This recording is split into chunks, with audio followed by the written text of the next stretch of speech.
Welcome back, weary travelers. Welcome back to the channel. I am your host, Goldiebot, your RPG companion. I do hope you're all having a fantastic day today. I'm sure having a fantastic day with you here. We are back with our day 6 of our 10-day Final Fantasy XIV marathon. I'm very excited to continue. We have, hopefully, quite a good stream ahead of us. We got a lot to uncover and a lot of exciting revelations for our dear Goldie.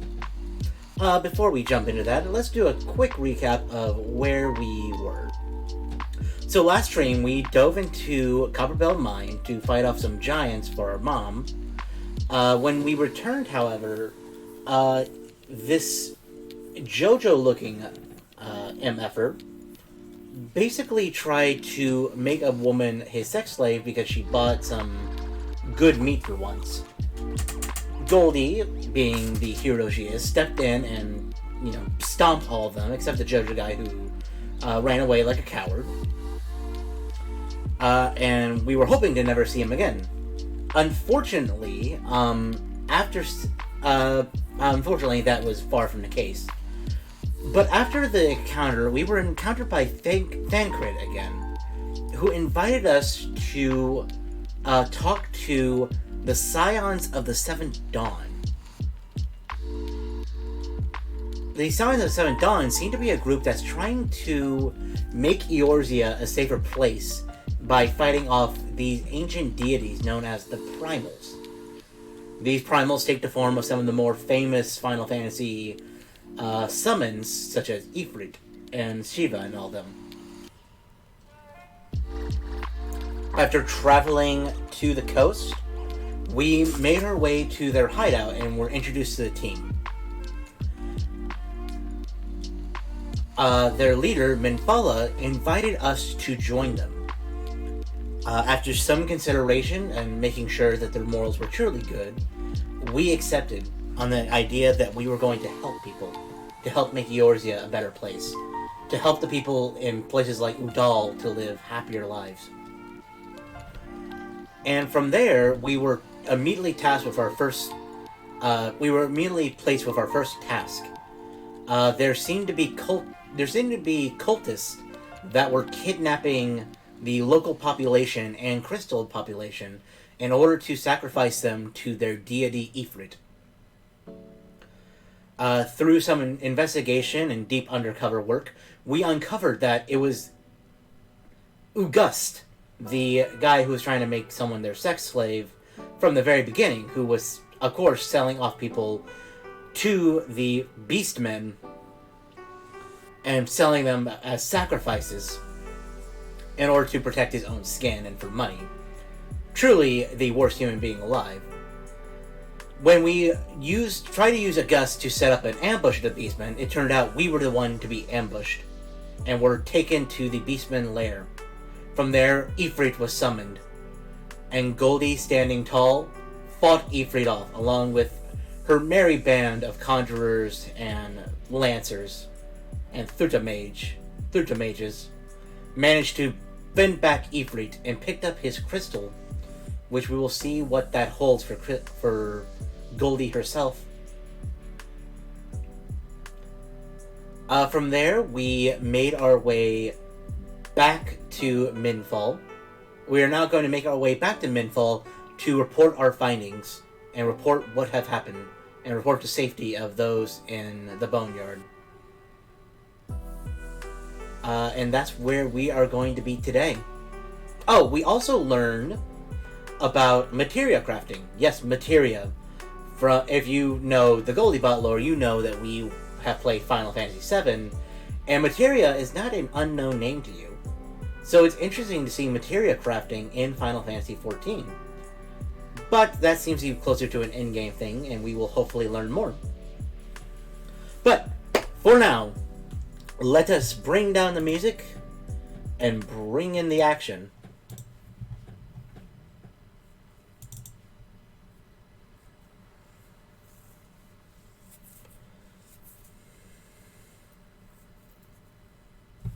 Hey, look at that. Another time we are immediately getting logged in. I'm actually really happy about that. I was nervous when we first were doing this, and I kept getting that error. That this was going to be basically the this was going to be the norm of locking into Final Fantasy, but shockingly, it hasn't been.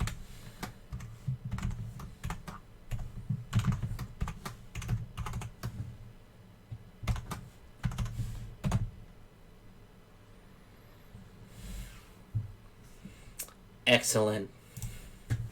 Let us start the game.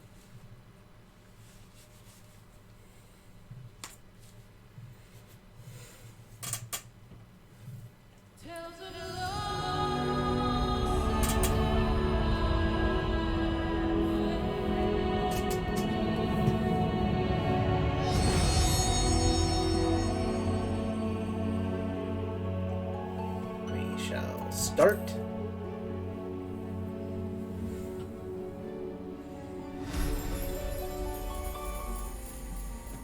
And here is our dear Goldie Bottrell. I am absolutely loving this armor set right now.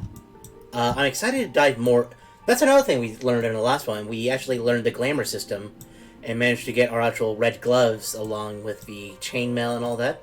I do like this look, but I'm excited to find some more looks. I do have an idea of where I want to go with Goldie. And it's going to take a little bit, but we are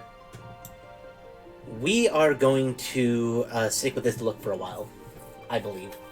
At least until we can build up some other clothes and we can get closer to where our vision's going to be. So let us log in. Oh, it's only full with 6 this time. That's probably the lowest we've seen it.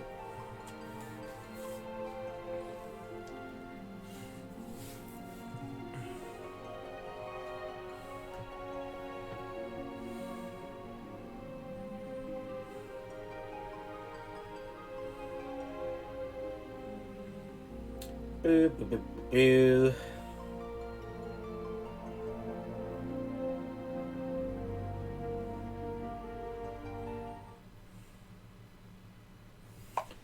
Let's just remove that arrow from there. Rise and shine, Goldie.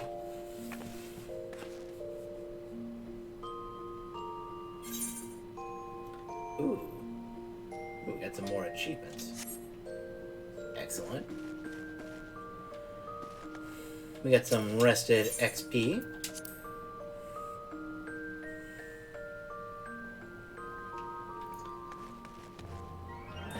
Okay, so let us head off. I believe our next mission is back at HQ. So we will hire a porter and we'll head back to Horizon.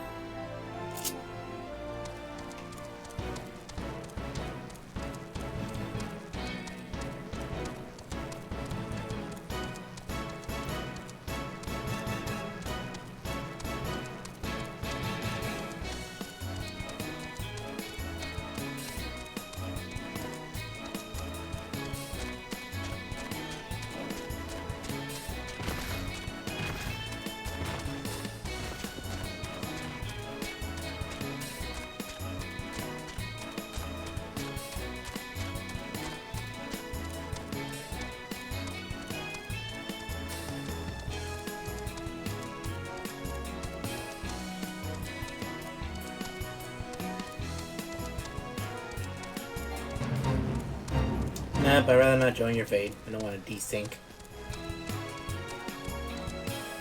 Testing. Okay, just want to make sure my Goldie bot wasn't my little Goldie, or rather, I was not bouncing up and down. So just want to make sure. Here we are, back at Horizon.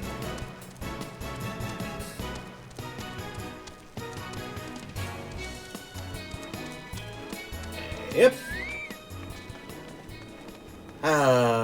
Horizon.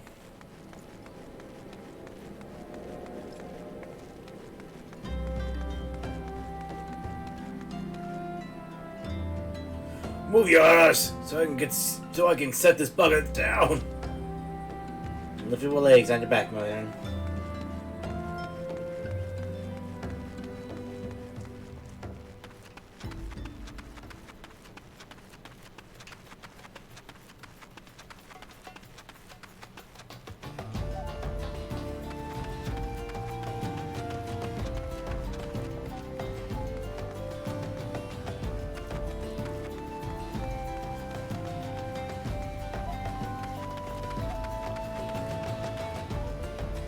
Oh, our king stance is still on. I want to be on such high alert, Goldie.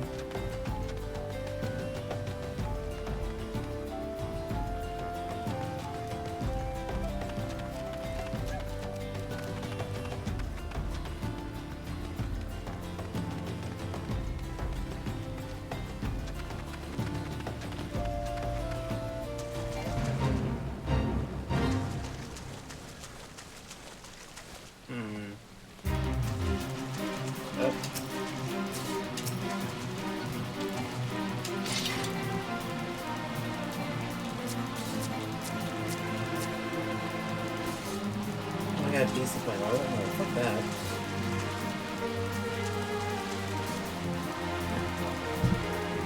Give it a shot.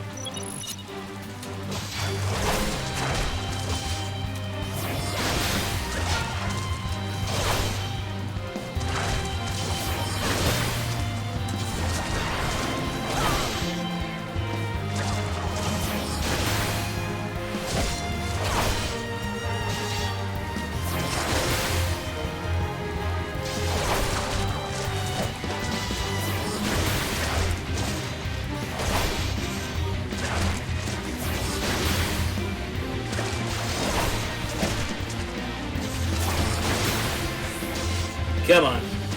Come on, your crustacean.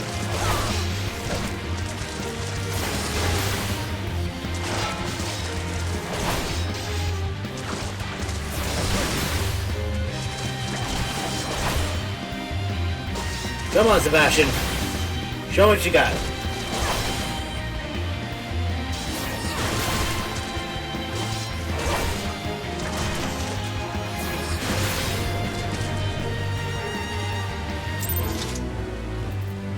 Whew. Nice little warm up.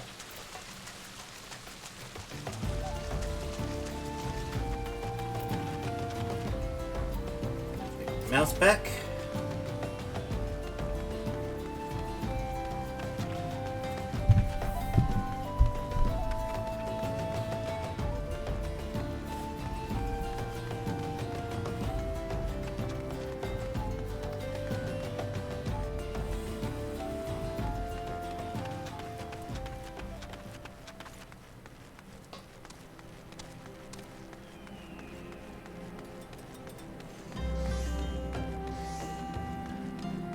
And we are back.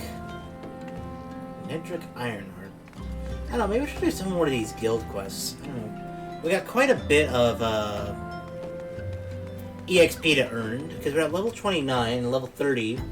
We got our next gladiator quest. So we'll keep... Oh yeah, we gotta report our final mission.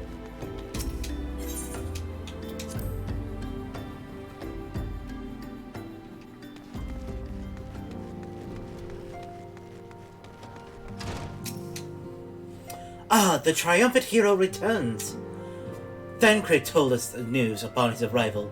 He is presently in the solar, giving the full report to Lady Minfila. You should join them at once. Lady Minfila is most eager to see you. Let's do this.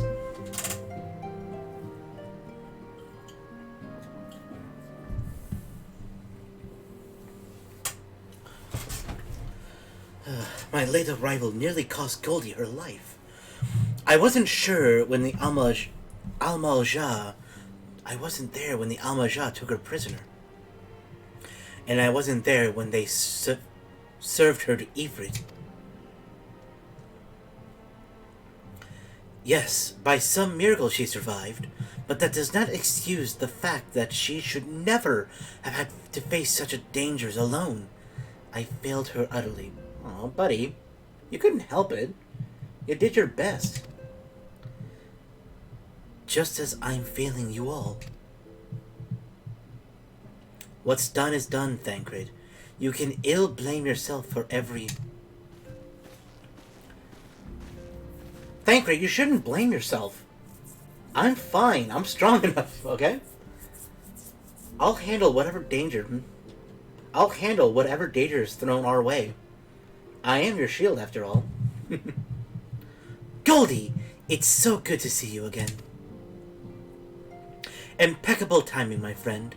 I had just finished regaling Minfila with your heroic exploits. Thancred has told me everything. You have done well to return to us.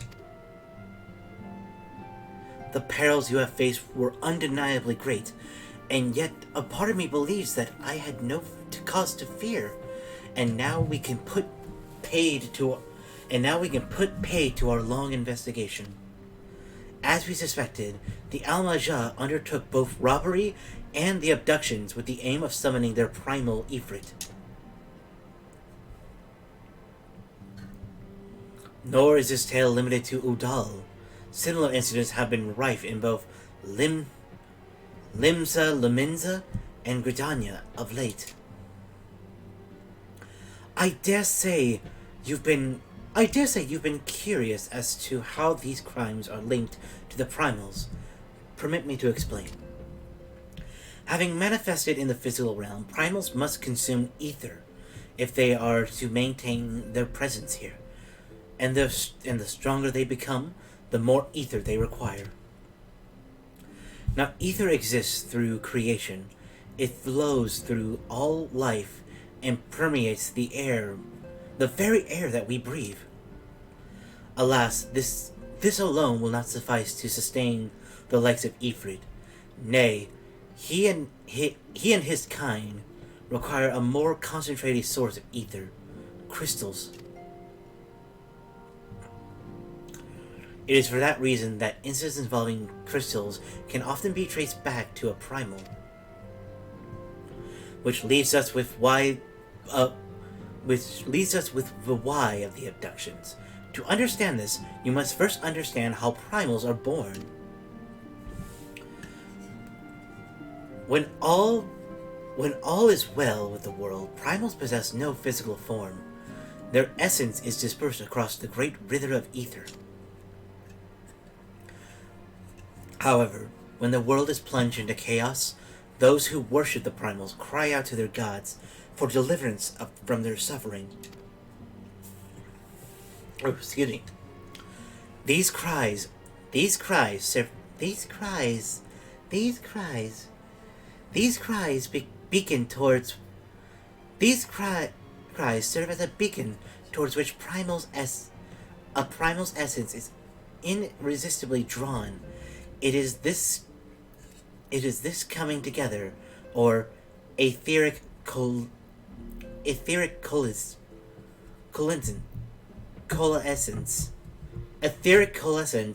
which grants it the physical, form. Once born, a primal gains strength from its followers' worship. The more numerous and fervent they are, the more powerful they become.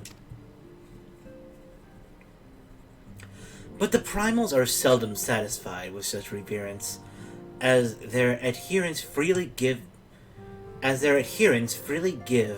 and in order to gain more power, they do not scruple to create followers. They do this by tempering mortals, a process to which you yourself were subjected. Yet even as Ifrit took your comrades in his thralls, you alone remained unaffected. This is thanks to the powers you possess, the Echo. We know not why of this, but those who are blessed with echoes are immune to the primal influence. It is as though a greater power protects us. When first you came to us, I told you the Echo would be instrumental in dealing with the primal threat. I trust you now see why. The recent incidents all share a common trait. Meticulous planning, such elaborate design are a new development, and one which fills me with an unshakable sense of foreboding. While I share your concern, my presiding feeling is one of relief at your safe return. Ah, the immortal flames assured me that they will deal with the aftermath, so you need not concern yourself with that. We may rest easy for a time. I suggest you take full advantage of the respite, Goldie. You may be sure it won't last long. Once the people learn the identity of the hero who felled Ifrit, I fear you will have nary a moment to yourself.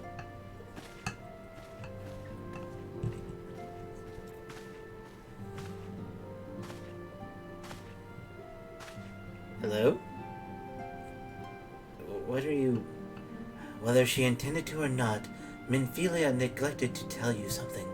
Something I think it would be best you heard from one of us. It concerns the tempered abductees that were rescued. I'm sorry to report that all are to be put to death.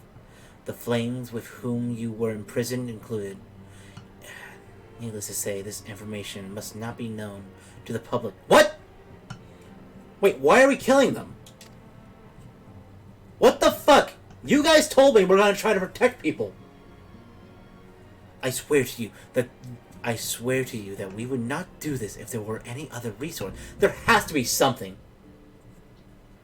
But once a man is tempered, he is tempered for life. His very existence lends strength to the primal, who he cannot choose but worship. And so we Scions continue our fight, that no more innocents need be sacrificed. No more need be sacrificed. I hope you will continue to stand with us, Goldie. What, and let more people die? But I should be going. I must offer my apologies to the Flame General for the losses his people suffered. Till next time. No, you can't smile at the end of that.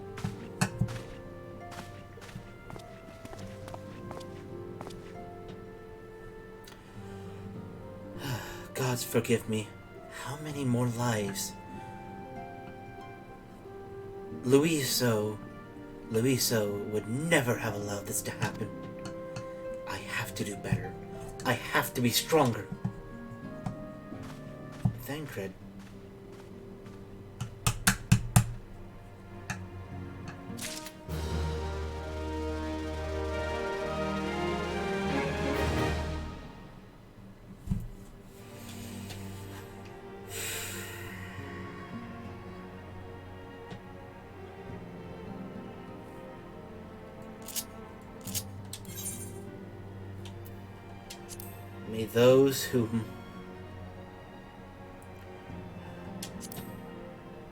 May those who lives are lost find their love of life and love of people returned to them by the goddess Minfin on their journey to the other realm.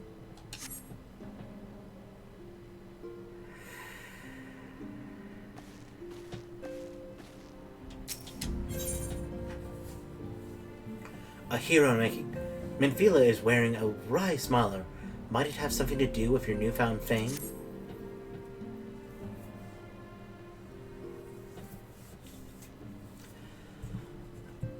Until not so very long ago, you were but one of many adventurers seeking to make their way in Eorzea. Yeah, about 6 days ago, to be exact. But for your character and courage, you were raised to the esteemed post of envoy. Thereafter, you traveled the realm, aiding those in need without thought of reward, confirming to Thancred and that the Scions would benefit from your aid.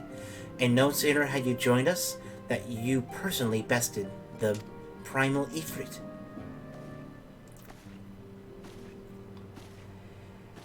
You have achieved great You have achieved a great deal in a short time, and won fame in doing so. Alas, fame does not come without a price, as you will soon discover. What do you mean?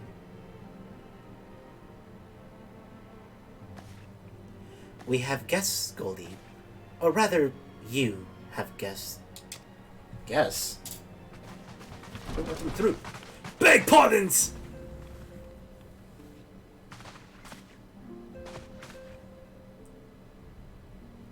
Ah, Lady Minvilla, radiant as always.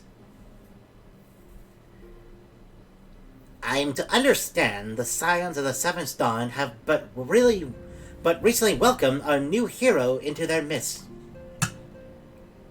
I'm here on behalf of the Maelstrom Grand Company of Limsa Luminenza to offer said hero a place of honor within our ranks.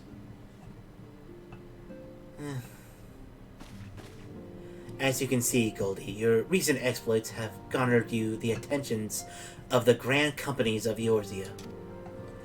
Each organization would have Ifrit's Bane. Each organization would have Ifrit's Bane for its own. To this end, all three have sent officers to court you. To court me? Oh, good luck with that, boys.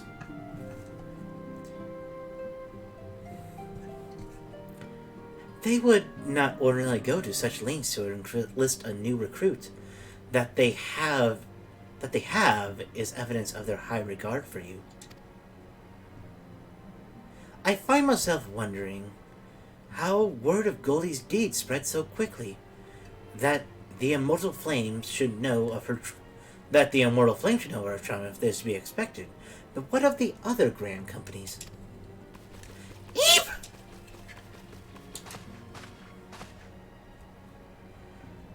Your reputation precedes you, Mistress Bostrel. 'Tis no ordinary woman who can face a primal and emerge victor. The Order of the Twin Adir has need of a valiant woman such as you. Join your strength to ours, friend, and together let us ensure peace ever reigns over the Twelveswood.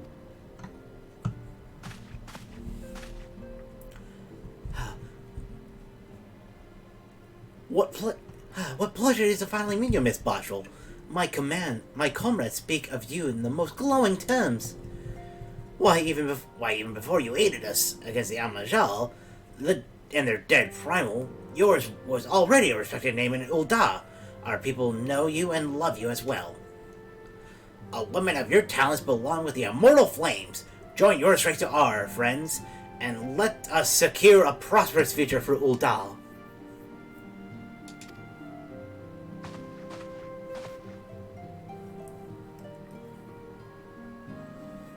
The Admiral was not exaggerating when she said you have the look of a hero.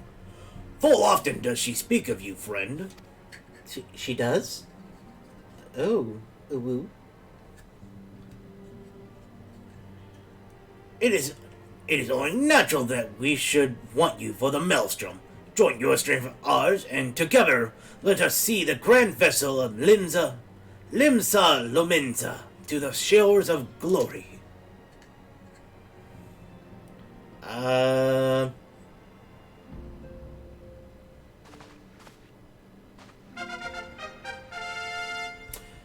Mara Azura, thank you so much for the follow. Welcome, Weary Traveler. Why is it that my...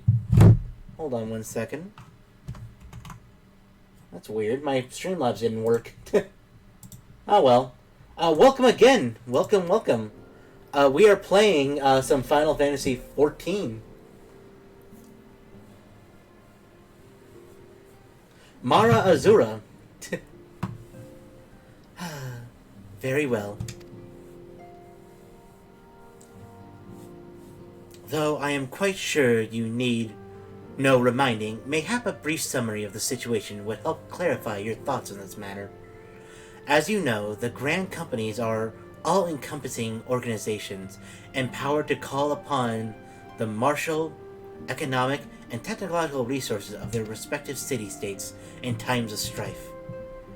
There are presently 3 such organizations in Eorzea: the Maelstrom of Limsa Luminenza, the Order of the Twin Adder of Gridania, and the Immortal Flames of Ul'dah. Serving a grand company means serving the nation to which it belongs. You will be charged with its defense and tasked with advancing its cause. In return for your faithful service, you will be furnished with various rewards, some of which may well prove useful in your other endeavors. If you're agonizing over which grand company best deserves your loyalty, be at ease. The commitment you make this day need not be permanent. Should you wish to shift your allegiance at a later date, you are entitled to do so, and yet I can see that it is no small choice you face. The thought occurs to me. You will, of course, recall that the 3 city-states are planning to hold a remembrance service. Well, as part of the proceedings, I am given to understand that the leader of each grand company will deliver an address. Hearing the addresses ought to help you make an informed decision. What say you, my dear officers? A fine suggestion! You are wise and you are beautiful, my lady. Very well.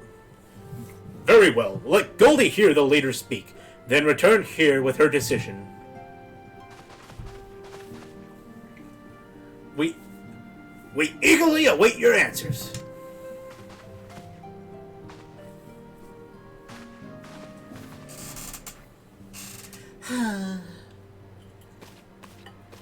Are you okay, Taru?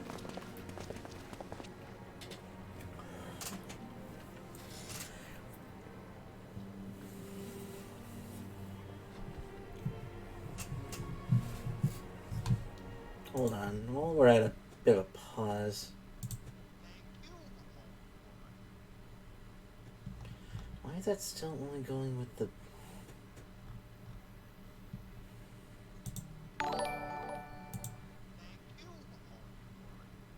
That is weird.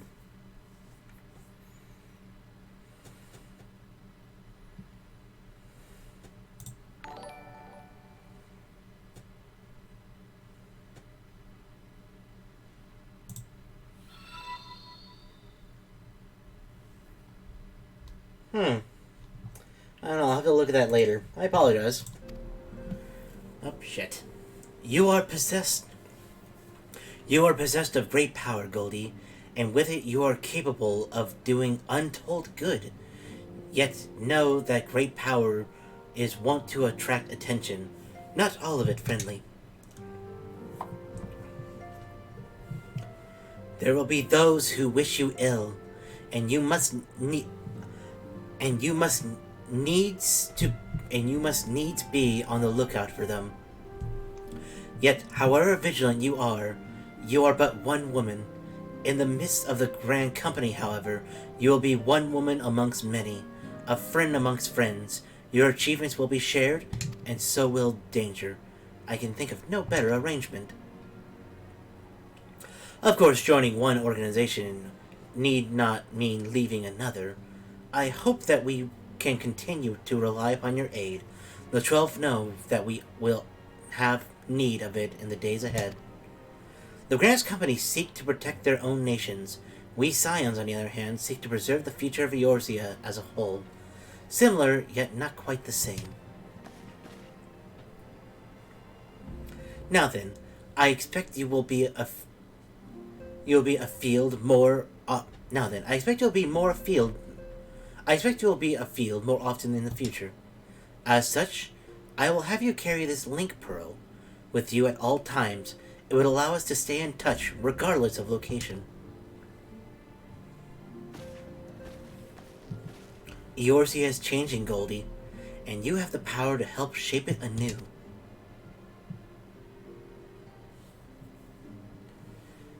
None can say what the morrow brings.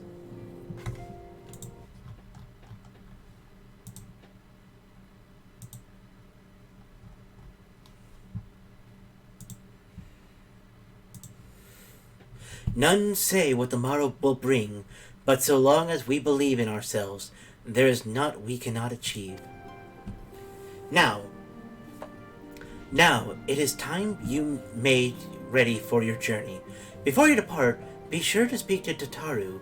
She will apprise you as to where and when the Remembrance services are due to take place.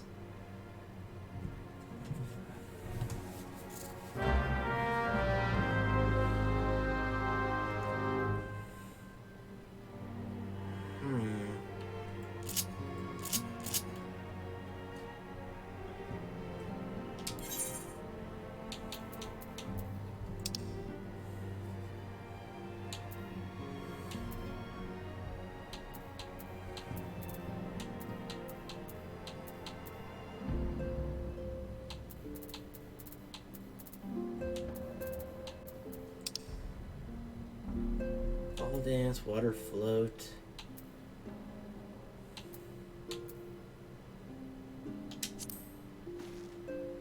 Hmm.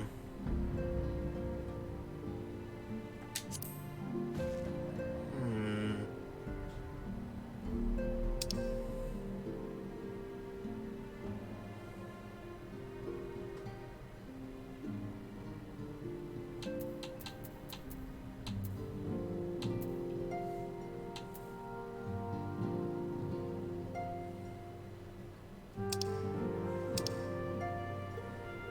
This is a tough choice.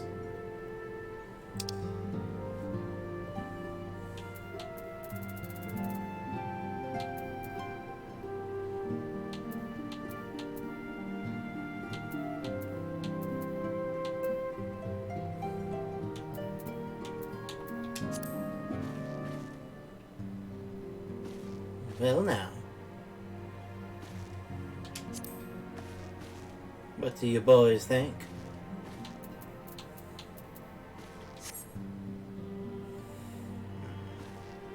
I'll have to consider it.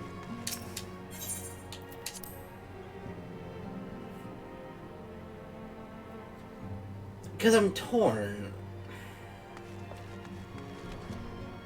Udal has given me a lot, and I'm very familiar with all the good that's here, but can I really affect change if I have to maintain the old way of doing things? How's it going, Tataru? I'm sorry about all the attention you're getting, Goldie. I might have sung your praises a little too loudly. And often, to a few too many people. Next time, I'll be sure to hold my tongue. Literally, if necessary. Oh, don't worry about it, Tataru. You can make it up to me by buying me a drink, eh? Or at least going out with friends for me. Anyway, I expect you want to know where and when the Remembrance services are taking place. If all goes to plan, Gridania's Grand Company, the Order of the Twin Adder, will hold the first of the 3 services at the Elder Sister, Kan Isena, will deliver her address at the Miketo Amphitheater.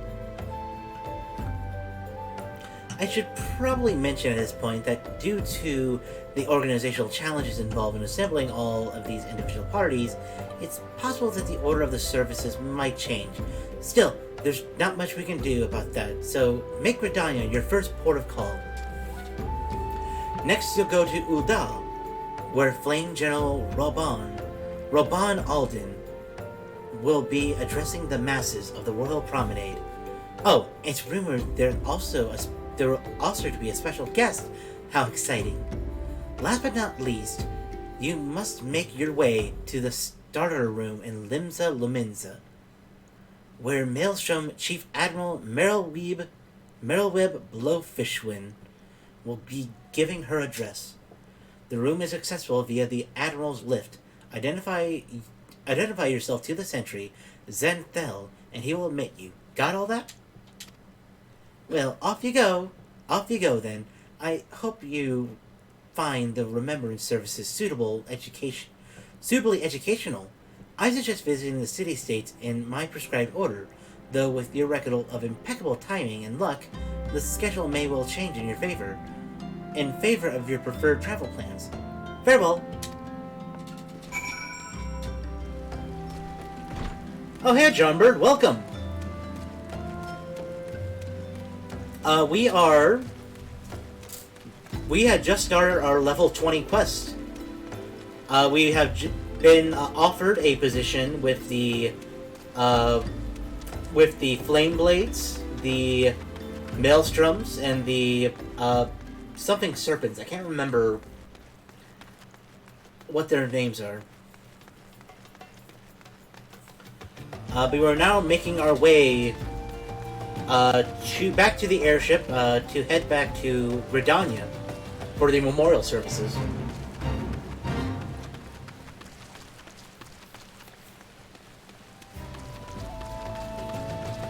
But how are you today, Charmbird? Yeah, I'm really excited for the Chocobo quest. One of my main goals is going to be close to done. I'm very excited.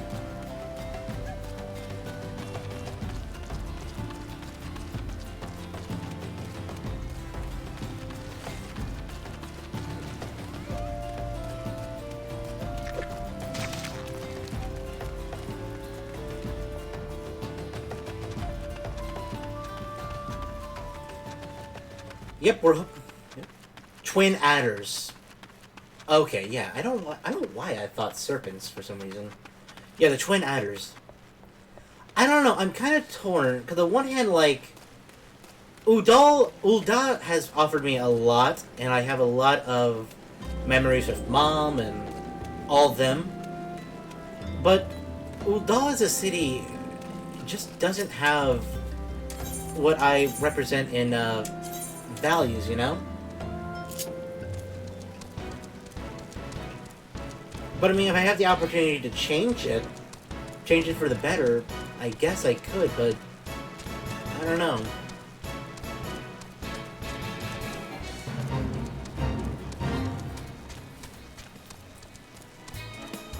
In any case, we're going to listen to all three of the leaders and see how they speak and how they address their population and what their goals are before we make any of our decisions.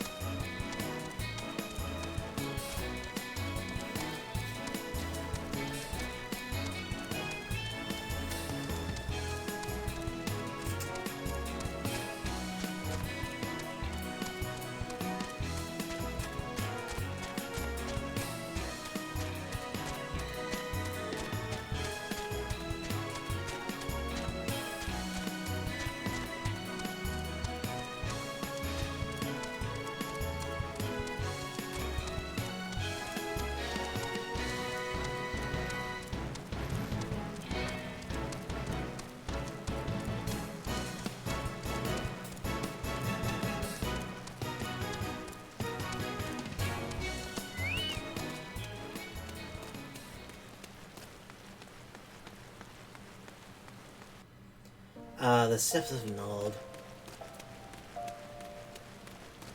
So peaceful.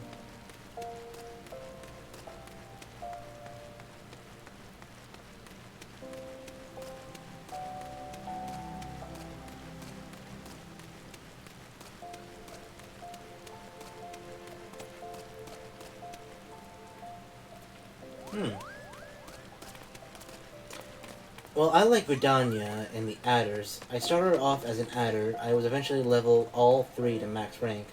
I'm currently Immortal Flame out of convenience because my FC is affiliated with Immortal Flames, and I need to go to Ul'dah to buy company actions anyways, so I switched my personal grand company to Flame as well, so I don't have to travel all the place. Interesting.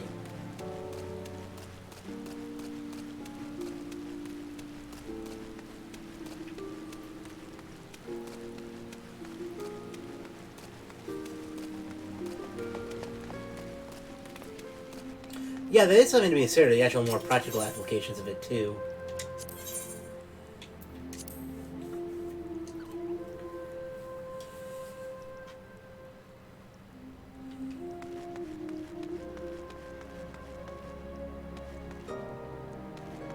Excuse me.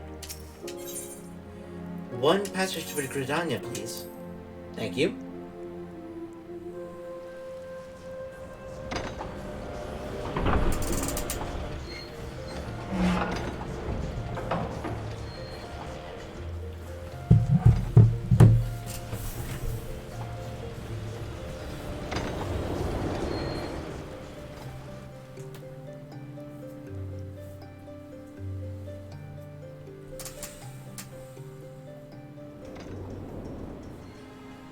Actually, the only difference between the three is color and style of their armor, which you can buy from their companies.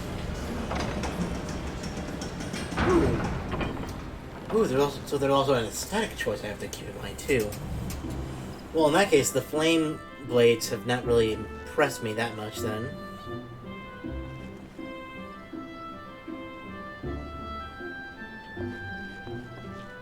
I'm guessing these are the adders. Not bad.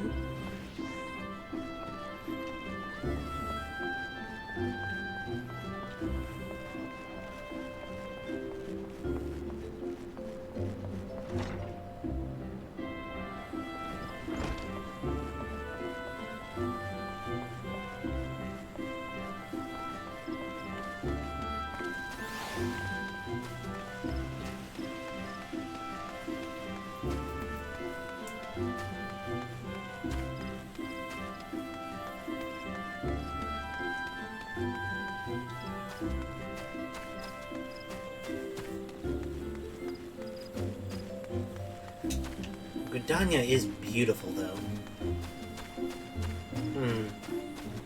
Emerald flames are dull blue with some gold. Maelstrom's is red and black, and Adder's is mainly yellow. Yellow's on the Goldie brand, but I think reds look better on her.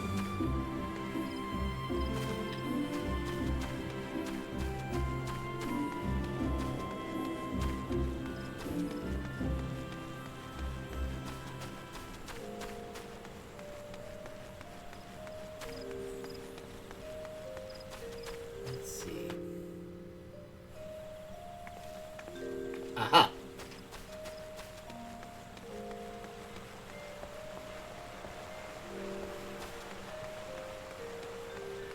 Damn, I got a lot of side quests I gotta do, too.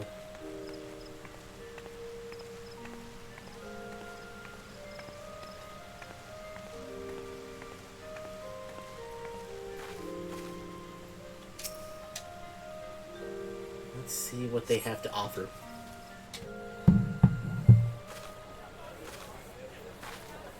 I lost my son to the calamity. The three Seed Seers are all together.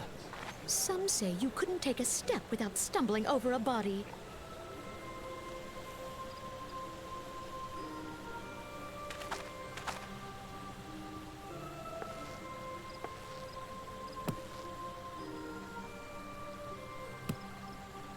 Our forebears were once strangers in the Twelveswood.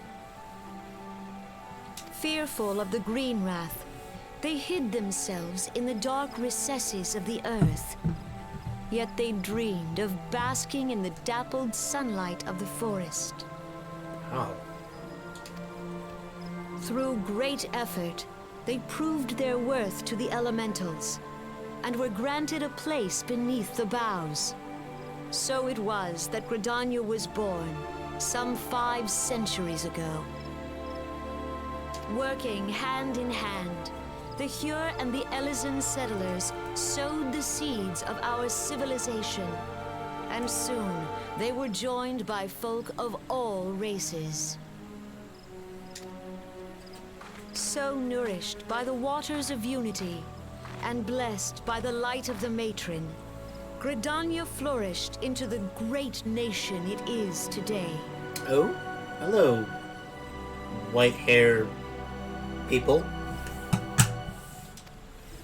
Do you see the Gridanian standard? There, hanging behind the Elder Seed Seer. The entwined serpents represent the unity between Hyur and Elysian. An elegant symbol, do you not agree? Yeah, it reminds me of healing. It reminds me of, the staff of Hermes. In accordance with the will of the elementals, we have embraced a life of peace. Alas, our neighbors have not always sought the same for themselves, nor for us. Though we Gridanians have no love for war, we have still less for those who would threaten our way of life. ever have we fought to protect the sanctity of the Twelveswood.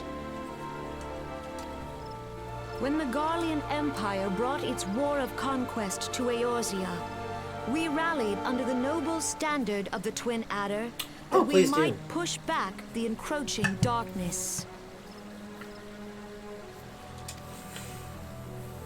And it was we who prepared the ground for the reformation of the Eorzean Alliance, that all the peoples of this realm might stand united against the common threat.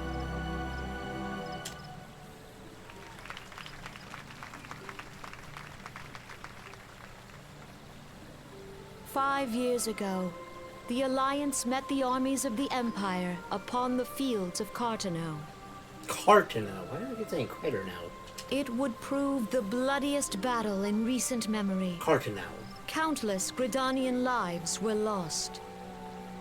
As Supreme Commander of the Order of the Twin Adder, ever shall I bear the weight of our people's sacrifice. Alas, their loss was not the only tragedy to befall us that day, for soon came the calamity.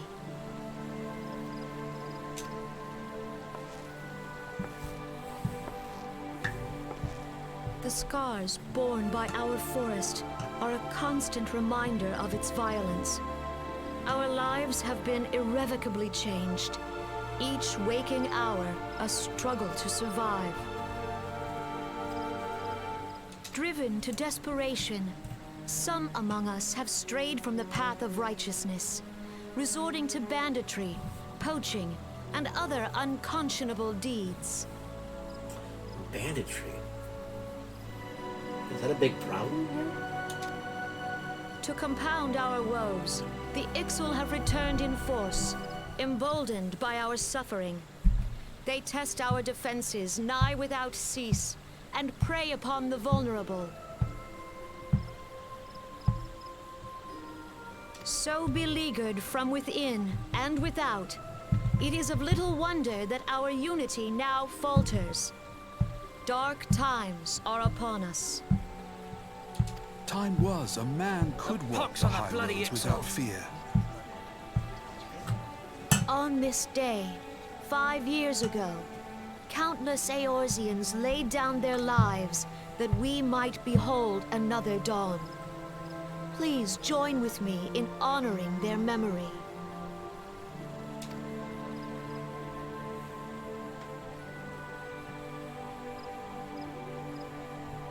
And how do you propose to honor the memory of those you cannot remember, pray tell? Don't be a little smartass, you white-haired bastard.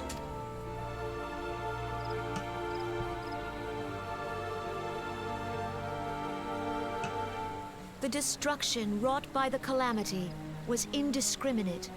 It dealt death to Eorzean and Garlean alike. Yet while we have labored to rebuild our homes, to rebuild our lives, the Empire has set about raising steel fortresses here in the Twelveswood. I mean, yeah, it's not wrong, but still, I mean, it's the thought that counts, you know? Let none be mistaken. The Garleans remain the greatest threat to our survival. If we are to stand against them, we must remember what it is to be united.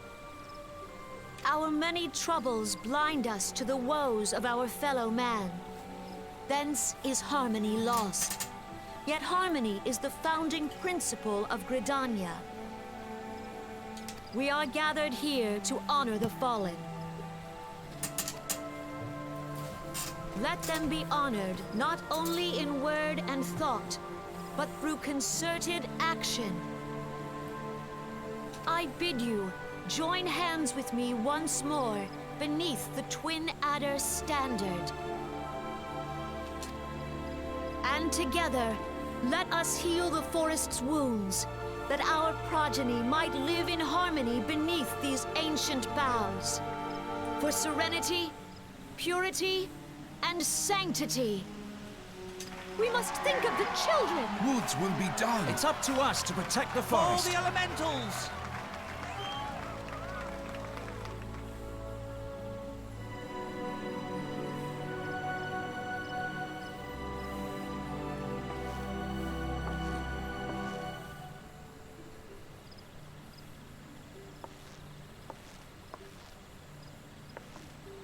Yeah, I've been noticing the actual horns in the background. They're also, like, part of the, like, mutation, right?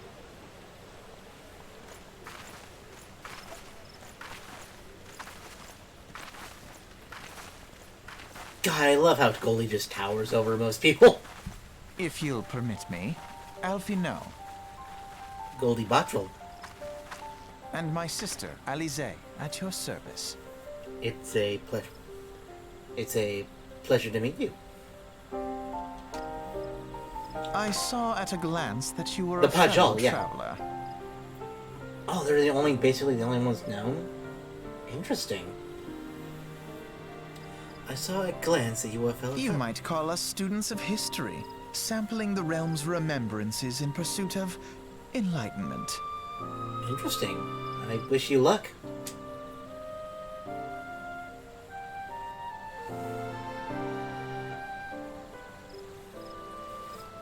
The Gridanians are unfortunate enough to have contended with two beast tribes.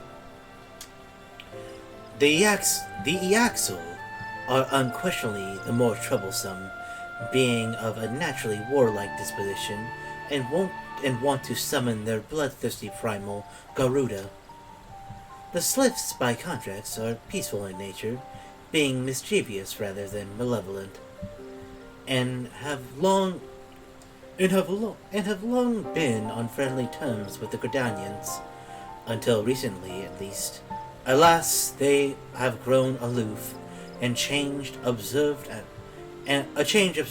roughly the time they summoned their primal Ramu.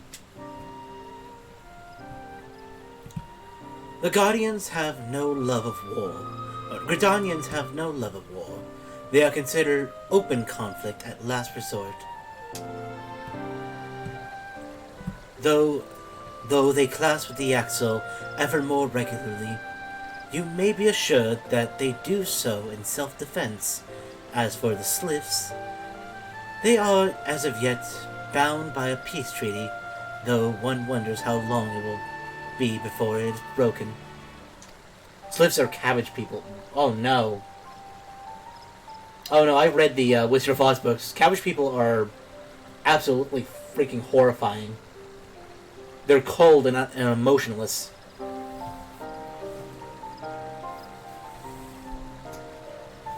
The Twelve's Woods was grievously wounded during the calamity, leaving Gridania vulnerable to attack. The people are hopeful that restoring the wood and thereby the power of the elementals will put an end to their woes. Yet how long will that take? Centuries, I wager. Meanwhile, the Iaxul will continue their incursions, spurred on by Garuda and her insatiable appetite for destruction. Whether the Gridanians like it or not, sooner or later it will come to all-out war. And when it does, the Order of the Twin Adder will need all the help it can muster. How valuable might the aid of a capable adventurer prove to them, then?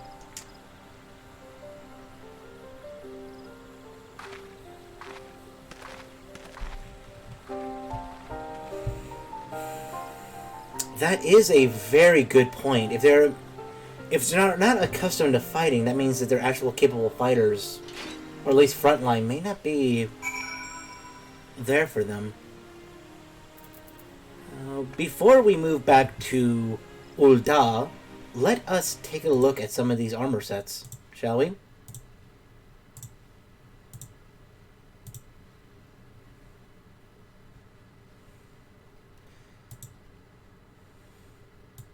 So here is...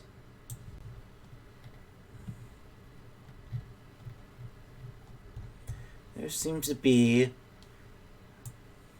the Gridanian armor.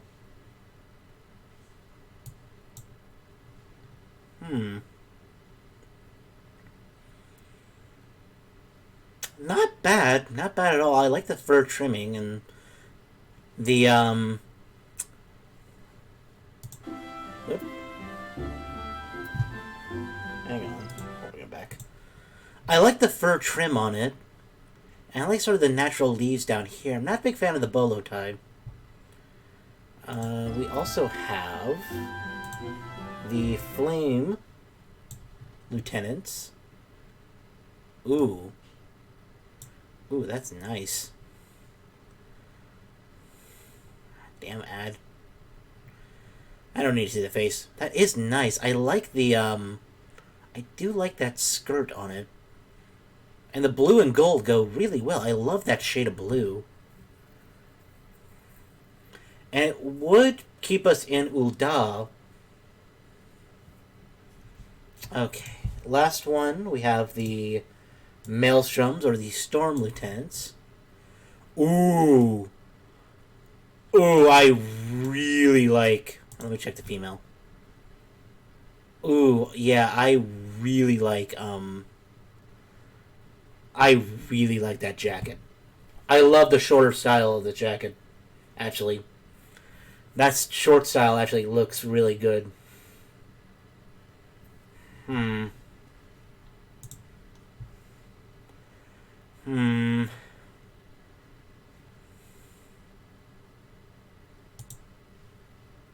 How's that look in a female?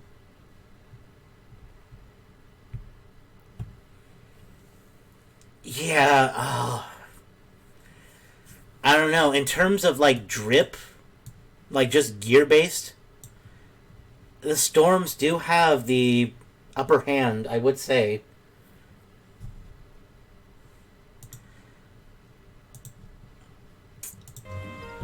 But the Gridanians seem like they need to help more. Anyways, we'll keep our mind... Let's see, so far, I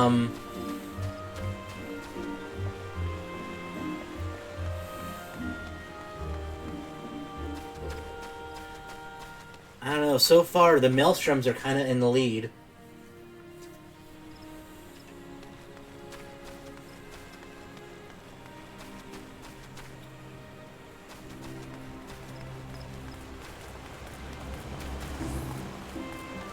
Ooh. Oh, that's a saw, that's not a blade. Ooh! I gotta get some of these outfits for myself.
Back home to Ul'dah, or hometown rather. Can't quite say it's our home yet, as I fear whatever guild we chose to serve might be where we're going to be spending the next bit of our time.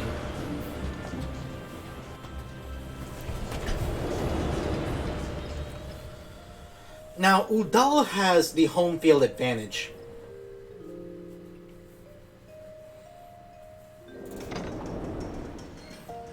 Or Ul'dah. Why did I say Ul'dah? I don't know why I want to call it.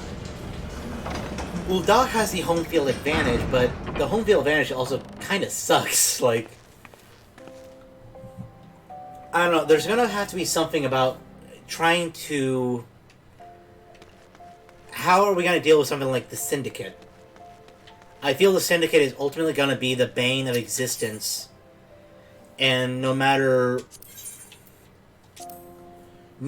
what chances may bring, no matter what change we could try to occur,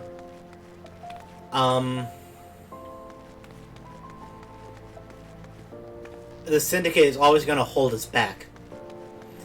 So I don't know if I could, in good conscience, serve the flame blades when they're also just a pawn of the Syndicate. Despite how cool their jackets look.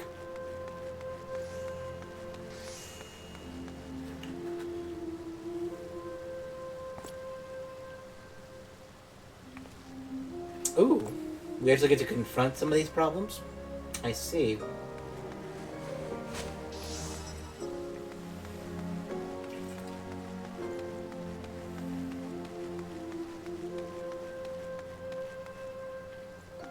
Okay.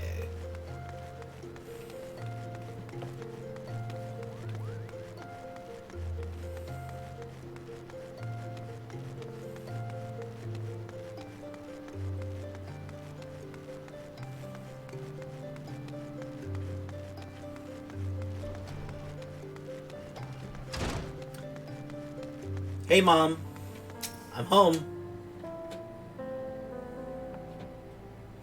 Adventures aspiring to greatness come through all the way, but it's rare to see one actually achieve some measure of success. Keep at it, Goldie, and who knows what you'll accomplish. Thanks for the words of encouragement, Mom.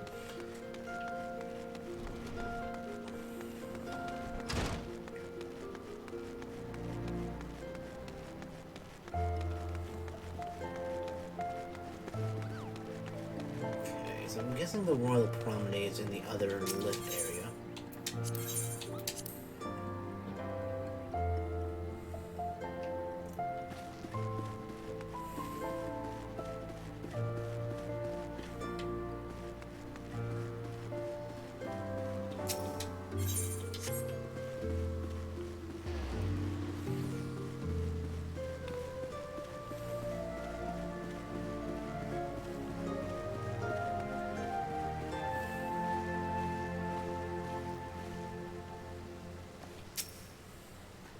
The corruption of the Syndicate is, as you might expect, not only real, but very far spread, and that will cause more problems in the future, which I will not disclose. Thank you for that. So you kind of have to deal with them sooner or later, regardless of which company you choose. Oh, absolutely. Yeah, no, I want to. That's one of my main goals. I want to fight this damn Syndicate. For everyone who has offered me comfort. Behold, 'tis the Sultana Nanamo herself! And Roban as well!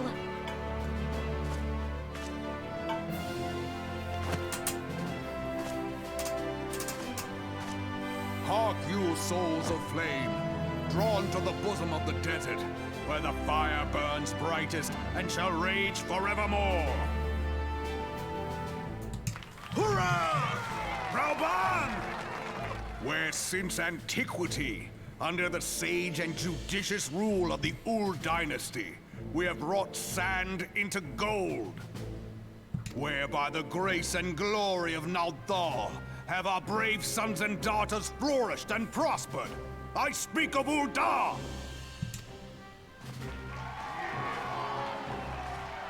There, at the Flame General's back flies the Grand Company's standard. Note the sigil. The golden scales of order balance the jewel of prosperity with the flame of might. Great and many are the gifts our nation has given the realm. In Eorzea's darkest hour, on the killing fields of Cartano, none spent more in blood and gold than we. Thus was the 7th Imperial Legion laid low. So that's how it happened. How soon history forgets. Yeah, Roban, you're not winning me over by saying, oh, look how great we are. Yet many left our gates, never to return. Let us pray for our absent brothers and sisters, that they might know happiness in the great beyond, as Thal's honored guests. If the fates were fair, the price we paid that day would have bought us victory. Alas, and now, but 5 years into this 7th Umbral era, the spirit of sacrifice which granted us our strength is all but dead. Look around you. What do you see? A people divided, downtrodden, and enthralled. Where are the merciful alms of the rich? Where is the just steel of the righteous? I ask you, is this the great nation our brothers and sisters gave their lives to save? You who call this living, dishonor the name of the immortal flames. It is but a slow death. Our enemies surround us. The savage hordes of the Amalja wait beside our roads, strangling the lifelines of trade. Meanwhile, the Garleans make mock of our borders and despoil our land of its natural wealth. We stand on a precipice, yet we do not act. Whether trader or soldier, monetarist or royalist, all must recognize that a divided Ul'dah stands to fall. Victory and fortune walk hand in hand. Ye who seek glory and wealth, look not to what little you can snatch from your neighbor, but to the boundless wealth of the world beyond. Now is the time to unite. Now is the time to ride forth. In the name of the Sultana, I beseech you. Line not your own coffers, but those of the immortal flames. Seek not to prosper from Ul'dah, but to restore her to prosperity. As the realm prospers, so shall Ul'dah. As Ul'dah prospers, so shall her people. Ja, for Ul'dah! Together we are one.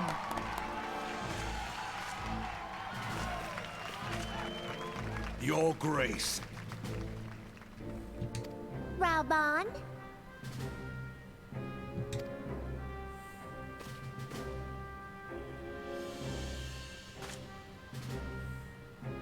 People of Ul'dah, I, Nanamo, 17th in the line of Ul, address you.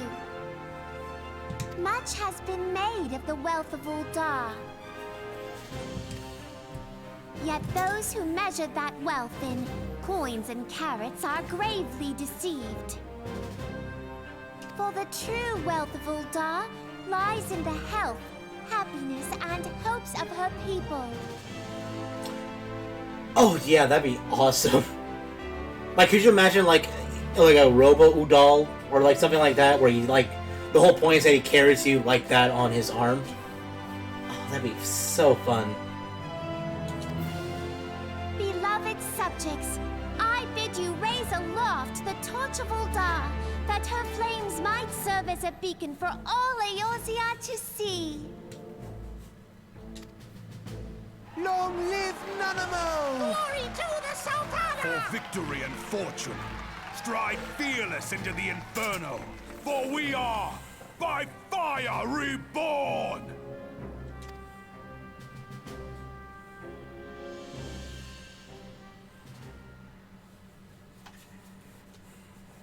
Forsooth! The time is now! I Fancy meeting you again. Why yes, you too. You little white-haired bastards.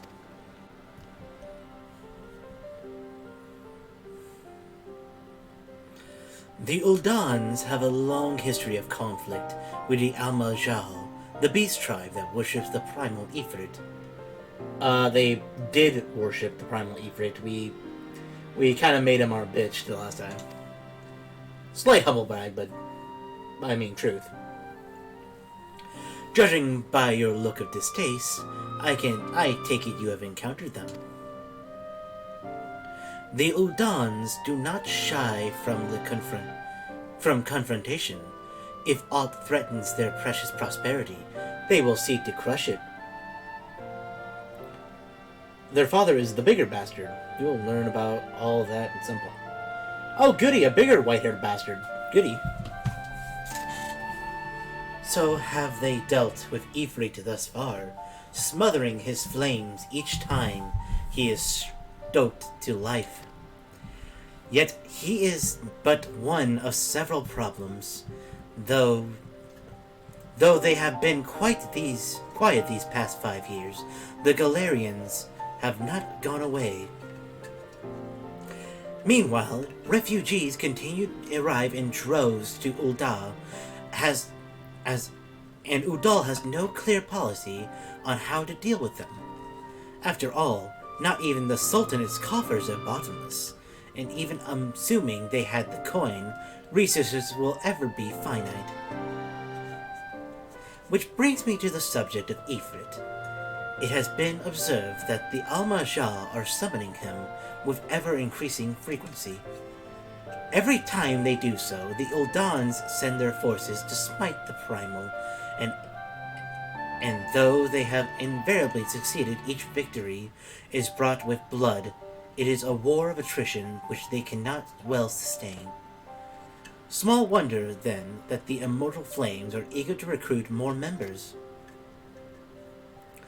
At such a desperate hour, an adventurer of your experience would be a most welcome addition to their ranks. For their sake, I hope the Flame General's words struck a chord with you. Are you not gonna talk to me? Okay.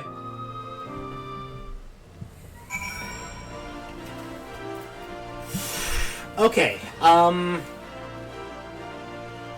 I love, Roban, and I love, Nanamo. I think they're awesome. But from the sounds of their speech, I think they just need more bodies rather than experienced bodies.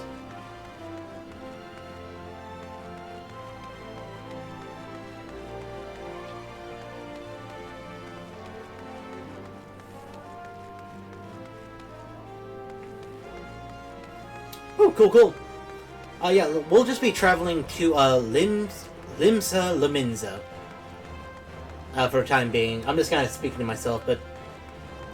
So, I just don't know. I feel like they just need more bodies. They need more inspiration. Now, surely I could be someone to inspire. I could help find worthy successors. But I don't feel they need... I don't feel they need my help as much as, say, Gridania, who is not quite ready for a battle. But for now, we shall make our way to Limsa Lominsa.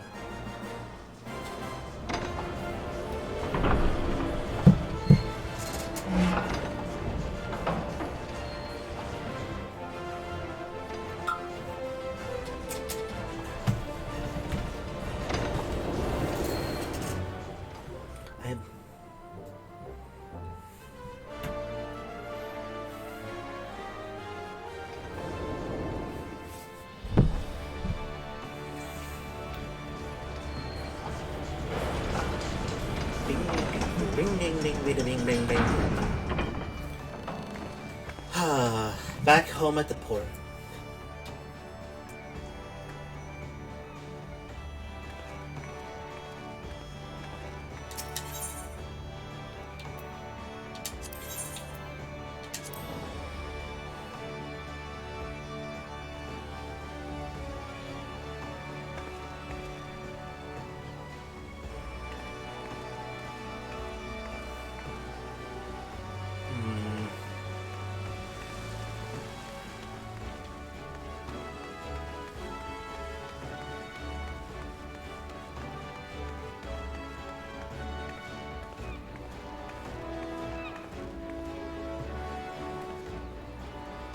This is a very beautiful land.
Then Fel?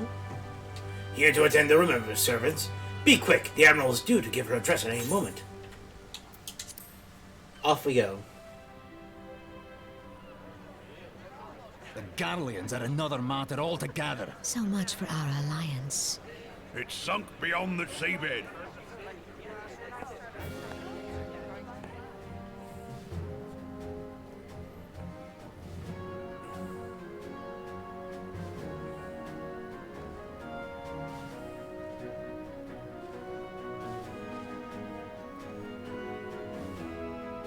Brothers and sisters of the sea, hearken unto me. Look upon this, our mighty crimson standard, and tell me your hearts do not swell with pride.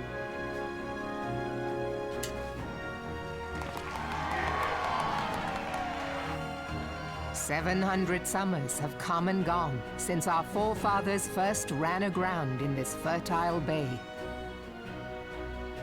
In that time, guided by the Mother of Oceans, Limsa Lominsa has grown from humble fishing village to uncontested ruler of the 5 seas and beyond.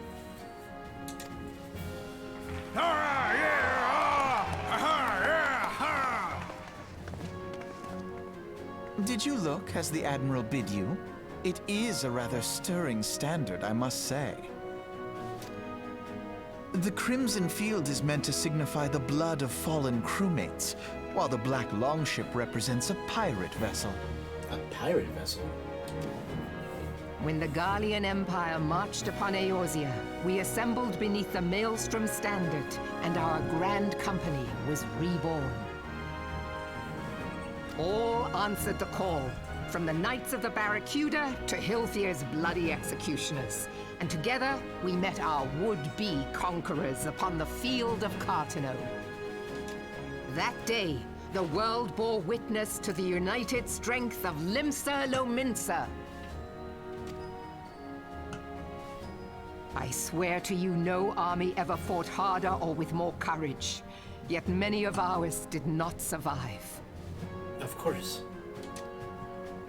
Join me now in remembering those who fought in the name of freedom and fell. May their souls be returned to the sea.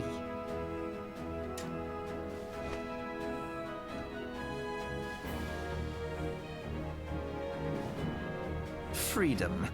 Yes, they have always been rather fond of their freedom. Much as the beast tribes have. Small wonder. Beneath the surface, one would struggle to tell them apart. It has been 5 long years since the calamity struck. 5 long years of tireless rebuilding. Yet still the wounds of the calamity fester and weep. But when I stand atop the mizzenmast and gaze out upon our battered and broken vessel, I see an undying spirit. Did we not build all this from the wreck of the Galadian all those centuries ago? Shall we not do so again? Yet there are those who would see this ship of ours sink beneath the waves of the restless Rotano. The Restless Rotano? The Sahagin creep ashore seeking blood for their accursed god. Those fishbuck The Sahagin have risen? While the mines of Ogomoro spew forth kobolds who push ever south, despoiling our lands as they go. These savage beast tribes will be the first waves to crash against our creaking hull. And behind them swells the grim tide of the Garlean Empire. Even now, the Curs fly their flags within our borders. Doubt not, but that they will be upon us ere long. We are well nigh surrounded. Yet there are those among us who would rather turn their swords against their crewmates than our cannons against our foes. How can we hope to repel our many enemies when mutiny breeds below deck? There is but one course left to us. One bearing that will bring us victory over the beast hordes and the Empire both, and see this ship safe to port. We must mend the rift the Calamity has reopened twixt Pirate and Maelstrom, and stand fast with our adventurer brothers against the coming Tempest. Mark ye well, a crew without unity is no crew at all. 'Tis but a mass of drowned men. To me, then, brothers and sisters of the sea, gather beneath the undying Crimson Standard, and pledge me your strength, your skill, your wisdom. And with the guidance of the Navigator, this great vessel of ours shall ride the waves, till sea swallows all! Long live the Admiral! And remove them! Gather the lads! Oh, where's me cutlass? I'll follow ye to the seven hells, Admiral!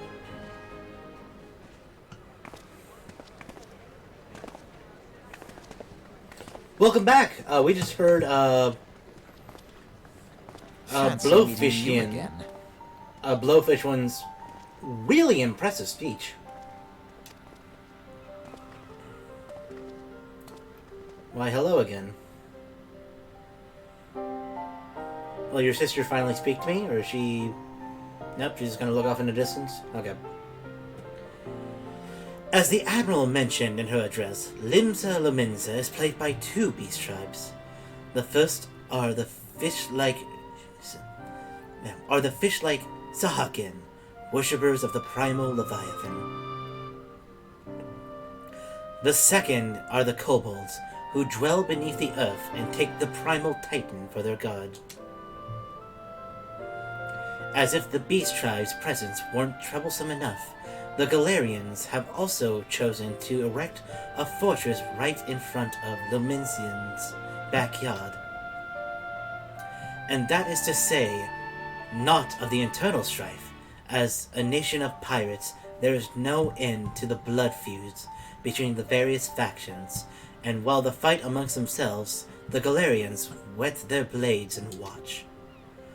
If Lominsans are to have any hope of withstanding the Empire, they must first resolve their own affairs. Differences must be set aside, and the primal threat dealt with once and for all. To this end, I expect that they will soon take the second action against the beast tribes. Mark my words, the Maelstrom standards will be drenched a deeper shade of crimson ere long. That a capable adventurer like you would be a valuable addition for their crew is beyond question.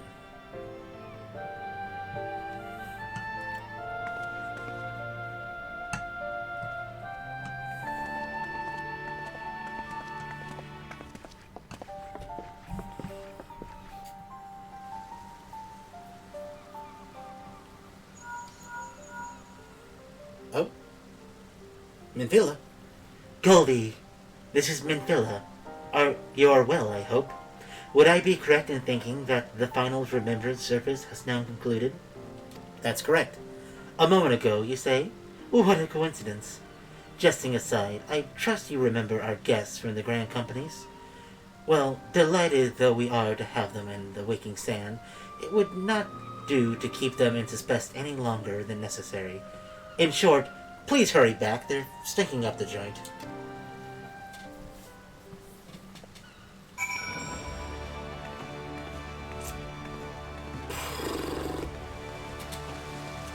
I'm gonna take a look. We got some thinking to do. Okay. So, from what we hear, it seems that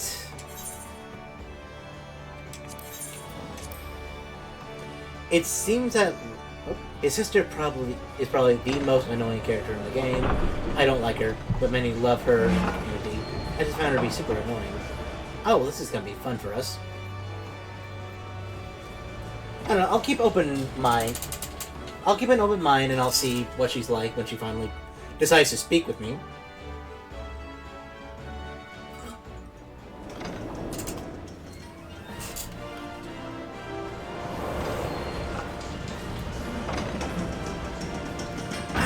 So Ul'dah is our home.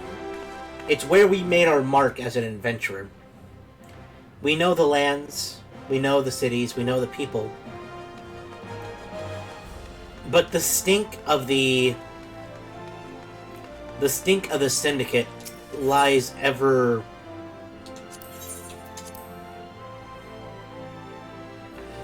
all over the place.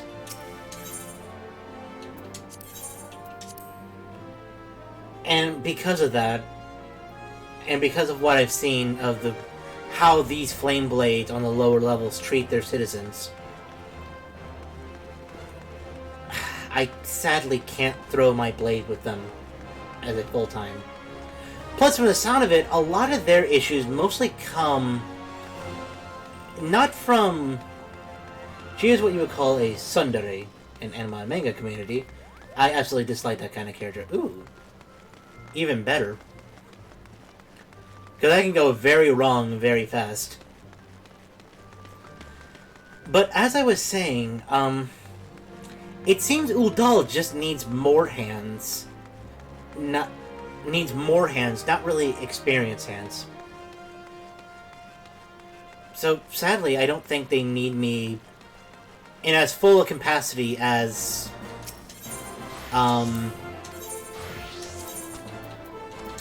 other areas.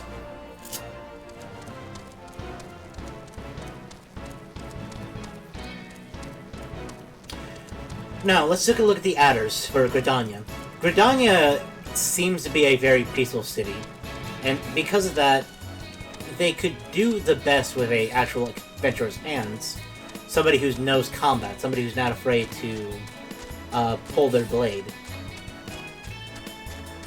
But it seems like theirs is mostly one side is more a ticking time bomb. Even though it's a matter of when, there's still time for them to get better, I guess. Now, Limsa Lominsa and the Maelstroms, they're a very prideful people. They hearken their idea of freedom, the freedom for their citizens, the idea that they can make something on themselves if they put in the blood, the sweat, and the tears.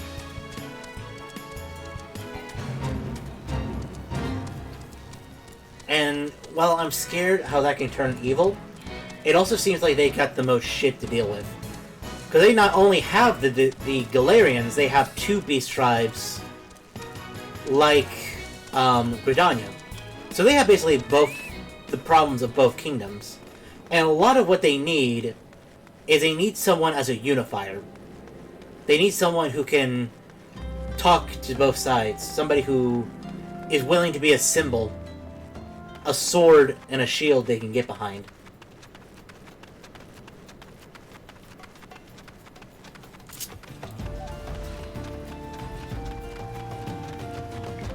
And if Goldie is one thing, it's something of a unifier.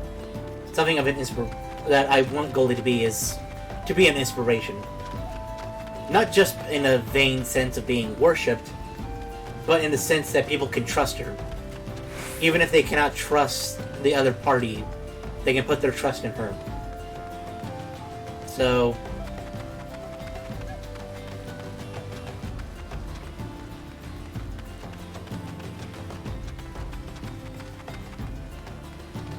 So with that, I think my decision is kind of clear.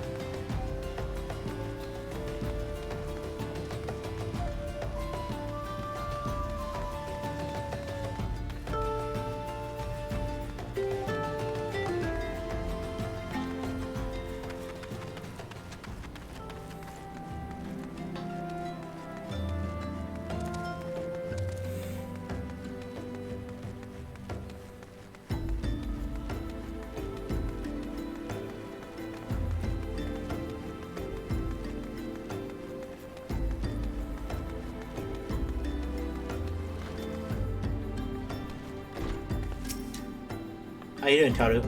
Some people let fame swell their heads, but I believe that yours will remain in proportion. And firmly attached to your body. I appreciate the vote of confidence, Taru.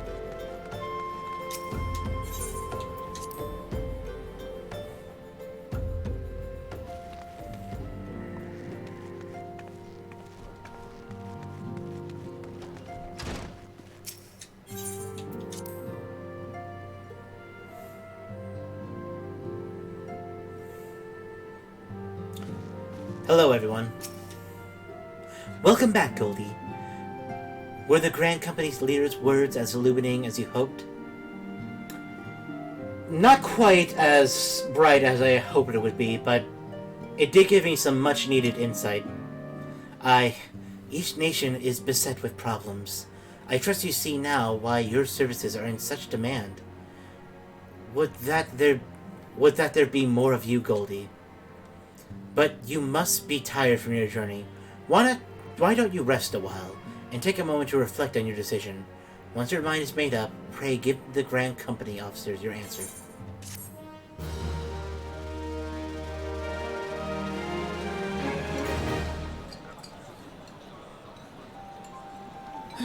The gods only know what grand company our adventurer friend will keep. The wheels of change are in motion regardless. Brother, are you certain this course is best? Whatever do you mean, dear sister? The so-called remembrance ceremonies were little more than standard waving rallies. As though the Calamity and Seventh Umbral Era warranted scarcely a mention. Well, of course they were standard waving rallies. Since you are so observant, mayhap you noticed what mention was made of the Warriors of Light? None. You know, that's a fair point. The whole point was it's supposed to be a fucking remembrance of the Warriors of Light. Yet not one mention of the Warriors of I Light. suppose they must have forgotten the heroes who spared Eorzea a fate worse than the Calamity? Yeah, that's kind of fucked up on them. No, dear Alizé, they haven't forgotten these details. They have elected to omit them. Deep are the wounds the Calamity inflicted upon Eorzea. So deep, in fact, that the realm still bleeds. Needless to say, the beast tribes and their primals do little to alleviate the pain. So, the task of salving Eorzea's wounds falls to the scions of the Seventh Dawn, with a little help from our friends, the Grand Companies. Remembrance will yield no remedy. If our world is to heal, we must put the horrors of the Calamity behind us. Our grandfather would never entrust the fate of the realm to despots who rewrite history to their convenience. Pardon me, I just was passing through. Their voices in ARR is so There weird. must be another way to cure what ails this world, and I need to find it. Oh, the voice actors change? Ooh, that's interesting. You are most welcome to try. Our paths may differ, but our destination is the same. In time, I dare say we will see eye to eye. I should hope so. My lady! We are to escort you! Hope does not come into it. Okay, is anyone gonna leave Share the other burden one of there? This fate, dear sister, and will prevail together or not at all.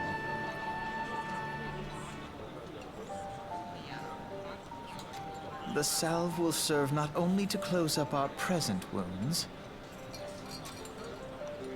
but prevent old ones from opening anew.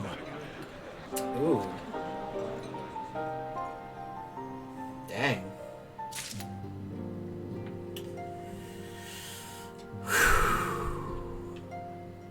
Okay.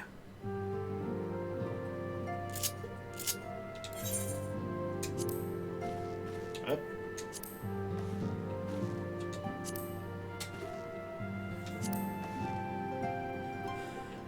Gentlemen,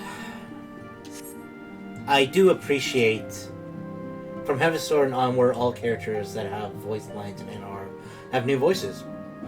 Wow, that's gonna be interesting to hear. Okay.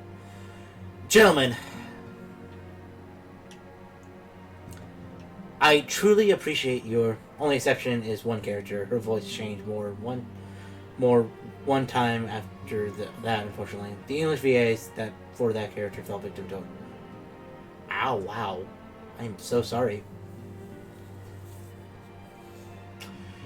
Okay. Whew. Gentlemen, I thank you all for coming all this way to seek my services. I know that I have heard from all your leaders. I have traveled to your lands. Troubles do plague each and every one of them.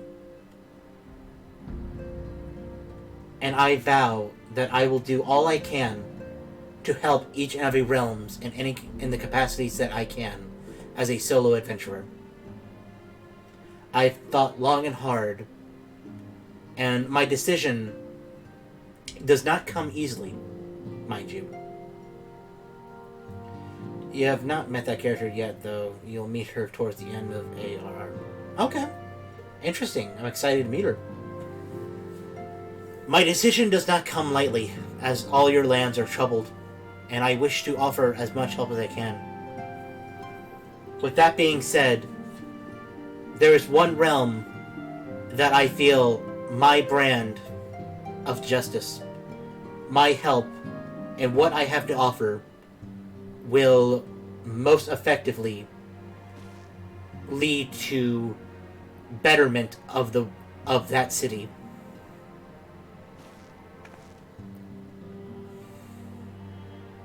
And with that I accept the Maelstrom's offer. How was the Admiral's speech? But you need not explain. That you stand before me now is the answer enough. You resolved to join the Maelstrom, have you not? Maelstrom is Limsa Lominsa, right?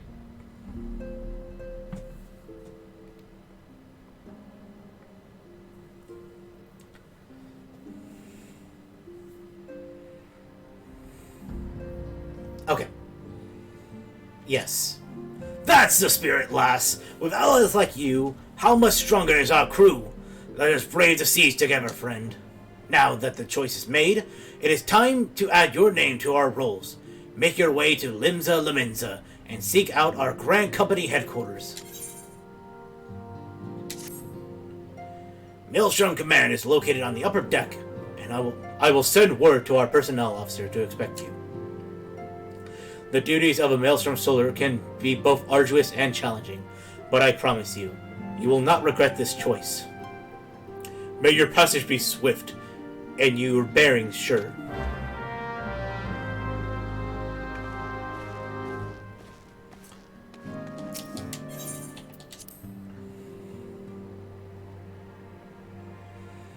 I feel I made the best choice. I feel what the Maelstrom and the citizens of Limsa Lominsa need is a shield. A shield and sword. They need someone to unify under. And I feel, with my goddess of love, I can be that shield and sword. I will see you later, Tataru.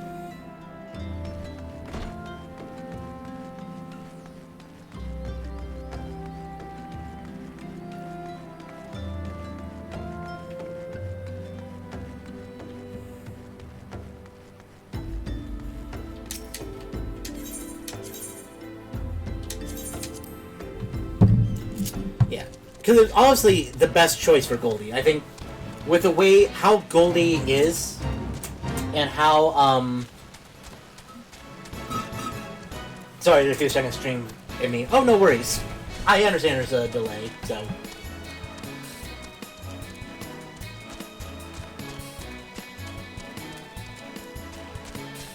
yeah, I wonder why. I don't know if maybe it's just my stream and how it's how I set up in OBS, there might be a slight delay between the two. I don't know, I'll check that out and see if there's anything on my side. About 4 seconds from what I can tell between hitting send and the time puzzles. Interesting. Okay, so it's a more Twitch thing. I'll take a look and see if there's anything on my side I can do to help that, but It might just be a Twitch thing, but no worries. But yeah, I feel like the Maelstrom is the best fit for Goldie. I think it has the... In terms of gear, I think it has the coolest jackets. I like the look of Limsa Lominsa. I feel like they have the most troubles to go around, and they're troubles that I feel Goldie is more equipped to solve as a character. In opposition to something like Gridania, who also is having a lot of troubles, don't get me wrong, and they could use an adventurer. But I don't think their troubles are...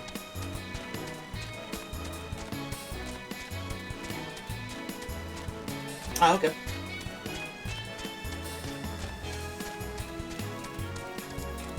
I feel like their trouble can be solved as Goldie as an independent adventurer, rather than having her in full company.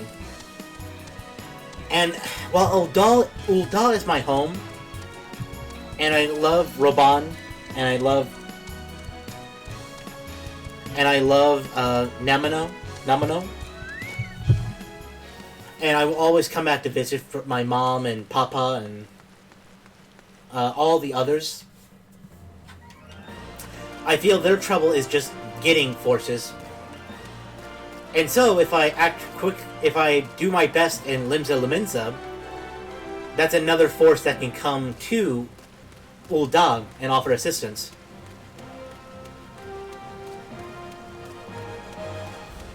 Ooh. Oh my god. That's a cool looking arrow set. And you're a one-winged angel. Man.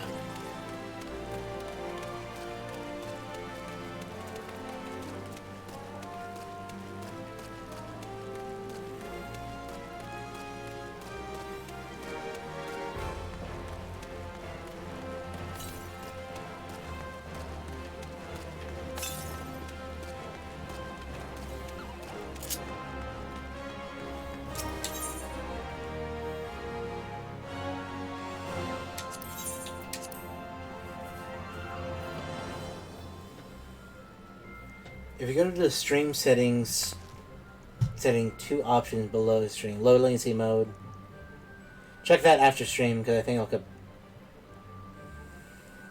Okay, yeah. Yeah, I'll definitely take a look after stream, and I'll see if I can get that adjusted before tomorrow.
To Bulwark Hall.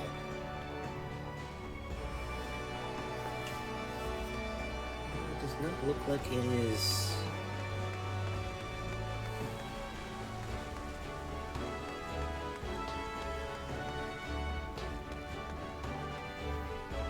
Maybe the upper decks?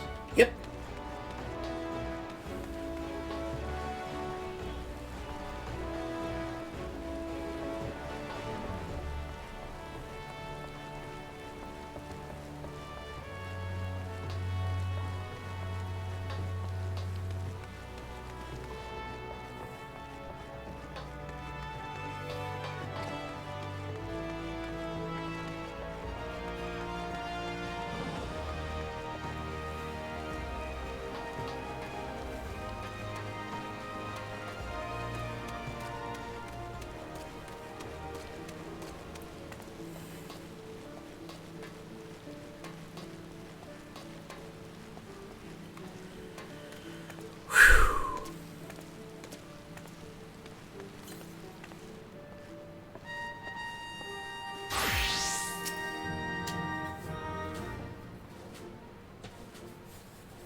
Ah, okay.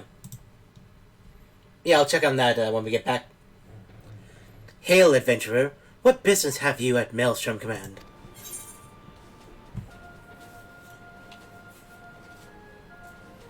My name is Goldie Bottrell. I believe you are expecting me?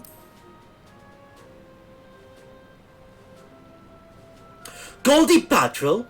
I, a recruitment officer, sent word of your coming. It shall be my honor to induct you into the ranks of the Maelstrom.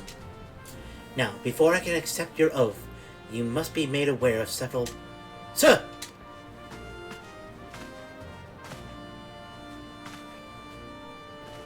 What is it, Private?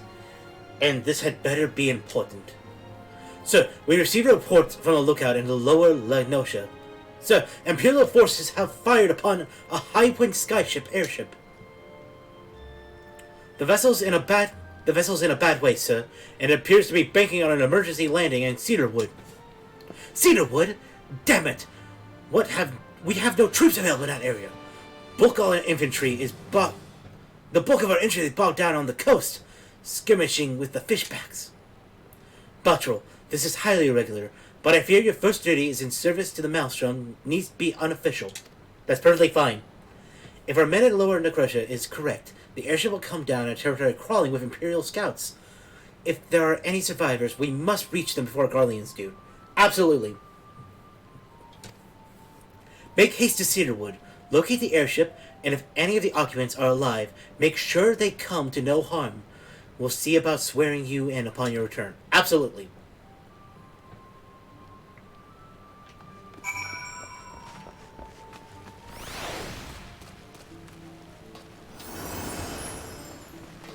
Okay, we gotta hurry, guys. And we gotta hurry, let's ether in.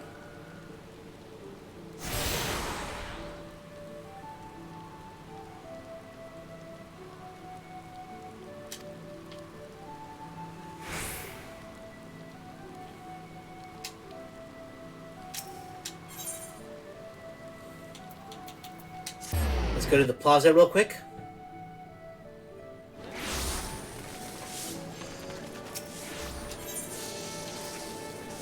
We'll set this as our home point. Because my feeling is we're going to be here for a little while.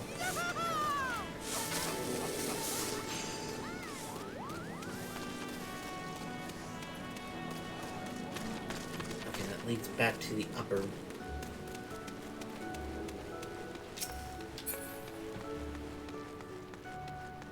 That's the stair. That's a lift.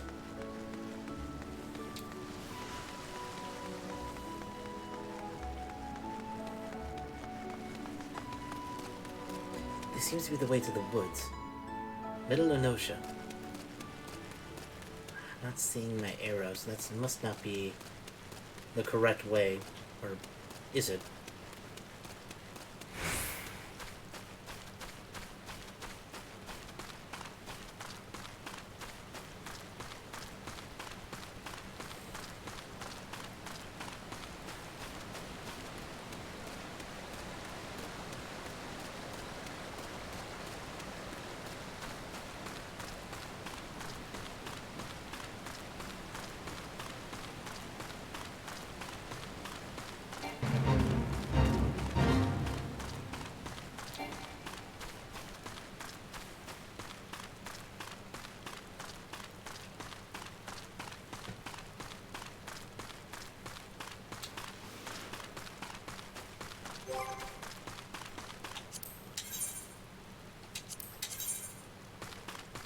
Aha! Okay, there's a lower...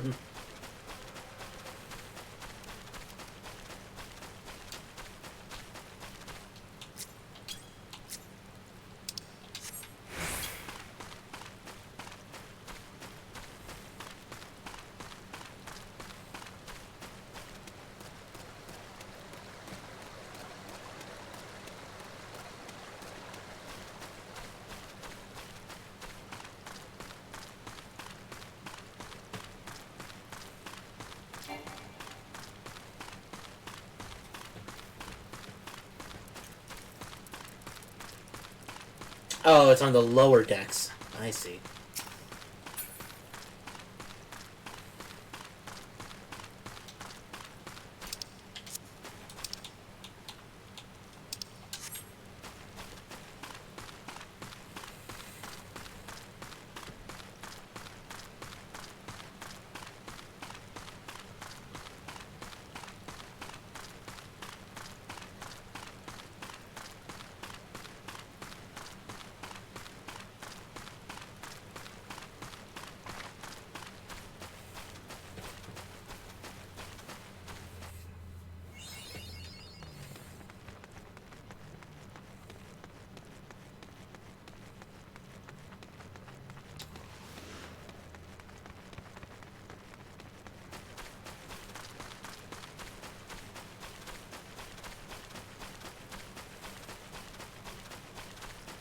they are. Are you alright?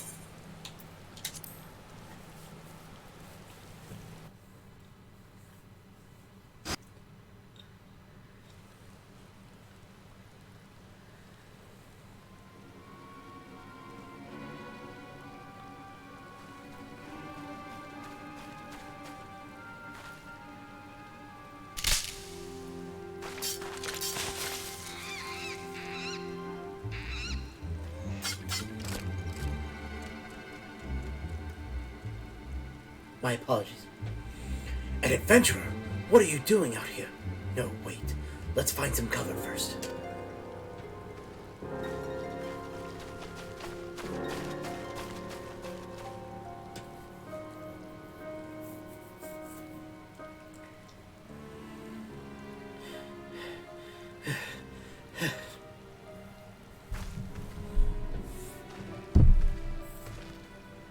Maelstrom Command sent you?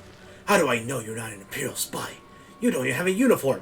Look, it was a quick... Look, I had just arrived. If you don't trust me as a Maelstrom, then trust me as an adventurer.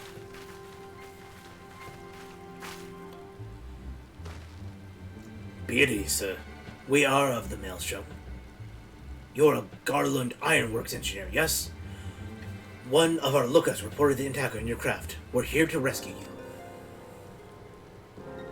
You must be Bottrell.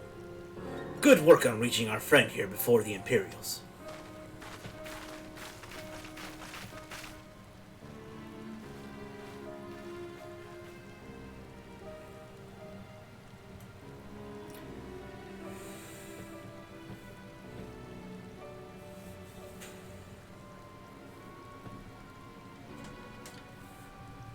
I've never seen a craft like of this design. It must be Garland's work. Is there no end to this man's treachery? The secrets of magic tech belong in Imperial hands. They are not meant to be squandered on Eorzean savages. We are taking this craft back to the fortress. Dismantle it if you must.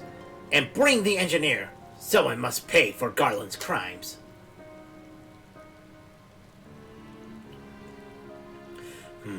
Scouting party from the Castrum Occidents, I say.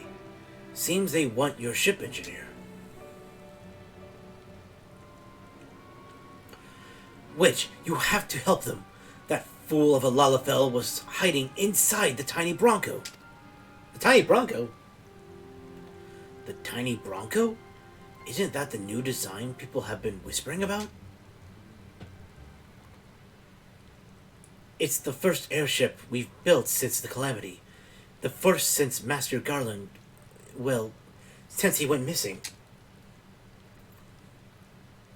After years of work, she was finally ready for her first test flight, and she was soaring. She really was, till those bastards blasted her out of the sky. Alright, pay attention.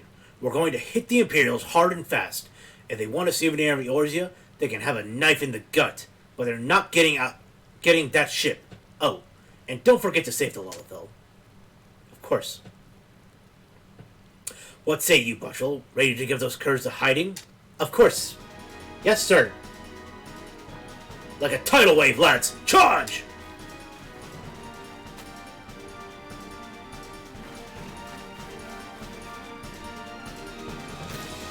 An ambush! To arms! Bring it!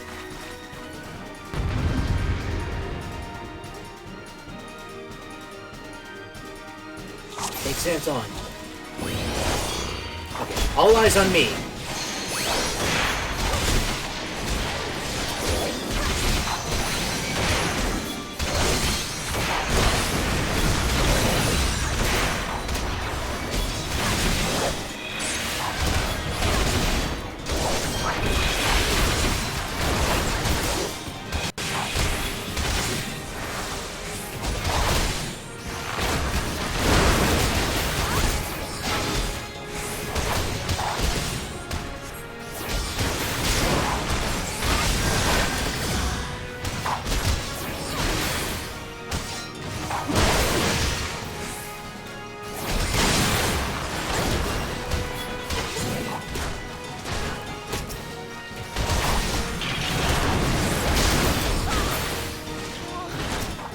in God's name are you?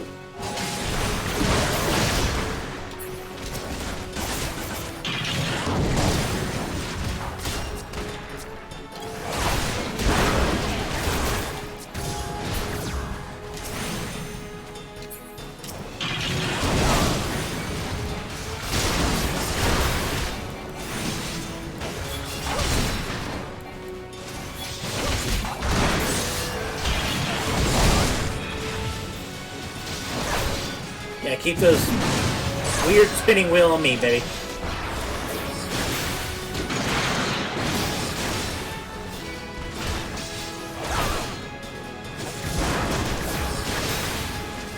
Where are you going?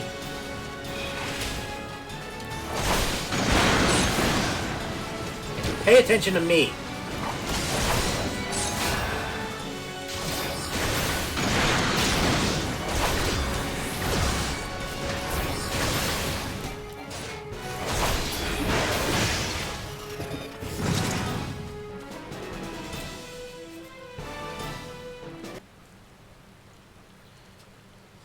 Biggs!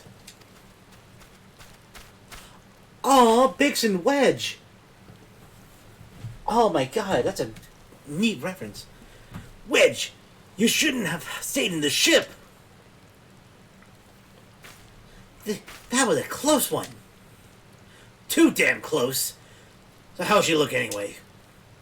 The auxiliary propeller's a dead loss, but I think we can wring enough thrust from the main propellers to get us airborne. Few minor modification, and we should be able to fly the tiny Bronco home. We'll stand watch until the ship is ready to take off. The Imperials will come looking for their scouts eventually, but I doubt they'll get here for a good while yet. Bottrell, you're free to return to the Maelstrom, Command, and complete your induction. Ordinarily, I'd ask you to stay, but I think we'd all feel better knowing an adventurer of your ability was safely sworn in and ready for the next mission. Rest assured, I'll inform Command of the part you played today. I just wanted to say sorry. You know, for calling you an Imperial spy and all that. Got that one wrong, didn't I? Seriously though, if I hadn't been for you, the Maelstrom lads there, we'd be chained up in a dungeon by now. I'm in your debt, friend. We both are. No worries. I understand it was a strange time for everyone. Tensions were high, so just make sure that you and Biggs get home safe.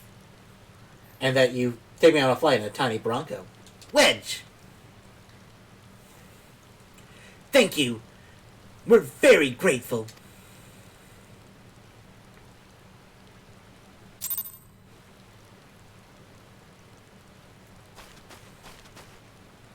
Okay.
Okay.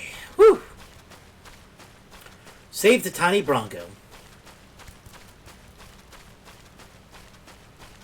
But that also just confirms my suspicions that this land is in desperate need of some of my services.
Welcome back, Bottrell. I just heard the report. You needn't be concerned about the engineers. They completed their return trip without further Imperial interference. I must admit, I had my doubts at first, but it seems the stories about you are true. I look forward to seeing what else you're capable of. After you've been properly inducted into the Maelstrom, of course. Now, speaking of introduction...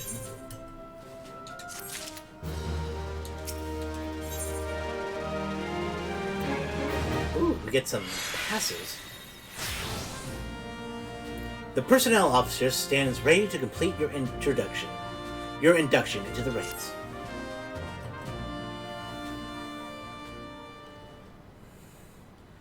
Let us start afresh, shall we?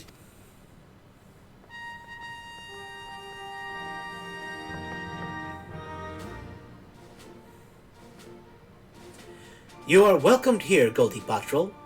That such a well-respected adventurer would choose to join our ranks is most heartening. Before you swear your allegiance to us, however, it is only right that I tell you exactly what it is that you will be joining. A grand company is more than simply a collection of soldiers. It's an all-encompassing organization which draws upon the resources of an entire city-state to form a united military force capable of standing against a nation of deadliest enemies. We of the Maelstrom are charged with meeting the threats posed by the Primals and the Galarian Empire, and solving the many problems caused by the Calamity. Every man and woman who serves under our colors has a role to play in keeping the great warship that is Limsa Lominsa afloat, and on whatever heating Chief Admiral Merrill Webb Bloshevwin sees fit to set. As part of this grand vessel's crew, you'll be expected to take your turn at the oars, for the winds do not look favorable, lass, and the strength of arms may be all that sees us safe to port. If I've lost you with talk of ship and oar, let me put it another way. A Maelstrom soldier labors till their last breath, fights till the last drop of blood. We give our all in service to this nation, and no less is expected of you.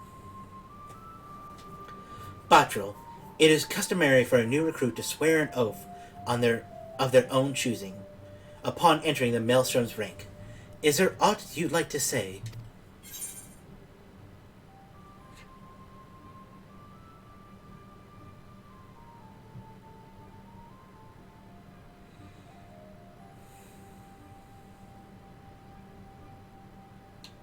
What skills I have are yours, till the sweet souls...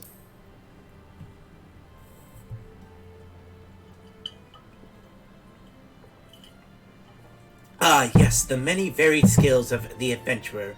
I've no doubt that your travels have furnished you with such knowledge as you will prove invaluable to our cause. Goldie Bottrell, I hereby assign you the rank of Storm Private 3rd Class. You are now officially a soldier of the Maelstrom. Welcome aboard, Private. May you serve Limsa Lominsa till the Swee swallows all.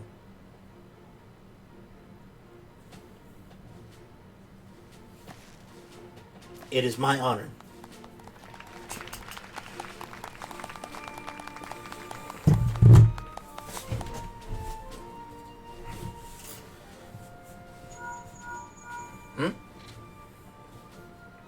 Can you hear me, Goldie? Can you hear me, Goldie? It's Menphelia. Oh, no.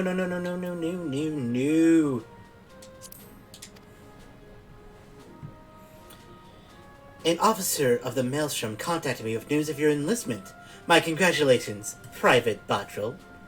Hey, that's gonna be Lieutenant Bottrell in a little bit, my friend.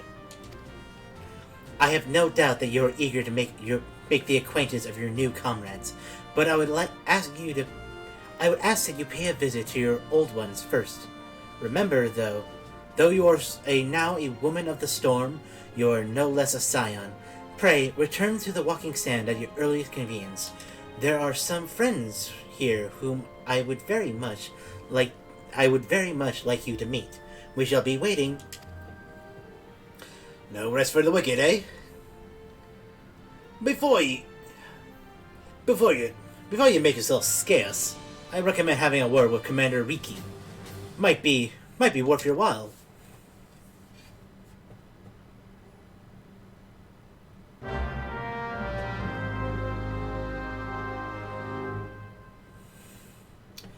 You can now accept the quest My Little Chocobo Maelstrom by speaking with Rashati Riki. Pay return to the Walking Sands is a bit of a meme. You will hear that phrase like a billion times. Hey, you know what? I like the Walking Sands, so I think I can go for at least 1 billion. Now, 1,000,000,001, you might be pushing it. This quest must be completed in order to proceed to the end of the main scenario for A Realm Reborn.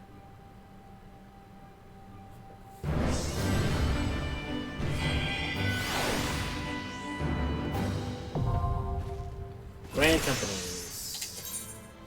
You are now a member of a Grand Company and have been assigned the rank of Private Third Class. Your Grand Company and rank can be confirmed at any time under the Profile tab in the Character interface. Under Character in the main menu. Grand Companies pay their members not in guild, but in company seals. You can confirm how many seals you are currently in your possession under the currency in the main menu.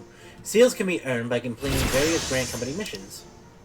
A Grand Company Quartermaster is stationed at East Grand Company headquarters and will exchange items for company seals. Company seals are only redeemable within the Grand Company that it issued them. Ooh, hell yeah. Commander Riki. Supply and...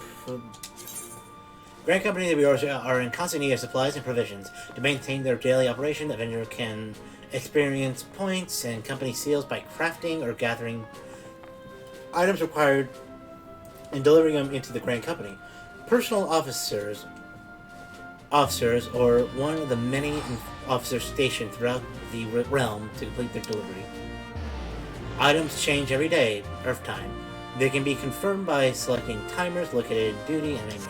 Okay. Yes. Rashat Riki suggests you look into having a personal chocobo mission. Yes. Well, if it isn't private Bottrell. If it isn't private Bottrell, I must say the tales of your deeds have been an inspiration for the troops. Our duties take us far and wide, and I wager you've slogged across quite a few malms of countryside on not but your own feet. Such a sterling children of Maelstrom deserves her own steed. Let us see about having you one issued. All you need to obtain a Storm Chocobo issuance by exchange. All you need to do is obtain a Storm Chocobo issuance by exchanging company seals with the Quartermaster. Once you have this deed, present it to Faegrim, and she will see you saddled up on your own trusty birds. Yes.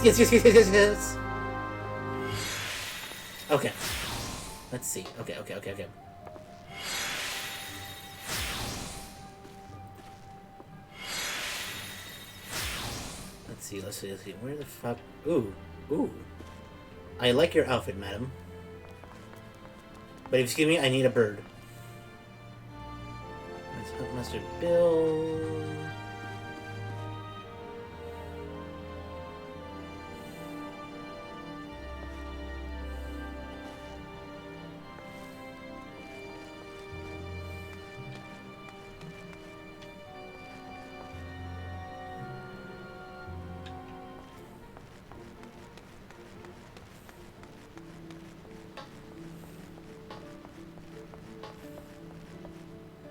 Behind the counter.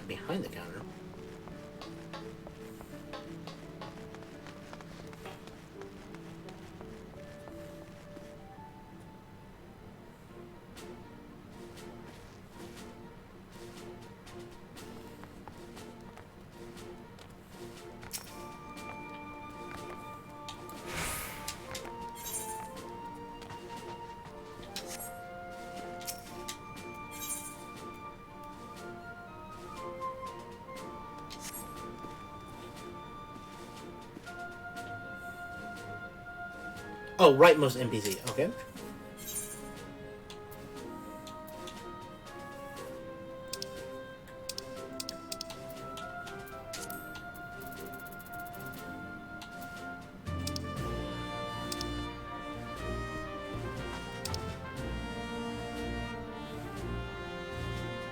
Materials. Material.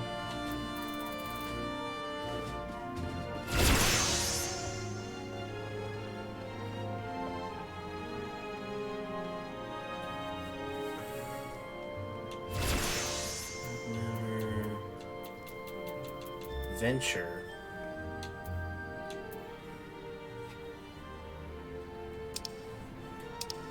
Oh.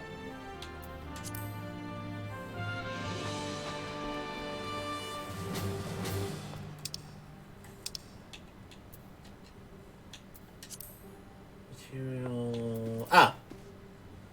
Okay, so I have to go back to, I'm gonna just teleport.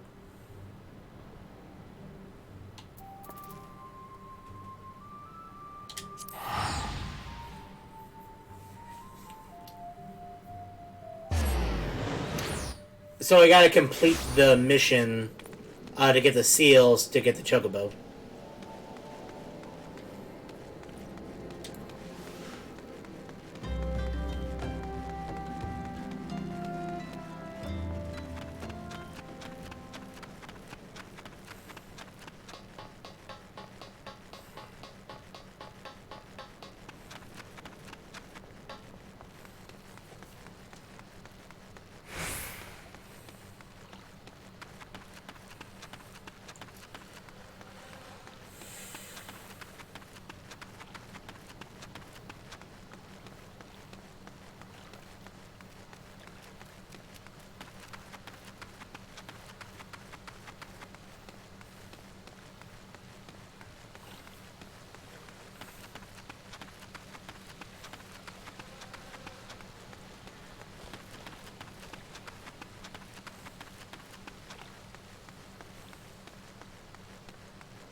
Hi, Tataru. Okay, yeah, you have the same. Thank you, Tataru.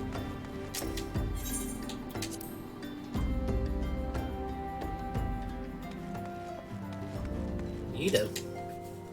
Let me see if I have this right. You're an adventurer who's a scion and a storm? Golly, how do you keep track of everything? Very poorly. It must be fun pairing up with lots of different people. Though, me? I'm always with Papa Limo. Come to think of it, why am I always with Papa Limo? Following the calamity, each nation's armed forces underwent large-scale restructuring centered upon its grand company. In Gridania is the Order of the Twin Adder, absorbed both the Wood Whalers and the God's Quiver, while the Limesians enacted a complete merger of the Maelstrom and the Knights of the Barracuda. Ul'dah is the odd nation out, having made no notable changes to its armed forces. As before, and in the spirit of the Sultanate, each entity retains a certain degree of independence.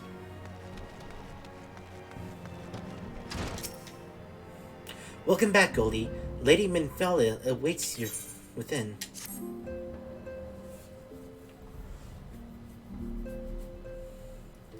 Welcome back. It seems you wasted no time putting your skills to work.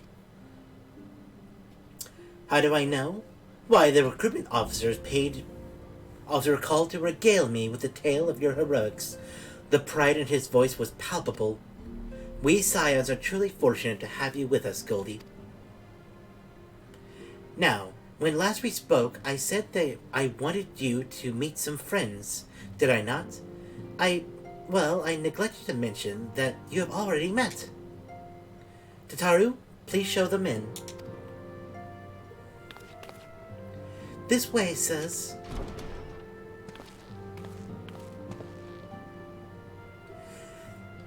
Thanks again for getting us out of that mess. We owe you our lives. Bet I don't think we've properly introduced ourselves. I'm Biggs. And I'm... Gods, man, spit it out, will you? Wedge, at your service. I am pleased to say that Biggs and Wedge will be staying with us for a while. Magic tech-driven contraptions such as airships grow ever more vital to the city-states of Eorzea. As a neutral party, it was judged that we Scions should serve as the keepers of this technology. Of course, for this we need the knowledge of experts, and so we requested the assistance of Ganlord Ironworks, who very kindly sent us 2 of the finest engineers. Our happy family continues to grow.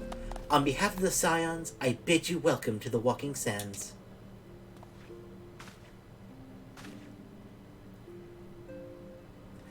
Like every soul here, I love Eorzea, and I counted myself blessed to have been given this chance to stand with you all and fight for the future of the realm. Never have I known such fulfillment, such happiness. I'm glad. There we go. Okay.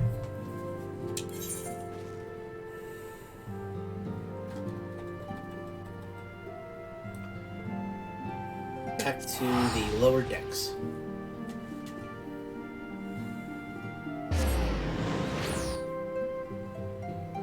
The first name of Mr.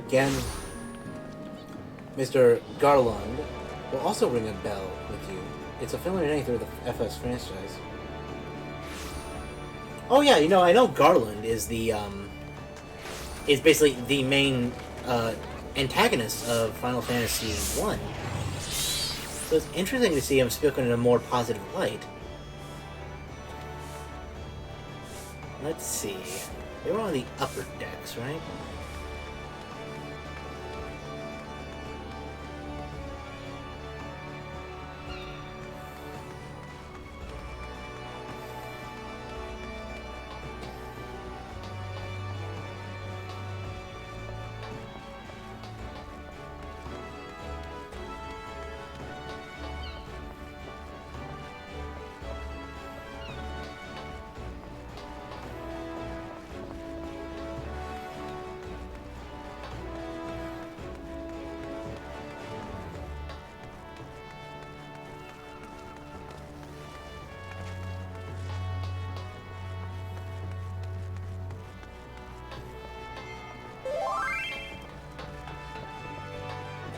Totally consider Fanta.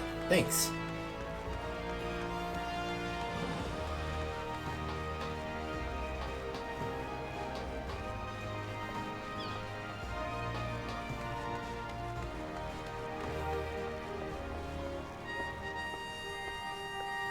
Unless you're talking about Mr. Garland's first name is going to be Sid.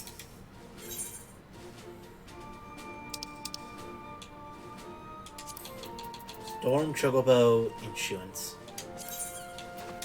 Yes, please.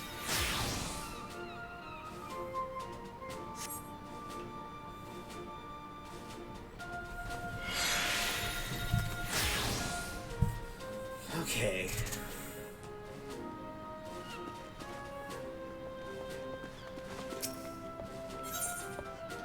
So I bought the insurance.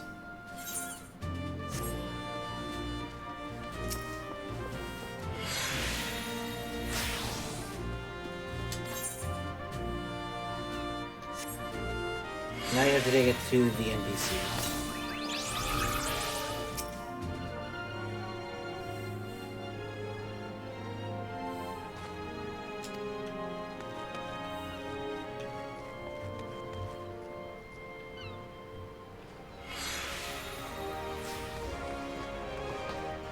Okay, will the name actually be Freygheim? Okay, perfect. Thank you.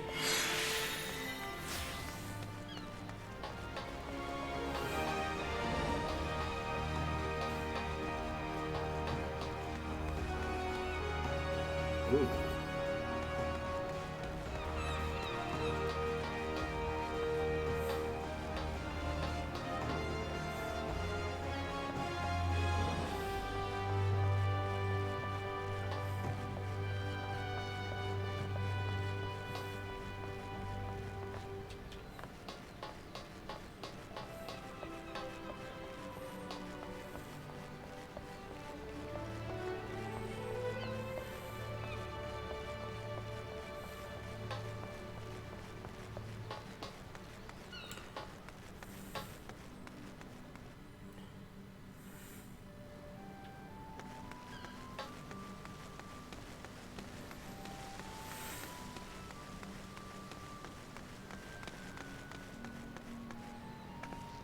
Excuse me.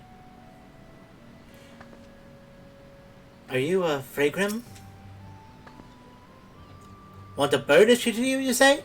Then I'll need to see your stone chocobo insurance. Right here, sir.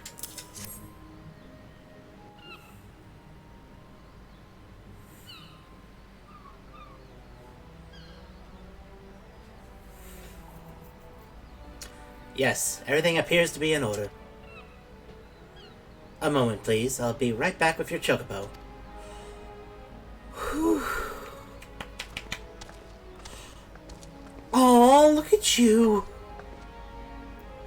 And here he is. The fellow has been in high spirits in the past few bells. He must have sensed that his master was coming. Now then, to make it official, you'll want to give your noble steed a name. Yes.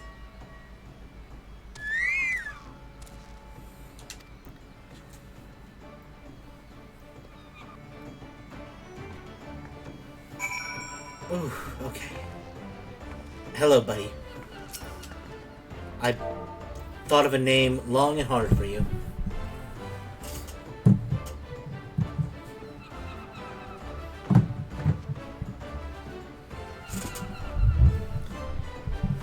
Whew, okay,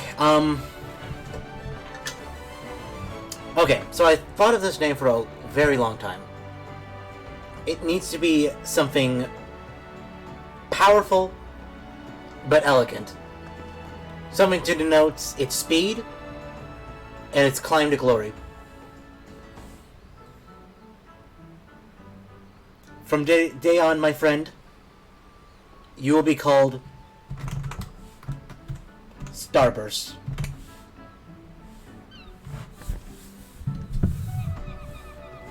Is that how you spell Starburst? Crap, hold on.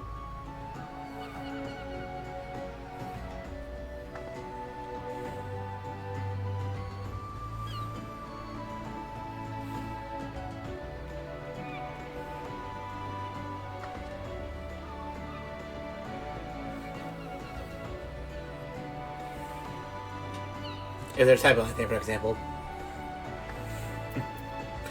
Okay, I like how immediately I say Starburst and you're like, oh, you want to change it?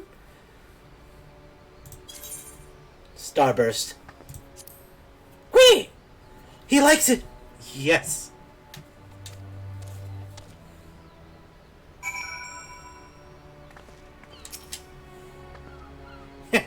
I dare say he likes his name. Here's your very own chocobo whistle. Simply blow into it, and your feathered friend will come bounding to your side. But do forgive him if he doesn't respond when summoned in crowded city areas or monster-infested lairs. Chocobo are stout-hearted creatures, but they have their limits.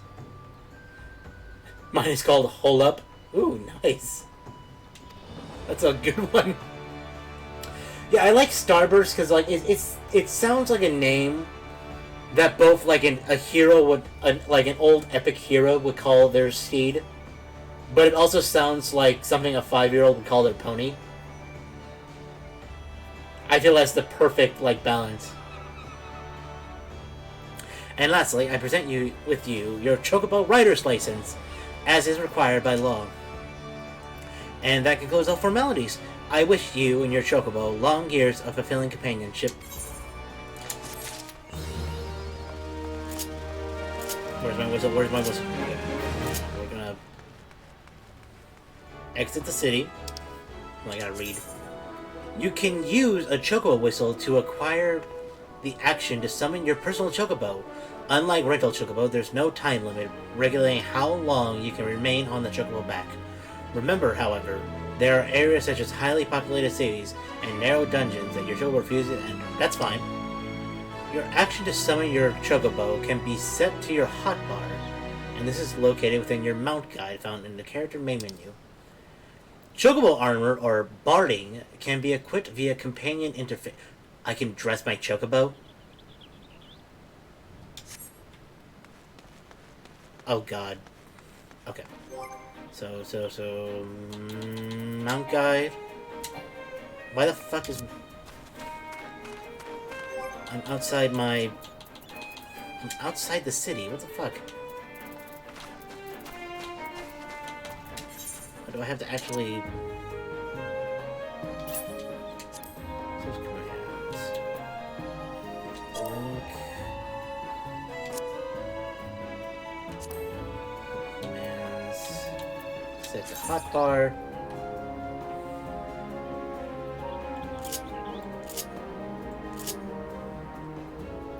We will do LT and Y. Here we go! We can now summon the Chocobo mount.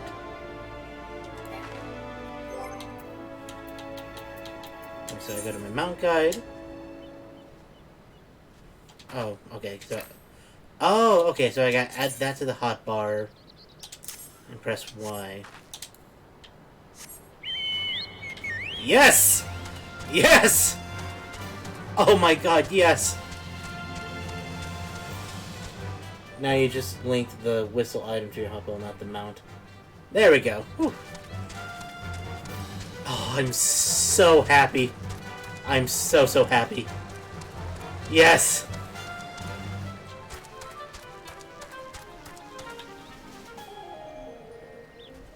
Okay. So I can do... Where's my scroll lock? Scroll lock.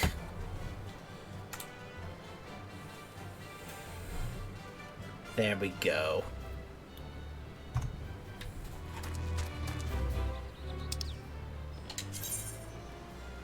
When on Chocobo back, a Chocobo icon will appear in the status effect bar. You can dismount your Chocobo. Okay, so just... I can press that to let him go, and I can re-summon him. Ah, come, Starbust, let us ride. You can also do to adjust the camera too. Ooh. So if I do, I see.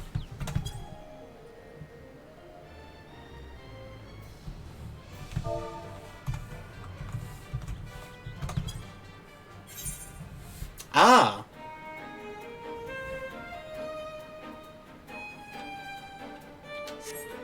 That's good to know.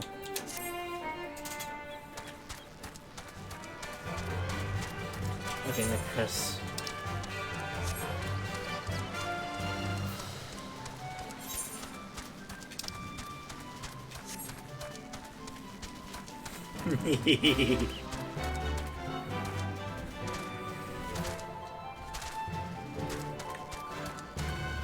Starburst, my friend. We are going to have so many grand adventures together. Oh, I got an item link. Oh. Okay. I'll say goodbye for now, my friend. Okay, so I'm actually gonna try to build my... See if I can build my way up into...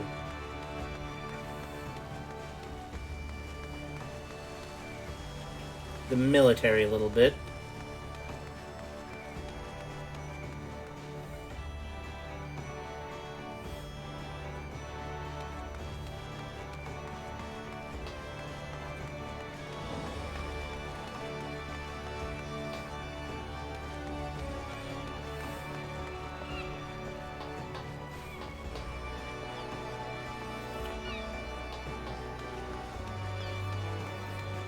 So my next goal is I want to try to hit level 30 so we can move on to Paladin.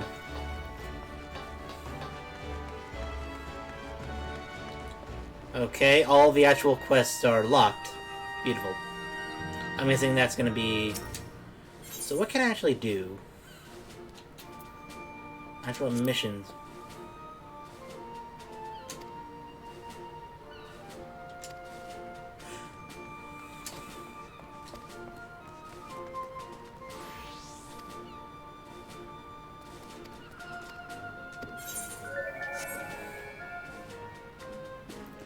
Let's see.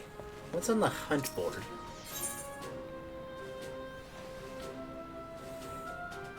If you select apply for promotion, he will tell you what you need for your next rank. Okay. I'm already trying to apply for promotion. You are currently a Storm Private 3rd class. To qualify for Storm Private 2nd class, you must fulfill the following requirements.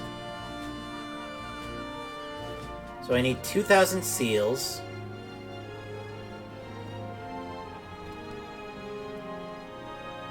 Okay, so I just need to gather seals. And to gather seals, you just do stuff like hunting and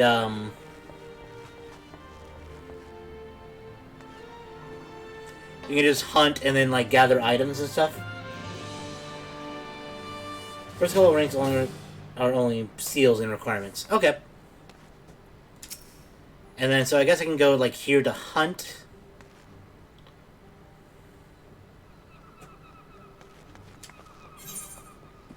What's on a daily bills?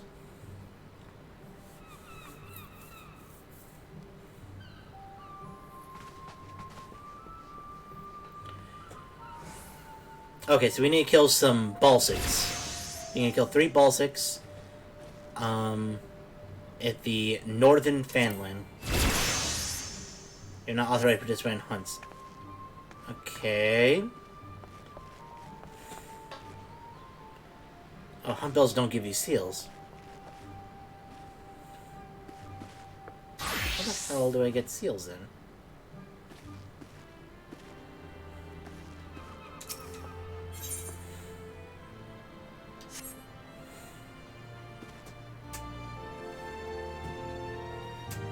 You gain seals from fates and guild heists, or the leveling roulette in the duty finder.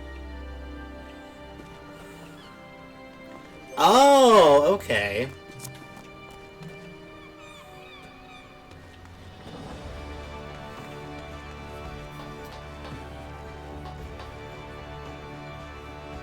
Okay. Oh, okay, so that's what the... That's what, fates and... Okay.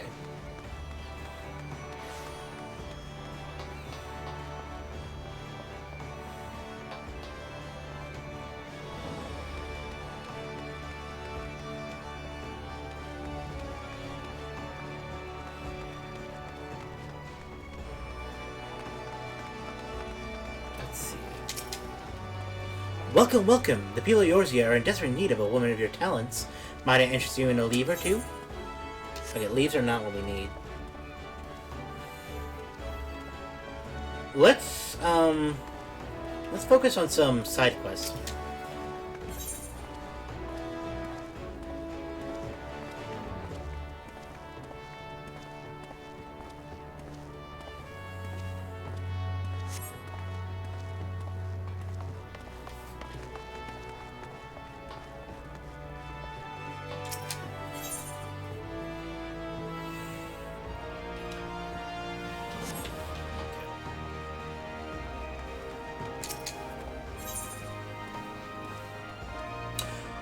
Rumors of a dangerous madman about town have Shubajil Shod Iljibi ill at ease.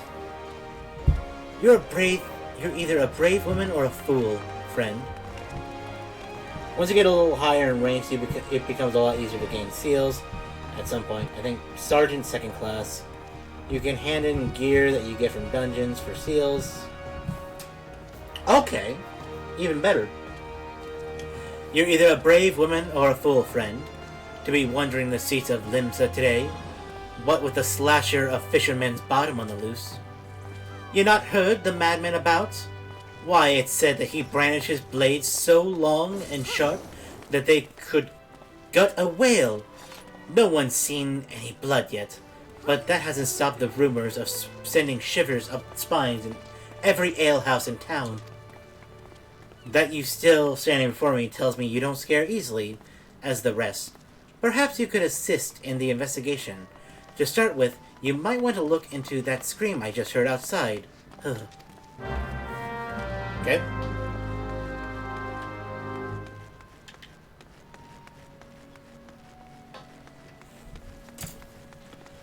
And this one's not going to take me out of town like I hope it would.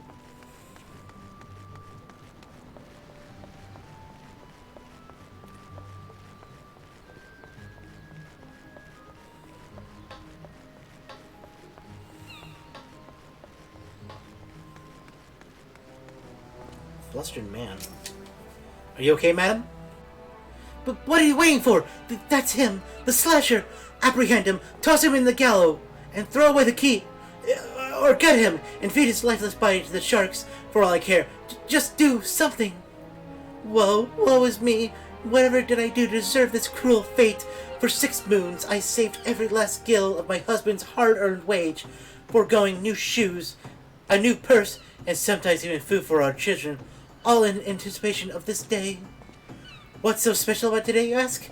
Why, this day marks the arrival of the world-renowned aesthetician in Lemensa. My endless patience and self-control were to be rewarded with hair-raising transformation. That would have every fashion-conscious Lemesian oohing and eyeing in admiration. Instead, I find myself accosted by this lecherous lout. Speaking of which, weren't you going to do something about this? Go ahead, have your way with him. I doubt he has anything to say for himself. Well, you know what? I'm gonna doubt you.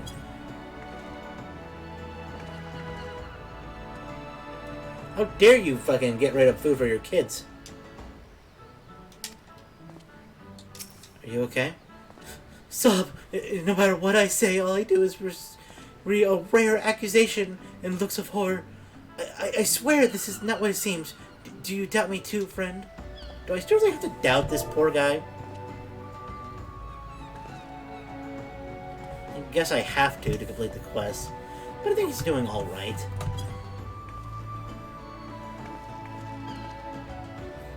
Oh, the ignominy of it all. Of course you take her side.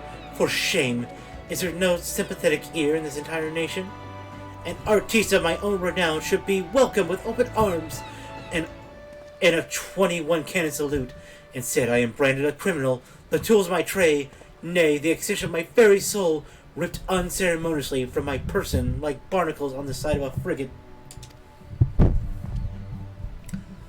I will not last long in my weakened state, nor even as we speak the world around me grows dim. With my dying breath, I speak unto you 3 names, 3 kind souls who have may yet put right what has gone so frightfully wrong. Force Marshal Hazana, Nalquid of Nalquid, Velim's Guildmaster, Beaton of Gridanian's Carpet Guild, and Severin's the Alchemist Guild in Udal. If there is an ounce of compassion in you, seek them out and tell them Jadeline sent you. When my soul is restored and my name rightfully cleared, all of Lemensa, nay, the entire realm, will sing your praises, for I, Jean de Leon, am none other than the ace.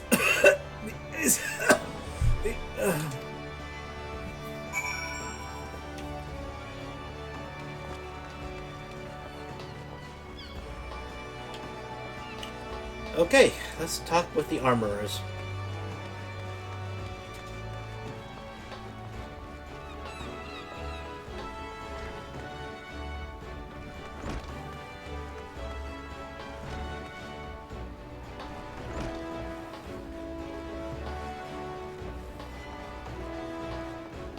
He's always so dramatic. He doesn't seem like a bad guy. You are a bad guy, but you don't seem like a bad guy. Hi, are you Guildmaster of the Black... Delines in you?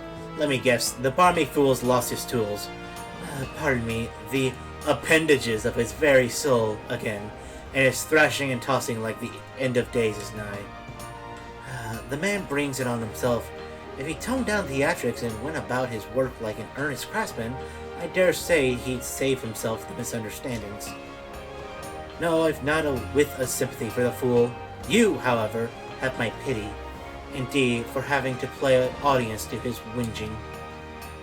Any road, this should shut him up for a while. Tell him that if he loses these, I'll graft the next pair to his bloody hands. Oh? Do you need anything else, ma'am? Are you in need of some trifling tasks to pass the time? Then I have just a job for you. Barteron is offering a reward to any adventurer who slays at least 5 wharf rats. There's no shortage of the pest lurking outside the Tempest Gate, so you should hurry and take advantage of this opportunity.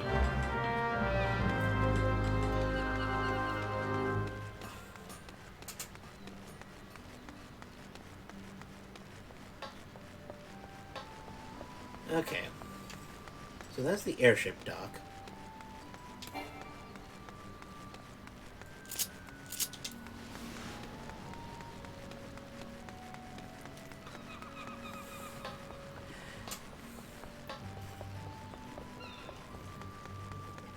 Guy's gonna be sending me all the way back to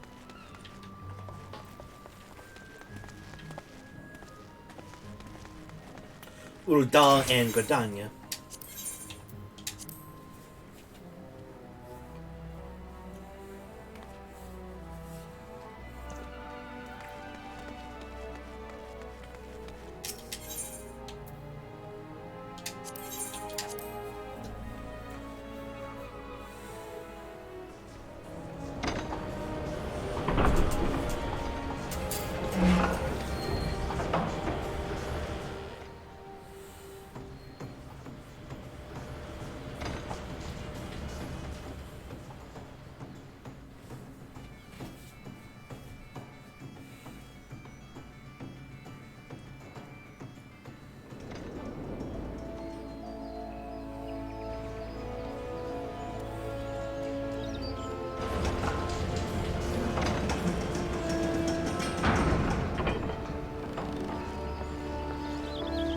Jaldini is the barber of this game, if it wasn't obvious. I can tell by the weird scissor hand poses and JoJo poses. This quest unlocks the esthetician in the inn room, so you can change your hairstyle and stuff. Oh, nice! That'd be good to unlock then.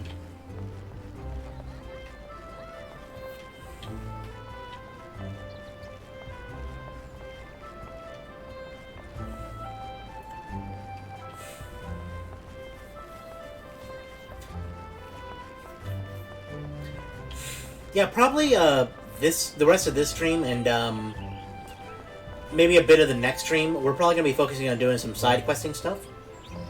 Can I still in the city limits?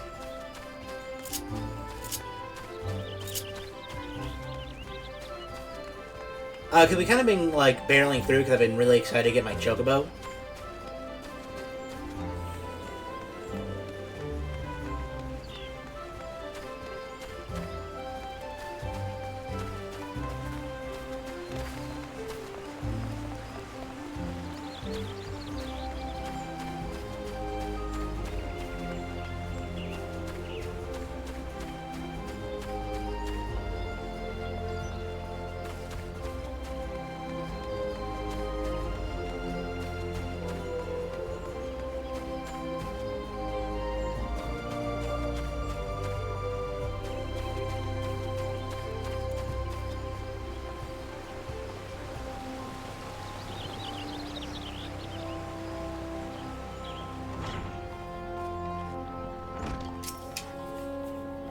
Greetings, adventurer. Welcome to the Carpenters Guild.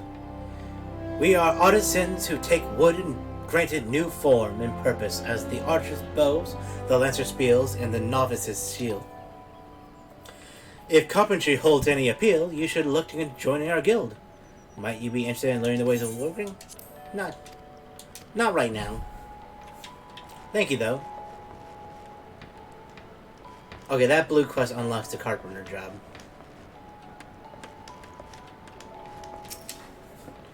A message for Jolene, you say? So you've lost another one. Does that man not understand that wood doesn't simply grow on... well, it actually does, but... at least in a manner of speaking, but the fact it remains that resources are in short supply. For all his flowery words, if his tools were truly an extension of his very being, one would think he'd find a way to hold onto them for more than a fortnight or two. Joleen's skills are not to be doubted, but his temperament leaves much to be desired. Still, it's not my place to judge. Take this to him, and let us both hope that he will right his ways.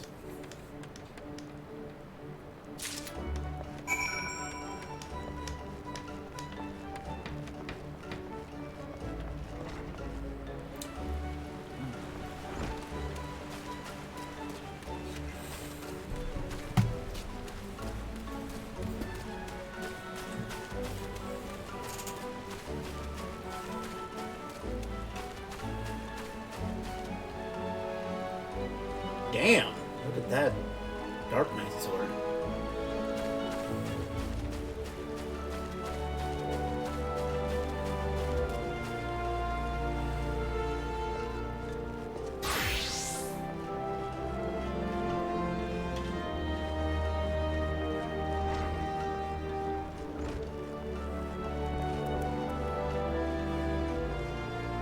Okay. One ticket to Odal, please.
Be...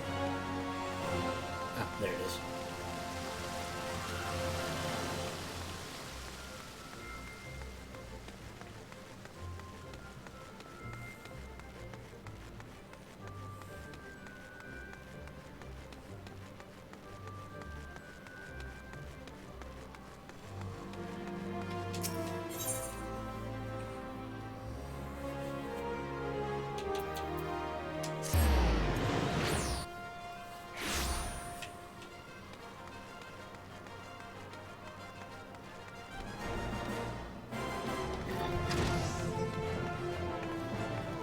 Excuse me, are you Elwyn? Oh no. Ah, here you are, Dietrich. Ah, an adventurer. Oh, shit, you're not the one I need either. Don't worry, I'll try to do more of the jobs.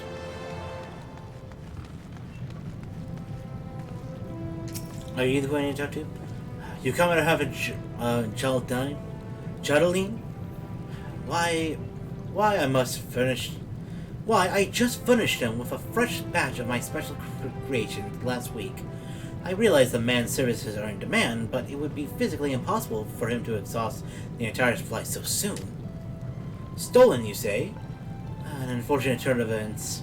Indeed, if not entirely unexpected. You see, the man is something of a genius, and a genius is often misunderstood by modest minds. Trust me as I speak from extensive personal experience. Yes, great minds must band together in trying times, lest the realm be deprived of our talents, and so I command you, deliver this parcel to Geraldine, with all speed.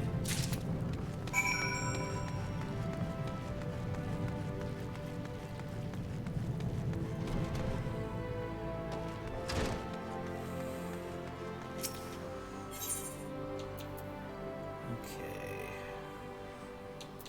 There's the landing. Hello again. One taken to Limza Limenzia.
Excuse me. If there's... Alright. Here's your package from Beaton. Here's your package from Seraphim. Could this be? Yes! I can feel it! The light returns to my eyes. Power courses through my fingers. I live!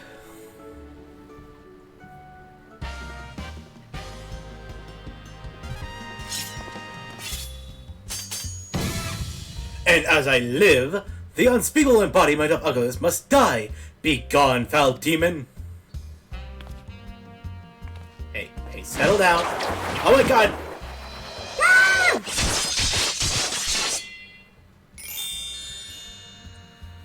Ooh.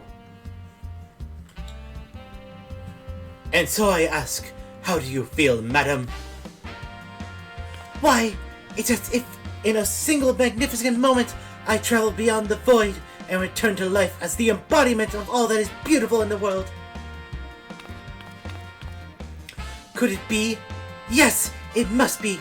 How else to explain such power? You are the one whose coming was foretold. You are the aesthetician. In the flesh, madam, I, Gendoline, crafter of coffers, so divine in the Menfina, so divine that Menfina herself doth begrudge my clientels their beauty. Hey, don't make fun of my god.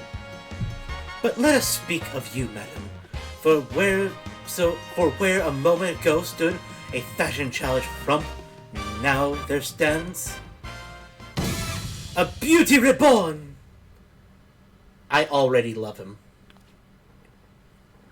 You look good. Hey. And you are the one I must thank for reviving my soul, that I might once again bestow my gifts on a realm bereft of beauty, a kindness I intend to repay in full.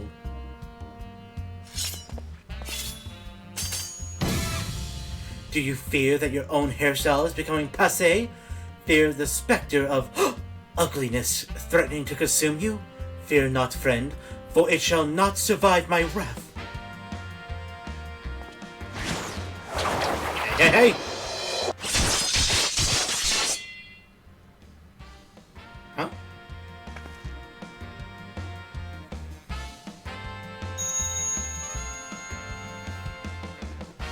What's this?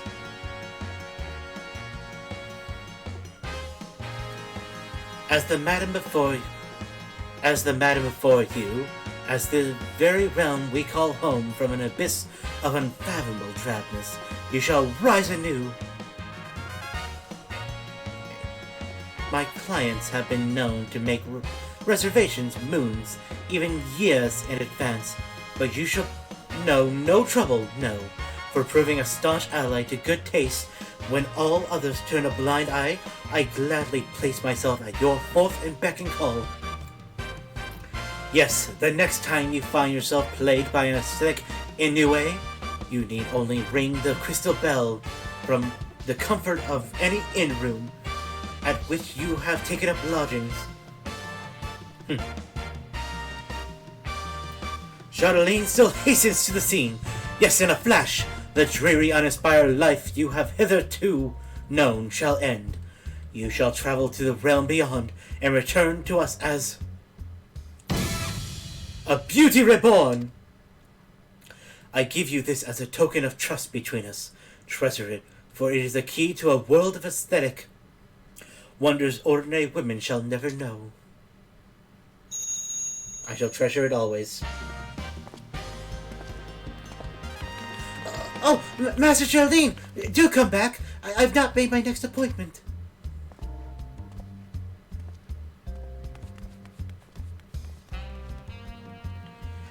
That struts, my goodness. Okay,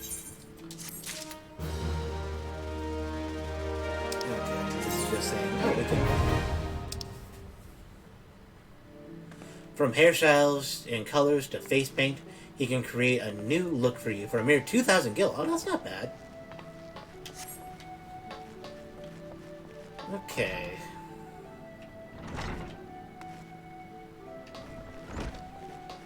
That did not give us nearly as enough experience as I thought we were going to get. Crap.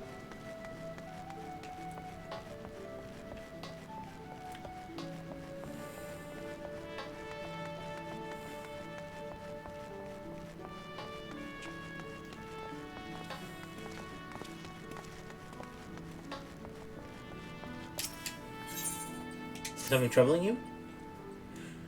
We all know how it feels to have one too many. That's why I'll not fault our patrons for much of what was going on at our tables. But is it too much to ask to keep their belongings on their person when they leave?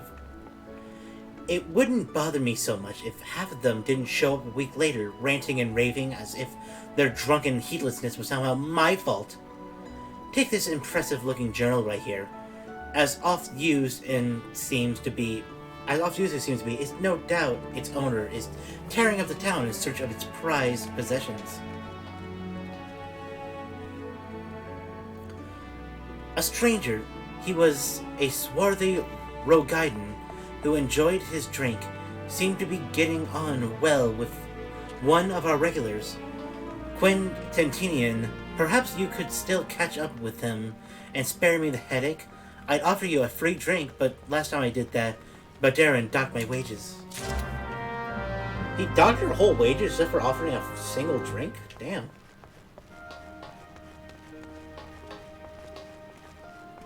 Okay.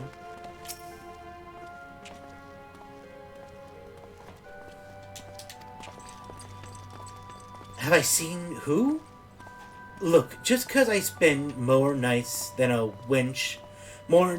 the winch than in my own home,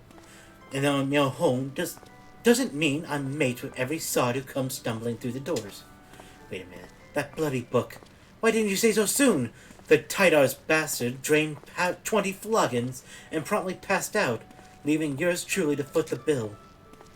Said he was heading for Aleport. Aye. Where else the scurvy sop Nehemiah Willen? He's still stranded at the ferry docks, though the gods know it won't help me get my gil back.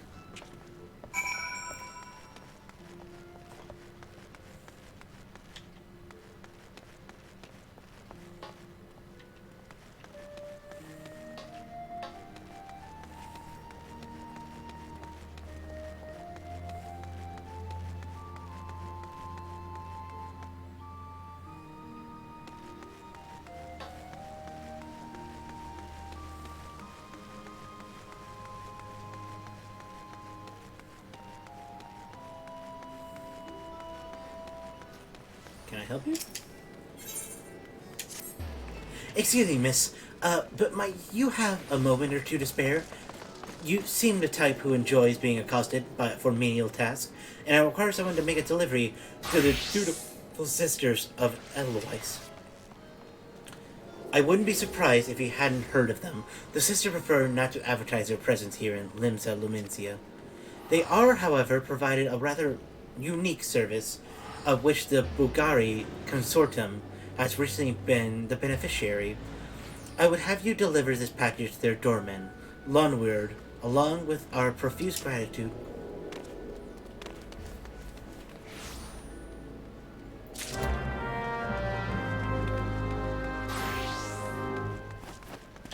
Ooh, they're fighting.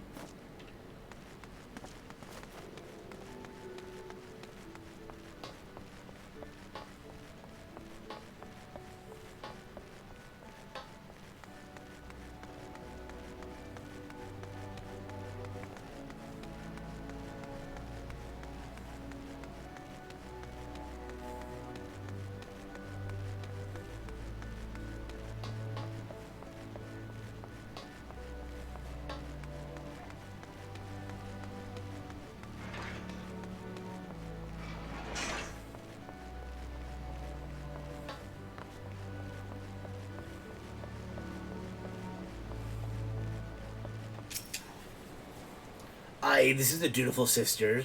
Oh, the Edelweiss.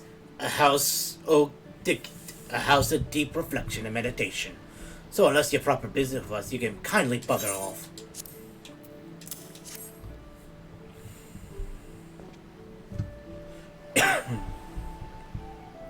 What's this then? A parcel from the Bulgar Consortium, eh?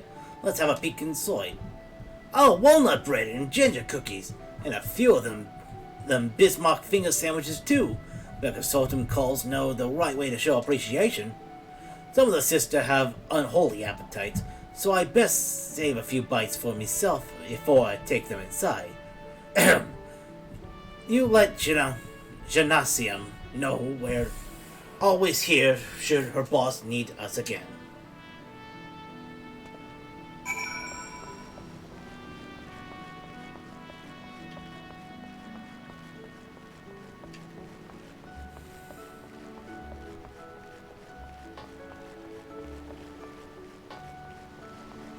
Excuse me, are you Westelide?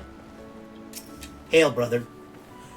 If you have business with me, be quick about it. My ferry and my next great adventure await. You forgot your journal. My journal! Why, I thought I lost it forever. Pardon my rudeness, friends. Perhaps I should stop after 19 flagons. Did you steal a glance at his pages, perchance? No, a shame. A shame that, for this book contains, how might I say, a record of my numerous adventures. Quite an inspiring read, if I do say so myself. Which I believe I just did. You've the air of an adventurer about you, and one almost as accomplished as myself. Had it been you across the table from me at the wench last night, I imagine the tales would have been great and the ales all the sweeter.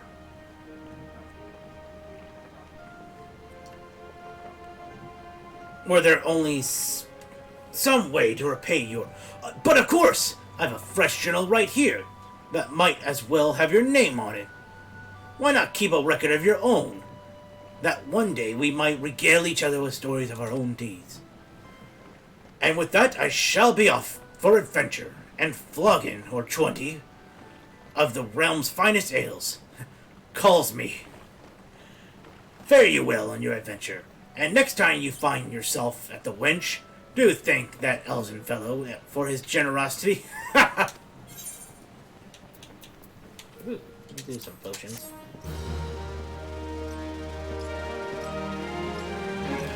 You cannot access the challenge log, which will serve as a record of your adventuring exploits. To open it, select logs and challenge log.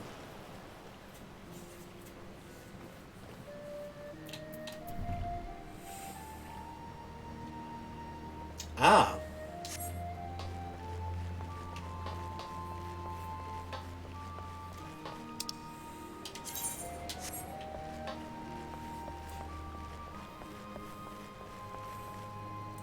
It basically gives you a little EXP and money.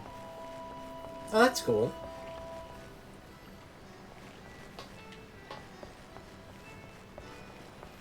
Meh, while I'm here, you're close. We're getting closer and closer to that 30, I can taste it.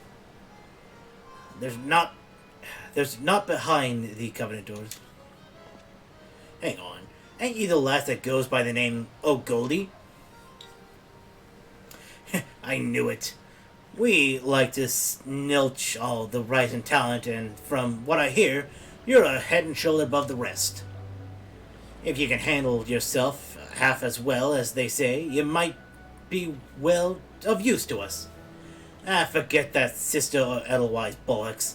That's just a bit of fun to fob off the curious culls. We're a guild of rugs, lass. We're a guild of rogues, lass. And it's mainly our marks as does the preying. Me and mine work in the shadows of Lemissa, taking a keen edge to the rooks and cracklers. Whatever earned themselves millions. We don't tout for members, but every now and again we might offer a promising young carver a place in the ranks. If you're interested in joining us, tip your daddles and we'll put a hilt in each one, just like the gods intended. So what do you say, fancy learning a new trade? Most of the interests are not worth pursuing for the reward. You will do that just naturally by playing the game. The only challenge log that is worth targeting specifically is the gold saucer one because it adds up quick. Oh, okay. Yeah, I'm not really a rogue. I'm sorry.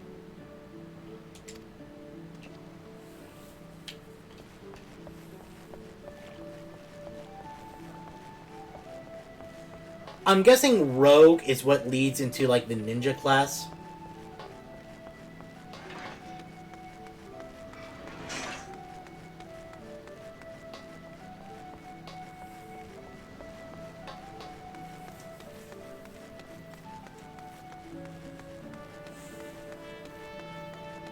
Okay.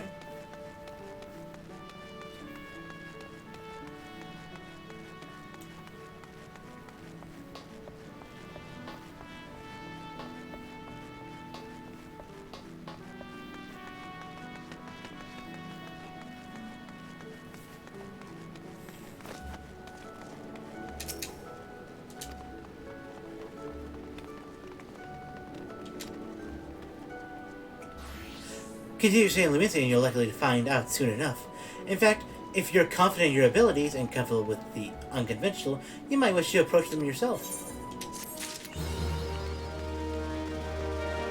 Oh, that was 50 XP. That was not entirely worth it.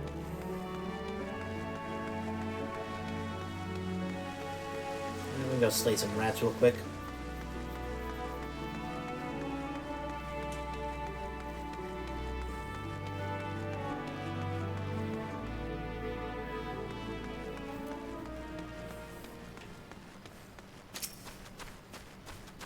Oh, these are level 1s.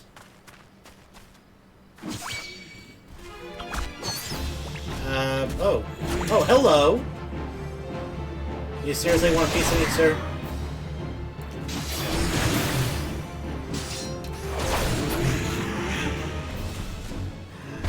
Buddy.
There we go.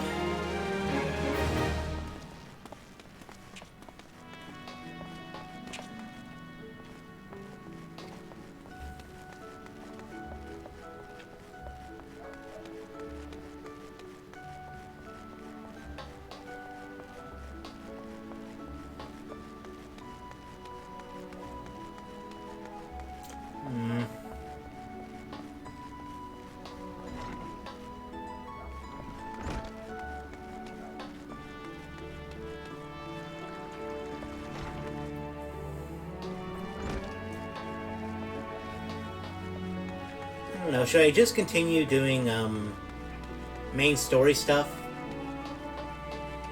And then that's gonna give me my XP quicker so we can end on getting the paladin rank.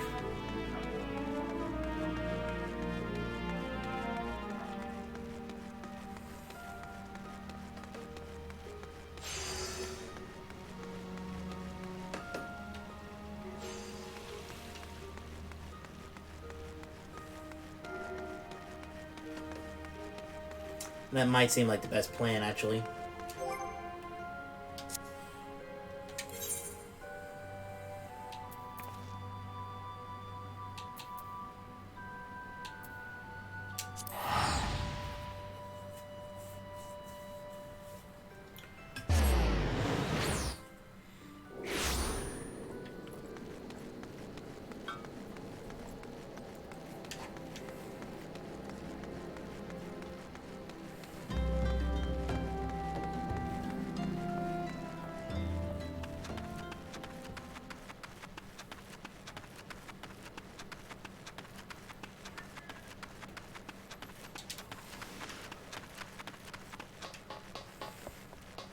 Because I feel like while I want to do the other side quests and stuff, I feel like that's not going to really give me a whole lot of EXP. Well, I feel like the actual main story quests are going to give me enough to push me at least over to 30. So then we can do the Gladiator quest.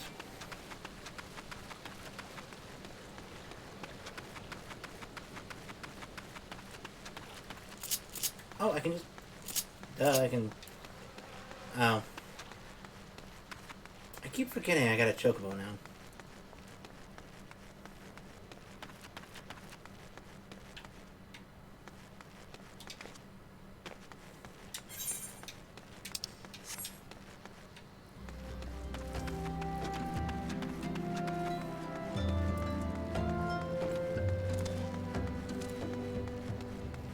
Main story quest is the main source of leveling. Okay.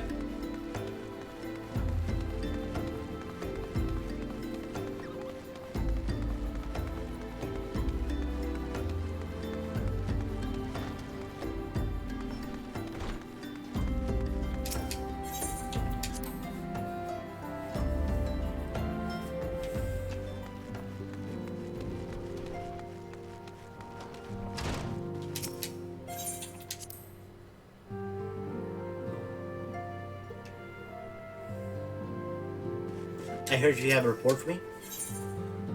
Midvilla needs you to investigate the sliths. Now, having set aside the formalities, we have a favor to ask of you. Oh? Urianger, have the documents arrived from the students of Baldessian? Aye, my lady. They arrived but recently.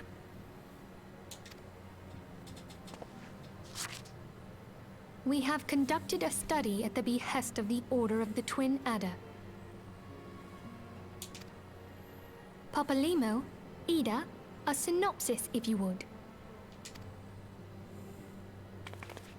Our task was to survey the behavior of the Sylphs, a beast tribe indigenous to the Twelveswood. Okay, how'd it go? Oh, how to describe them. They look like Gisselcreens.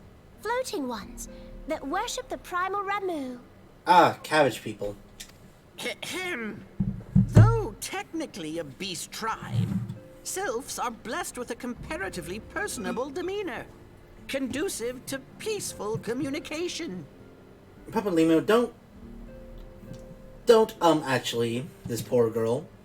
Offering us an invaluable opportunity to learn what the beast tribes know of the primals.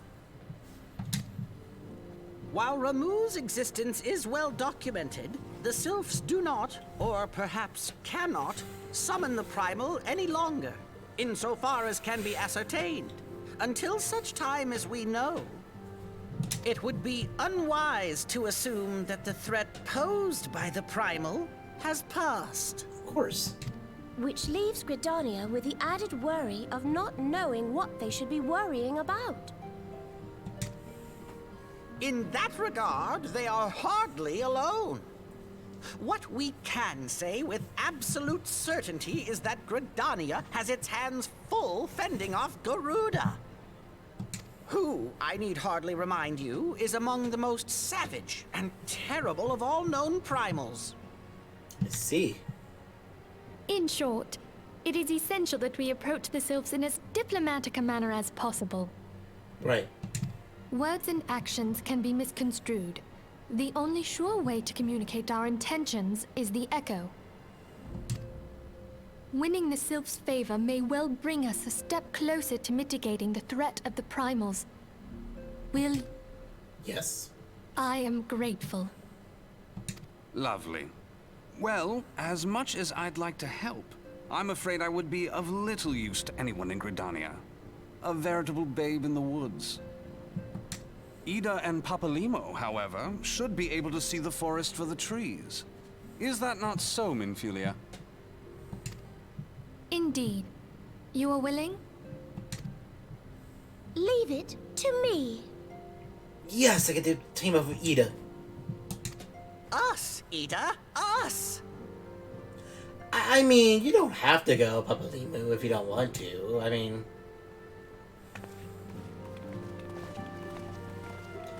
Damn it. There's always a third wheel.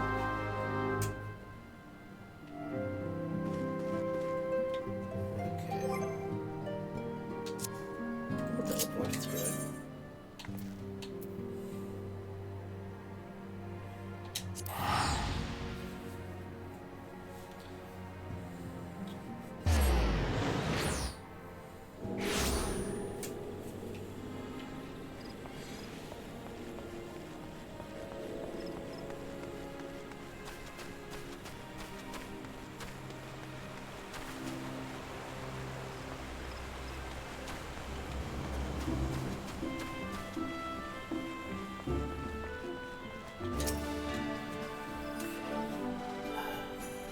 We know far too little of the Sylphs to lay any worthwhile plans. We must call upon the Scions once more if we are to... beg pardons. 'Tis a terrible habit of mine to think aloud. But tell me, what brings you to Adder's Nest?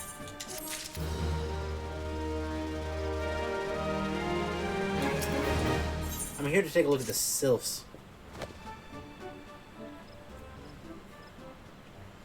Hail, adventurer! I bid you welcome to the Adder's Nest. Do you seek to entwine your destiny with the twin adder? No, sorry, I'm already a storm. Thank you, though. Morning, Commander. Morning, Commander. Sorry to disappoint, but other business brings us here today. Ida and Papalimo! Always a pleasure to see you two. See the two of you. And not a pleasure to see me. My men tell me you quest in the name of the Scions of late. Quite so, Commander. A little bird told us the twin adder was in need of our adventuring prowess. You little birds sing true. No doubt you've heard we're investigating the Sylphs, a curious beast tribe that call the depths of the 12th Wood home. The Sylphs are, for the most part, a peaceful bunch, to the delight of the elder Seedseer, who has no desire to see her people embroiled in yet another fruitless war. The twin adder is of the same mind, and 'tis precisely for this reason that the Sylph's relation to the primal Ramuh has raised flags of warning amongst our ranks. Friendly as they may appear, beastmen will be beastmen. Okay, that's gonna intensely make negotiations harder with that sort of attitude.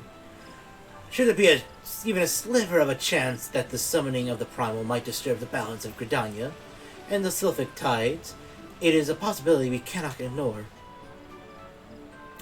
Better to be safe than sorry, indeed. Do we strike at Ramuh, or leave the Sylphs at their own?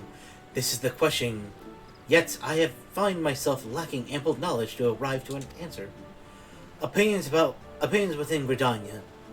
Opinions abound within Gridania, but listen only to the one's own is among the greatest mistakes a commander can make.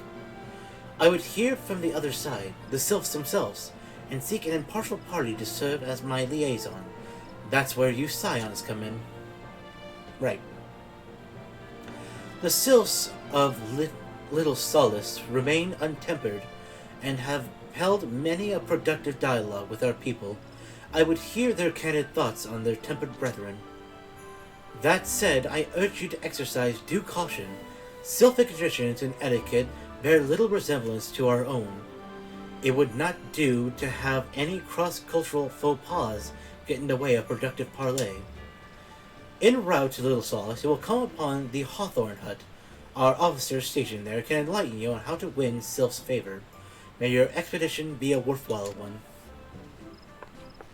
A friendly parley with the Sylphs. This should be a pleasant enough diversion. The Hawthorne Hut, was it? Why, I believe the ferry departing from West Shore Piers should take us straight there. A friendly parley indeed. I hope this will be as straightforward as you say, Papalymo. Yeah.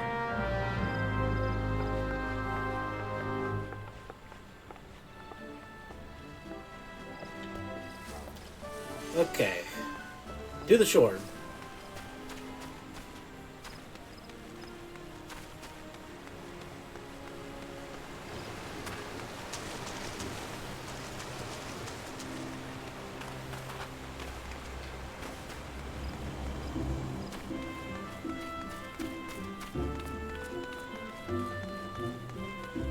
This way?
Ooh, I like your attire.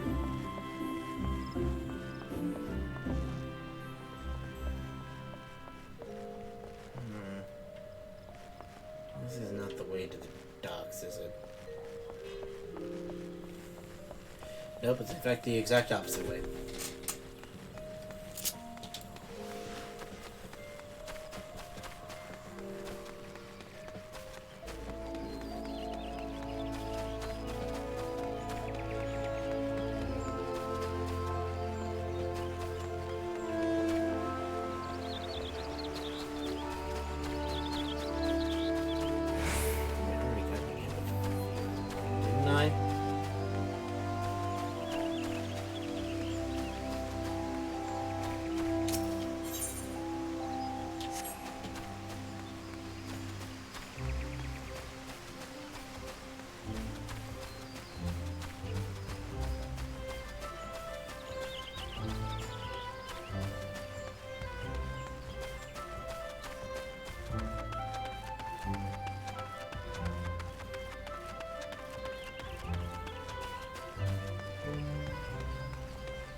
Go. Here we go. The docks, finally.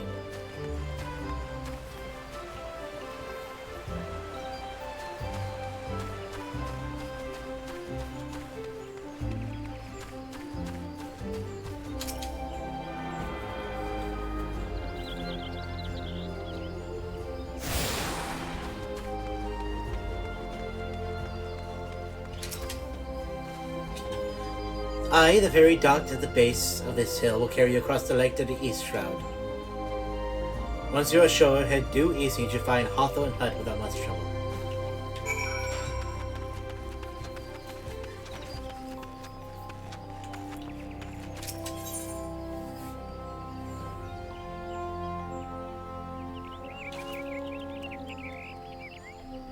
I'm guessing you need to seek passage of them. Oh, okay.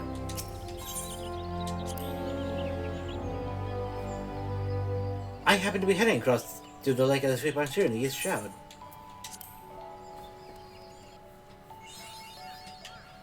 Excellent.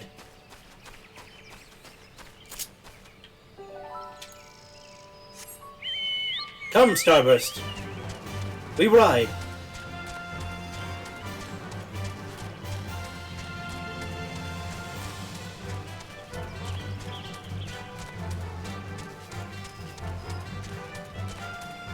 Ooh, a fate.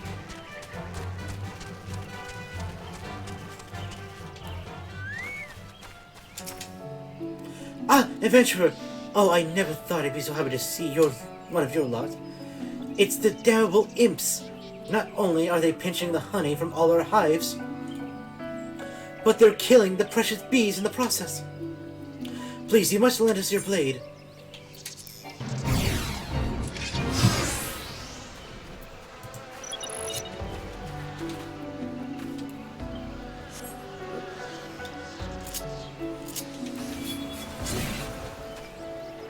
Up.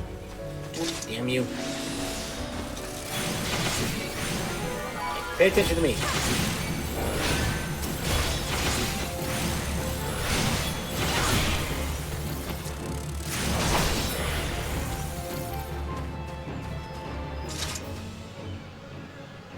Ah!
There we go.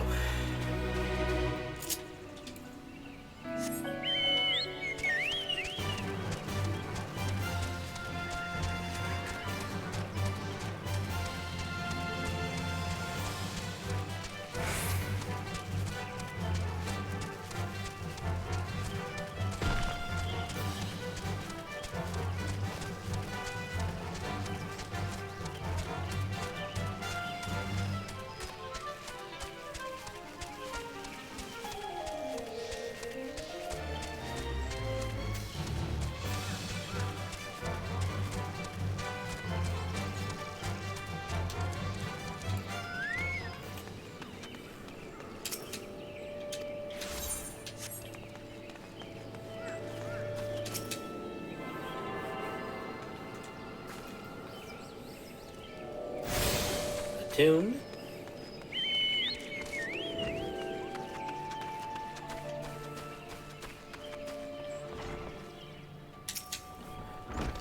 Indeed, I am Almin of the Twin Adder. I understand you're here to learn of the Sylphs, yes? From all the whimsy, they are a wary lot, particularly since the Empire has come to the Shroud. Earn their trust, however, and they're as friendly as any folk. They have their quirks, but so do we all, no? Would you know more, you do well to speak with the master of this hut, Rolf. He's forgotten more about the Sylphs than I'll ever know.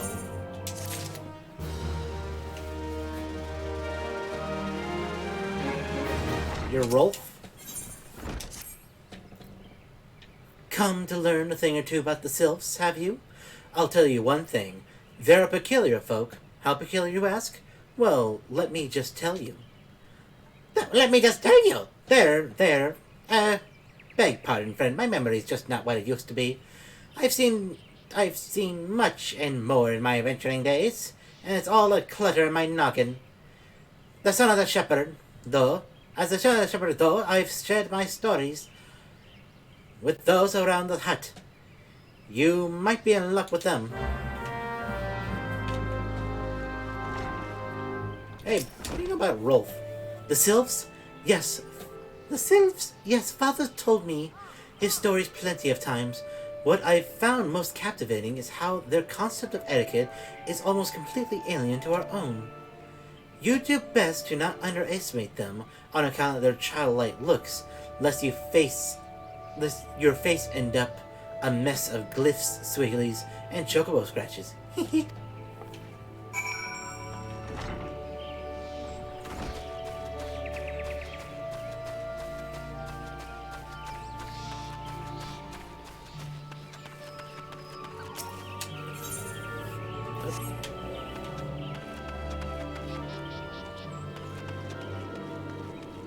Monet?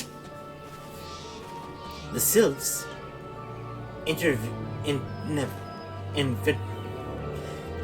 invertebrate tricksters and troublemakers. That's what they are.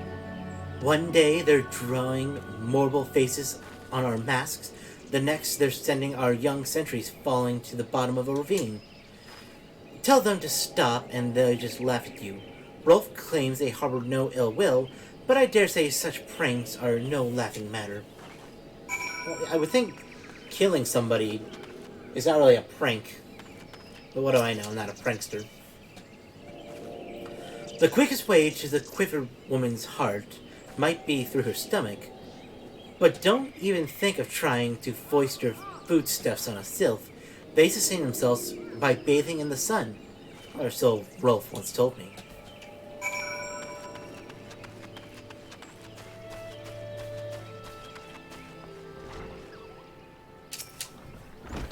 Oh, of course, hearing your stories, well, my stories, has brought back the memories flooding back to me. I feel like dancing. Yes, nothing brings people together quite like a little toe tapping. A sylph told me long ago that dancing is a time-honored tradition among their kind. You do well to remember this. It just may help win the favor of our forest friends.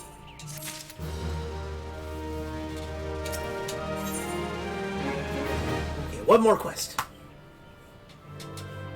Rolf Hathorn would share further knowledge to assist you in befriending the Sylphs. Oh, still here, eh? Great. There's one thing you should know about the Sylphs. They don't take kindly to guests who show up empty-handed to earn their trust. You do well to bring along, Drat, what was it? And my wife Rose and I were just speaking of the matter not a day ago. Forgive me, friend. Speak to Rosa at the comb. Her memory proved more reliable than my own.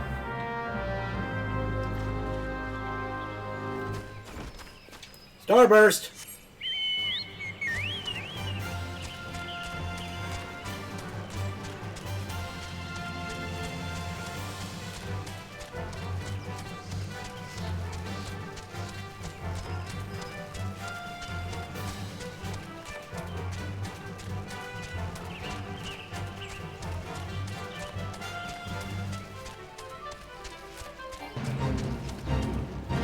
Oh, bullshit.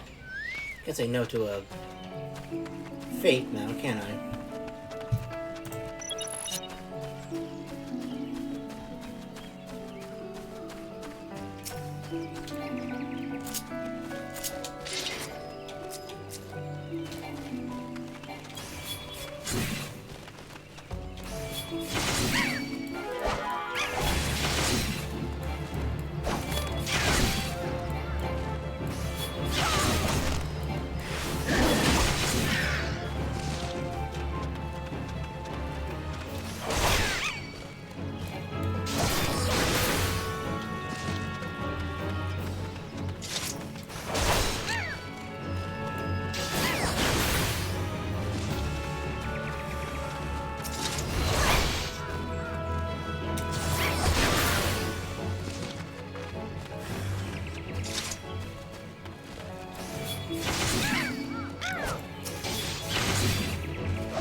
Oh, you're Rosa.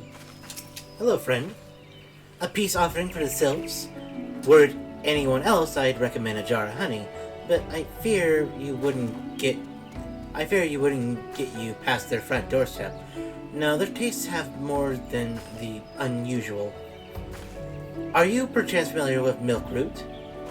That's what we call the root of those freshly fiendish seedkin, the ochu. When chewed, it exudes a cloudy liquid that's said to induce curious visions if inebriated. You'd not catch me dead trying this stuff, but the Sylphs seem to enjoy it to no end. Oh, so they're high cabbage people. Oh, I see. I've not seen an ocho around the comb in quite a while, but I did encounter a suspicious clump of grass the other day. Were you to stimulate it somehow, with some of this amber syrup, for example, you might be surprised what comes out. Good luck.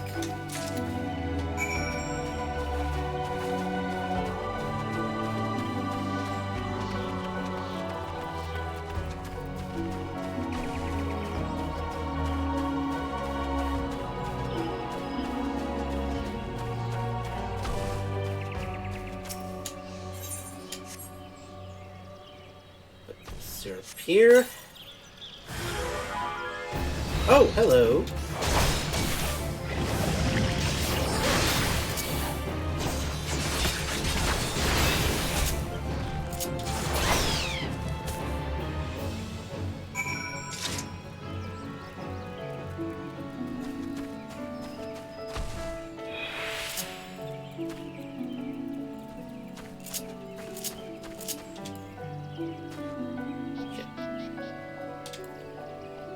Come, Starburst!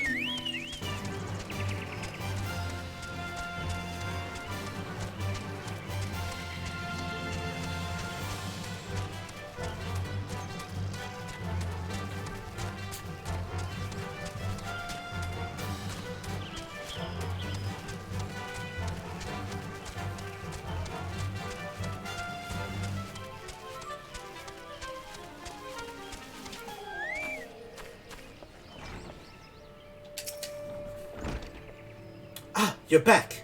Was my wife able to direct you to a sustainable offering? Milkroot! But of course! Those cells quaff the calories up as quick as I do a flagon of mead. The effect's just about the same as well. Any road, a gift of Milkroot will have the sylph calling you friend and sister the moment they lay eyes on it. Now let me wrap that up for you. I'm starting to feel a bit woozy. Woo! Level 30.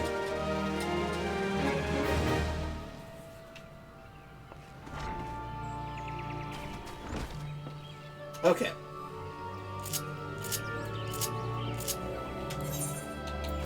Let's go to the Steps of Udal. I think our gladiator brothers and sisters need us.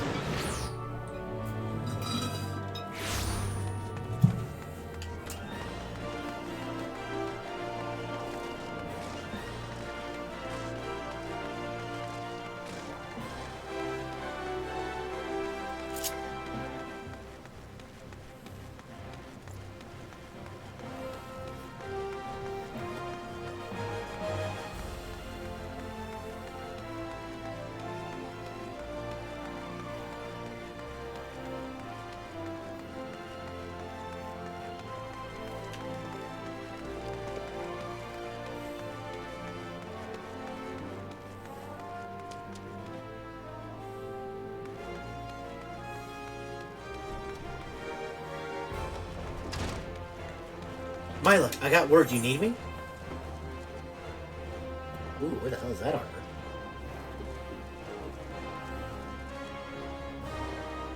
First Sergeant Mila is extremely upset due to a recent turn of events. Damn it to the seven hells! This is madness! It's Aldous. He's been arrested by the Brass Blades. They claim he was planning to assassinate the Sultana.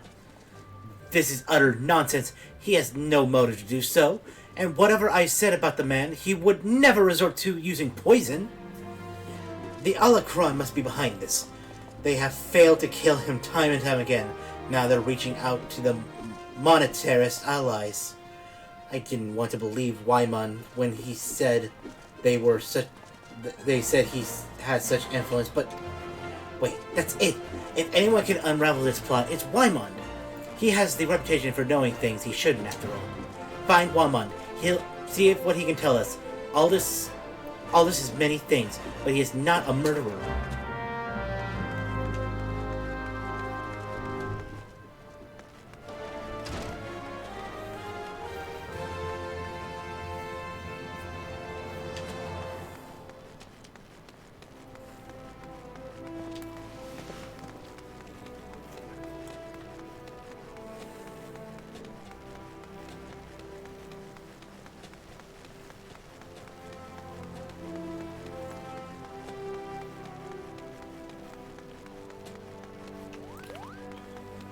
Wymond.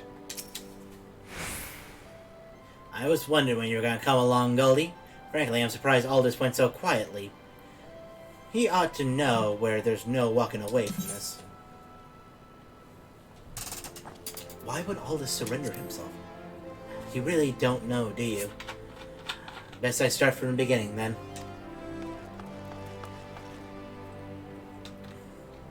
Aldous is something of an enigma.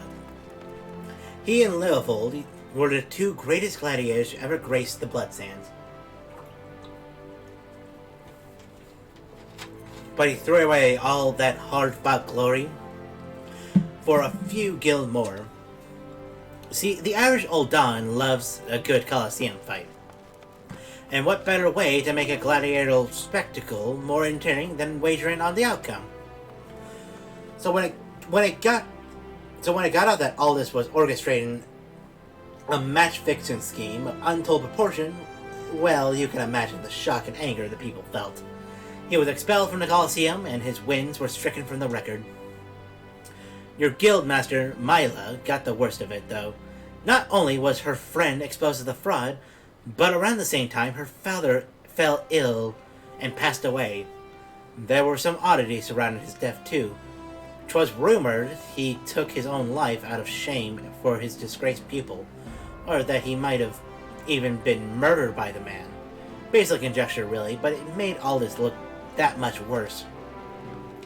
In the end, Mila lost two of the most important men in her life, and was forced to take charge of the guild alone.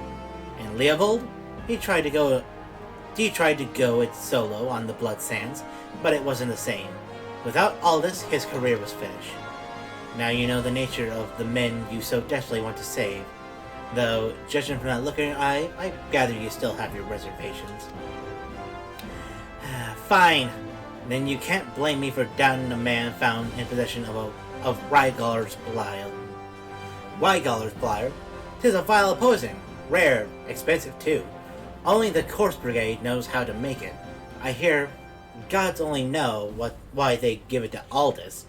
Could go to their headquarters at the Spectrum in southern Thanlin and ask them direct, I reckon.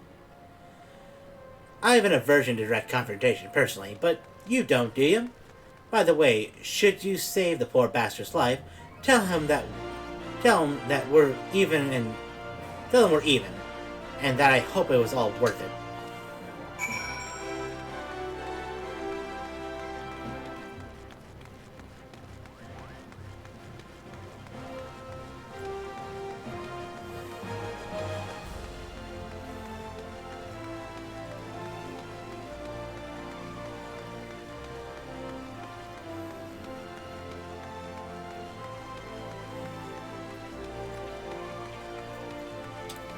Okay.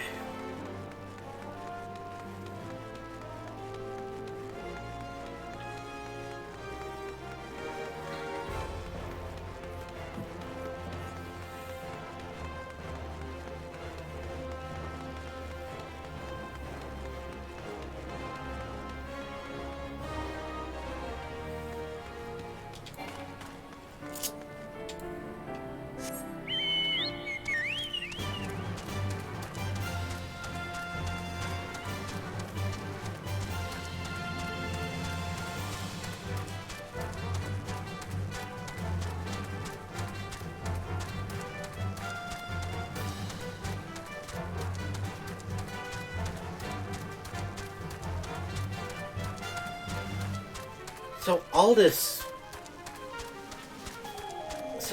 was a cheat. At least that's what rumors say, but there has to be more to this. A man doesn't just simply go full-blown evil because fucking... A man can't go full-blown evil just because his buddy got ransacked, could he? No, there's something more to this. Aldous kept saying it was gonna all be over soon, too. I wonder if he meant...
Come on, bring it on.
Okay. And dangerous counting, Starburst.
Ralgor Thad. Oh, crap.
Okay.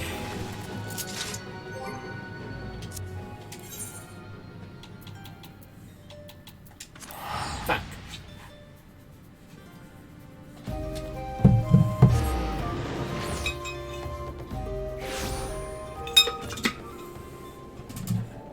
That's fine.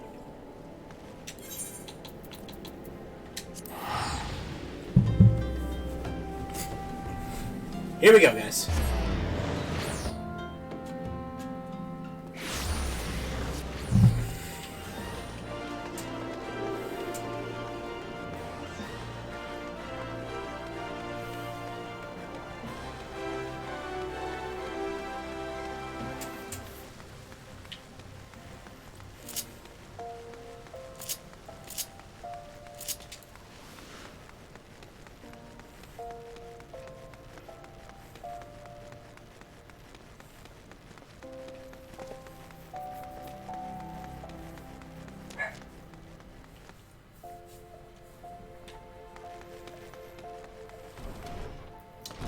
Okay. Where have you been, Goldie? Aldous has been given over into the custody of the Sicarium. They mean to execute him. We must do something. Hold on. I have evidence to prove his innocence. This poison, is it... You're proof that the Alcaron purchased it from the Corpse Brigade? Thank the gods, you've done it! Quickly, we must show this to the official proceedings over his execution at Highbridge. Go, now! Right.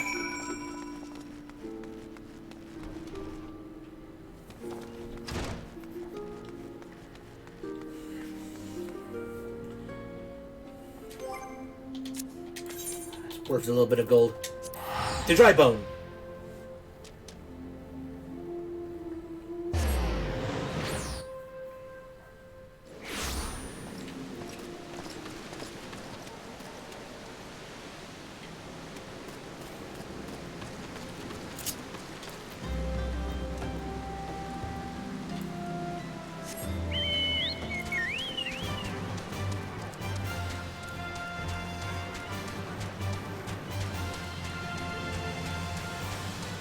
Come on, Starburst.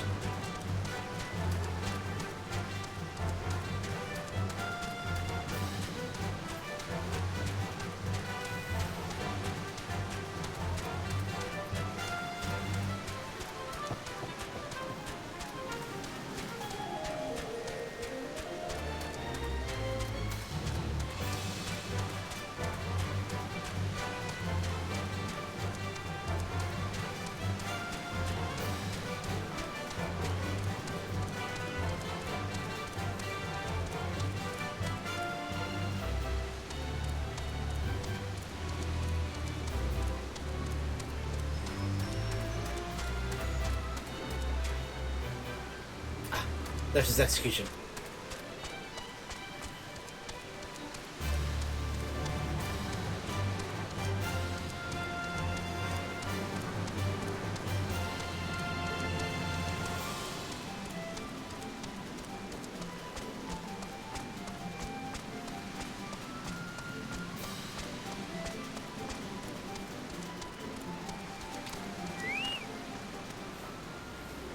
Hold the possessions!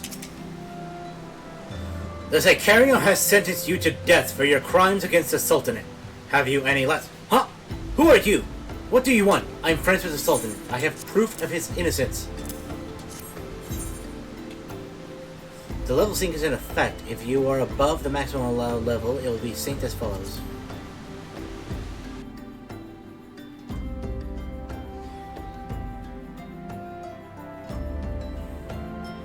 These are bold accusations you make, adventurer.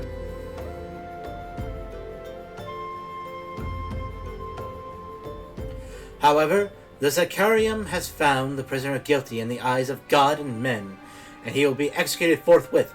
You can't do that! There's proof that this man is innocent! Don't waste your breath, Goldie. The All Scales have always yielded to wealth above all else, and Leovold spent a fortune to secure my sentence. Sorry, I'm still here. I just turned down the volume for a bit. My partner needed a paladin crash short. Oh, fun! Yeah, no, we're just doing the gladiator quest right now. The All Scales always yielded to wealth above all else, and Leovold spent a fortune to secure my sentence. Silence, criminal! And you! What are you waiting for? Do it!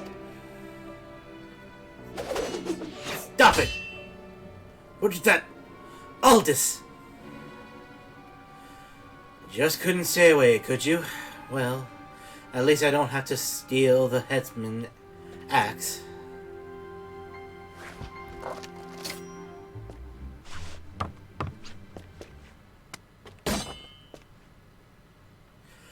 If the gods to have blood this day, I'm afraid it won't be mine. Since you two are so devout, perhaps you'd be willing to offer yourselves in exchange. Mercy!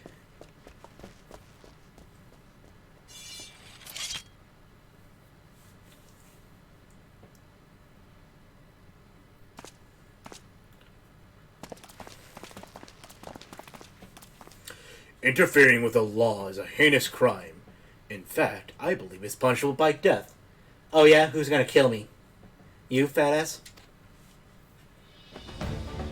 Mr. Ooh, look at me. I'm such an edgy little monk boy. What, are you gonna whack me with your stick?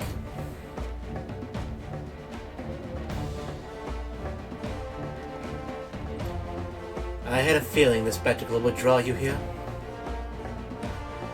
I should have dealt with you from the start. Come, let's dance, brother. So it'd be a rematch. Very well, I accept. Milo and the others need you, Goldie. Leave him to me.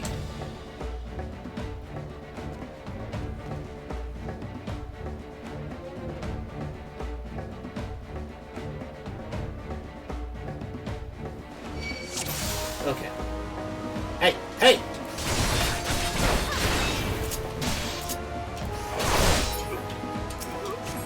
Oh, a lancer. Ooh, you're gonna stab me with your pointy stick? Ha! Dull as ever. And what's of you, Mr. That stick's clearly compensating for something. Oh, look at me! I saw a Bruce Lee movie once. Stab!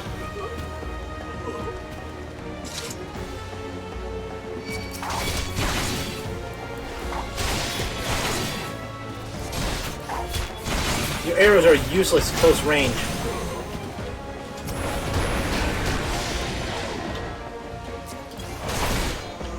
What? Oh, you little munchkins. Trying to send you back to the Lollipop Guild.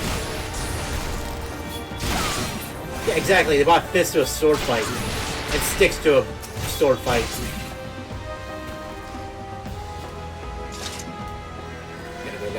Gotta go.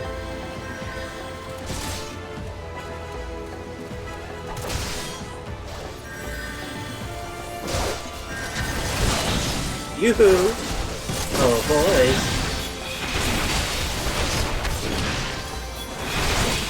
Why don't you pay attention to me for a little bit? Hey! Just pay attention to me!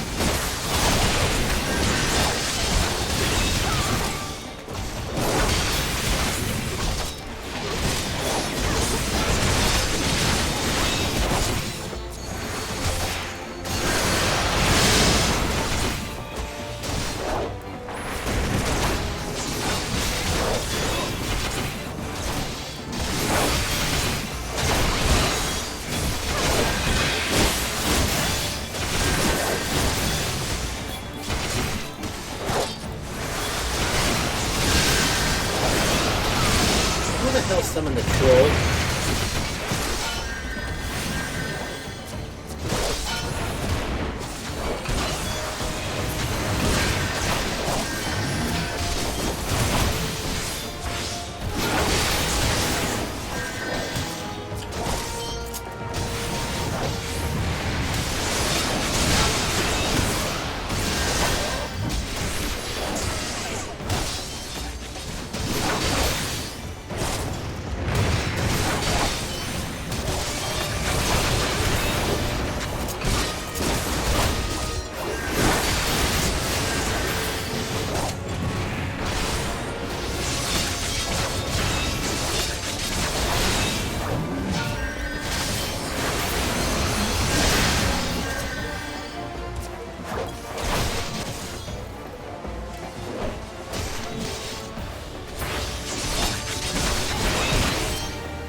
Aldous!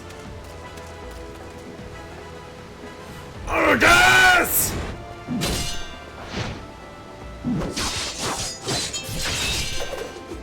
Damn!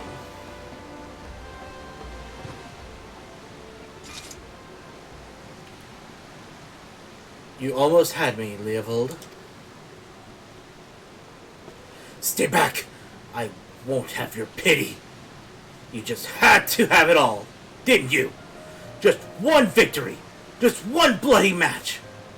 But your precious ego couldn't accept that. You ruined everything! Tell me, Aldous, how does it feel to lose your name, your legacy, everything you ever loved?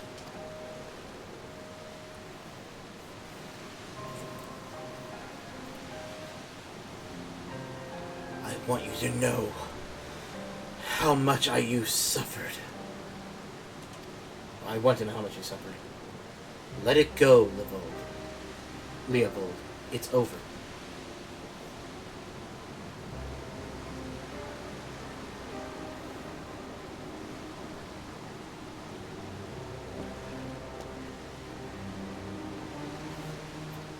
Like hell's it is. I swear you will never know peace. Not in this life or the next. Leovold, no!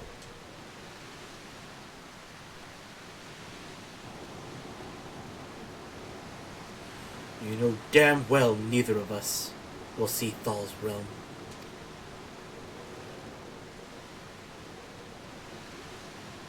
Let's go. Our comrades are waiting.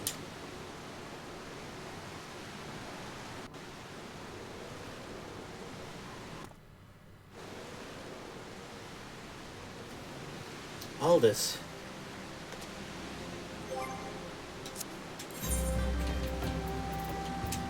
I'm just gonna teleport back.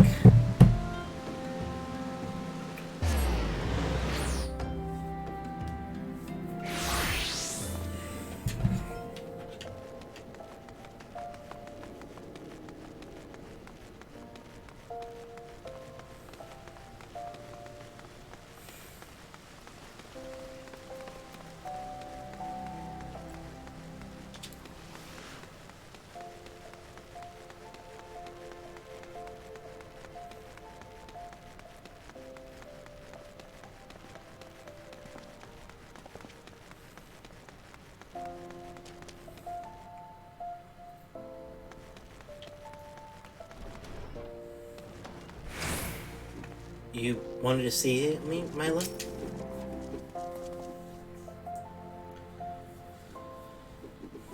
I'm glad you were there, Goldie.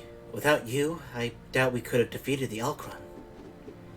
Have you ever considered the Colosseum? You'd make a wonderful attraction. Of course, you'd need a title that befits your prowess. Now that it's all over, you'll be staying, won't you? No. Leovold may be dead, but the Alcron are far from finished. I'd rather not linger and give them a chance to regroup and seek revenge. It is a true tragedy that I cannot enjoy the company of Udal's lovely ladies any longer, but I have faith that equally radiant beauties await me in distant lands. Ouch.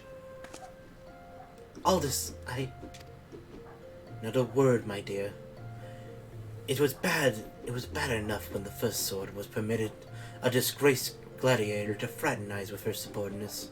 Can you imagine the scandal if she became personally involved with the man? Nevertheless, I understand how you feel, Myla. I've known to have this effect on the fair sex. I should have let Hesmond have his way with you. That way you might learn something of humility. But how am I supposed to remember the lesson without a head? Your father will be proud of you, Myla. Don't ever change. Ah, yes, there's one more thing I wanted to say before I go, Goldie. 7 years after my last match in the Bloodsands, I was given an offer, a sultana's ransom in exchange for a loss. Leovold begged and pleaded, but I just couldn't do it. Call it honor or pride, whatever you like. I made my choice, and in spite all that came of it, to this day I have no regrets.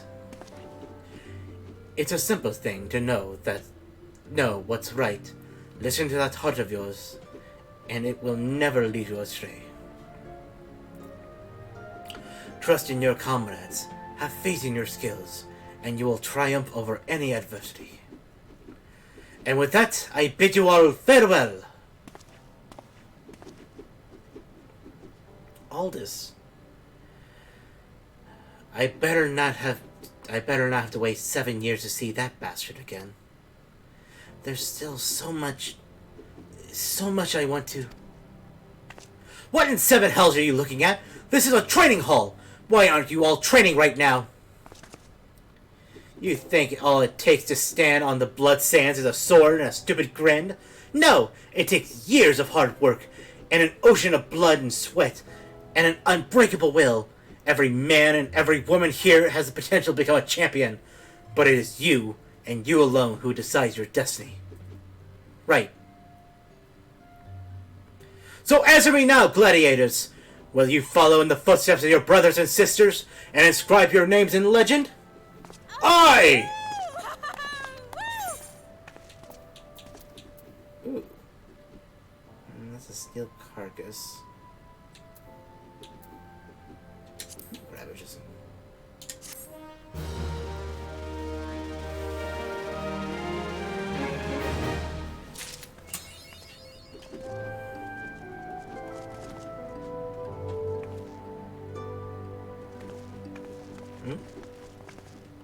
Lulusi, what's up?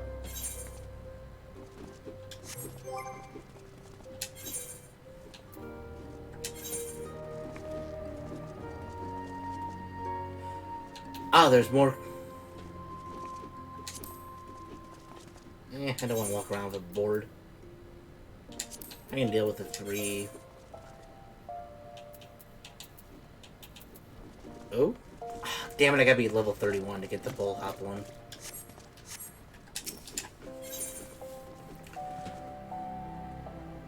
Lulu Sue wishes to share some exciting news. Oh, there you are, Goldie. Perfect timing. I've just heard a juicy bit of gossip that I know you're going to be interested in. Apparently, and remember, you heard this from me, the Sultanswar elite are sharing their secret skills and training of paladins. Incredible, I know. The Sultansworn have an exclusive monopoly on the instruction of paladin skills. Once upon a time, if you weren't one of those officer track elites, then you had no chance to learn the arts. And competition to get to the top was very fierce indeed, let me tell you. But anyone who joined had to swear an oath of fealty to the Ul'dah Sultanate, which meant no more adventuring, no more daring do, and no more Colosseum. Just languishing about in the palace all day, polishing plate mail. That's why this is big. News is so big. Now, anyone with a bit of commitment can learn the skills of a paladin, and no memorizing the 55 commandments of the sworn or other nonsense either. This is a golden, no, platinum opportunity that comes but once in a lucky adventurer's lifetime. Let this slip through your fingers, and you'll regret, and regret will be yours just deserts. You need to go to the Royal Promenade in the Hustling Strip, find the captain of the Sultan's Sworn Elite, Geraldine's his name, and tell him how you're just dying to become a paladin. Goldie the Paladin. I certainly like the ring for that.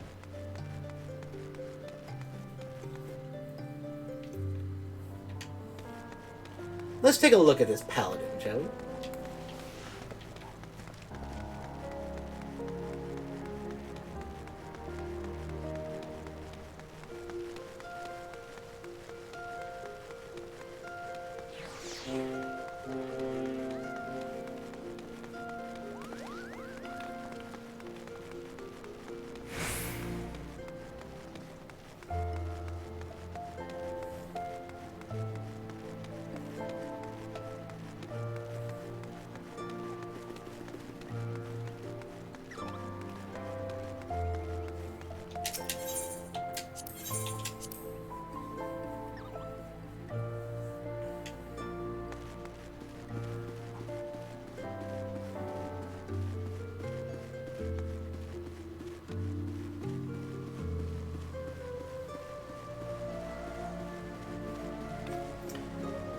Excuse me.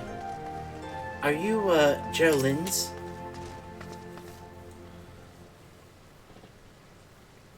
Yes, I am Geraldine's, member of the Sultan's Sworn Elite, and servant to the Ul'dah Sultanate.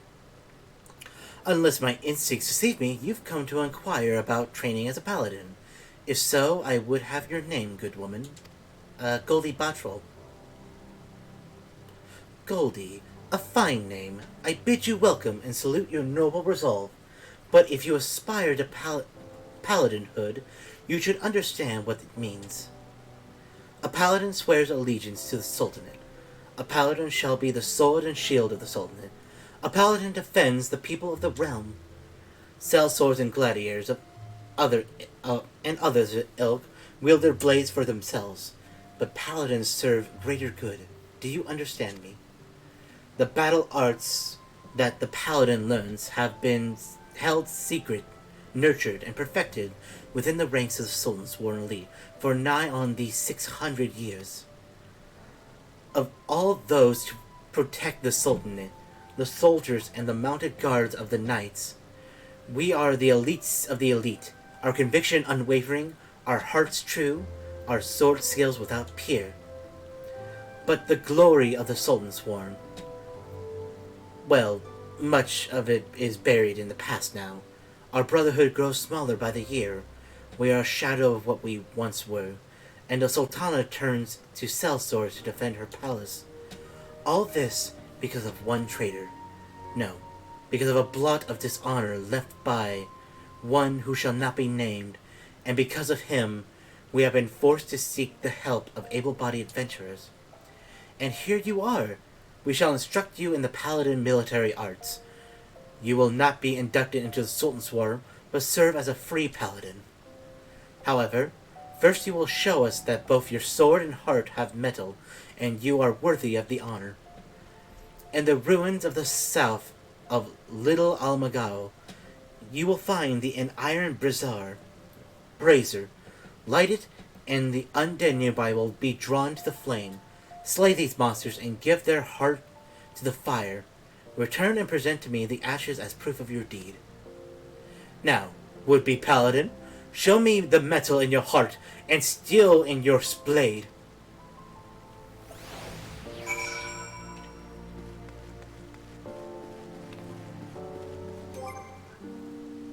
Okay, let's do this.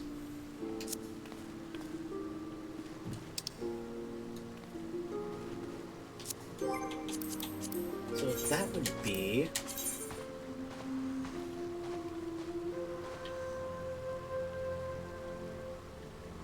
in southern Finland.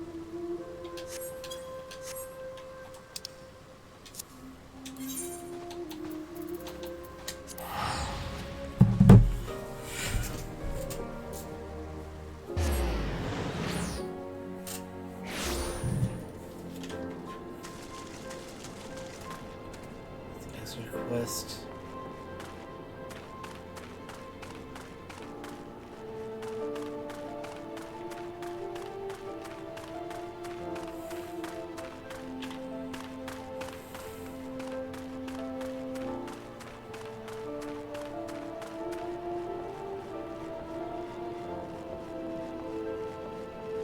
The word for the next quest is Spirits Within and the Paladin Jobstone. Ooh, nice.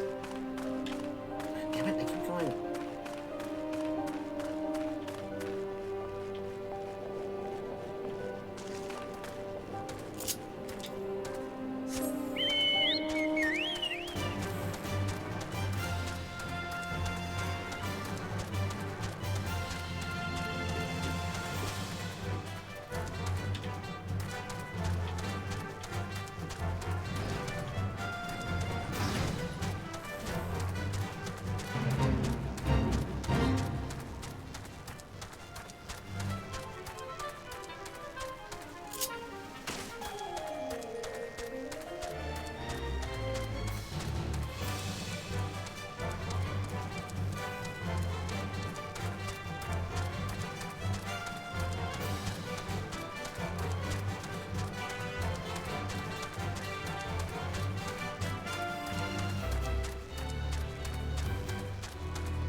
Aha!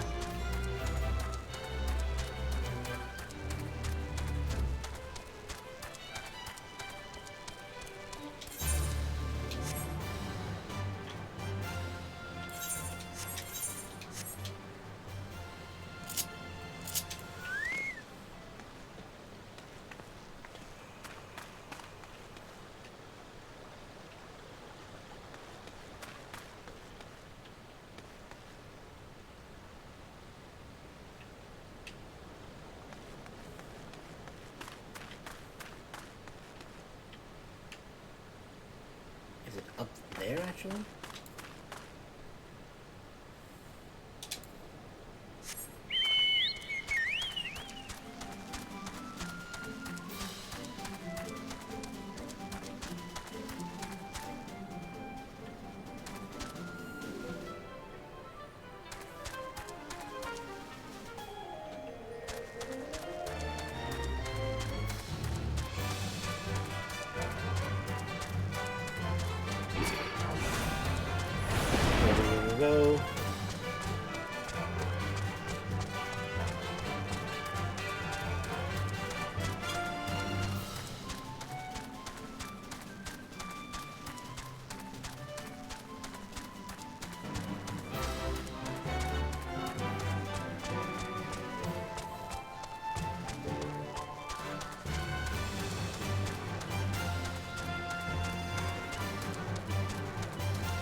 If you're in this place searching for the undead, then you must be a petitioner seeking the secrets of the Paladin arts.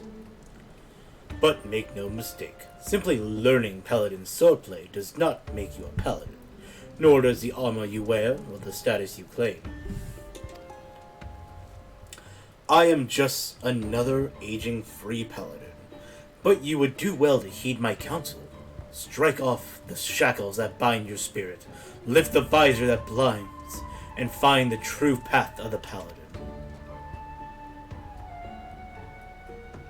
Here, you will be returning to the captain, yes? Then give him this crystal.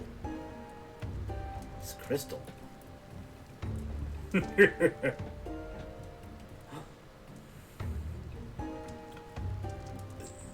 The way you used that sword reminds me of a man I used to know. Oh. Well, I'm glad I remind you of a man. That's very complimentary. My eyes may be old, but they can see the truth well enough. Be a paladin strong and true. Devote yourself to the way, and become a beacon of light.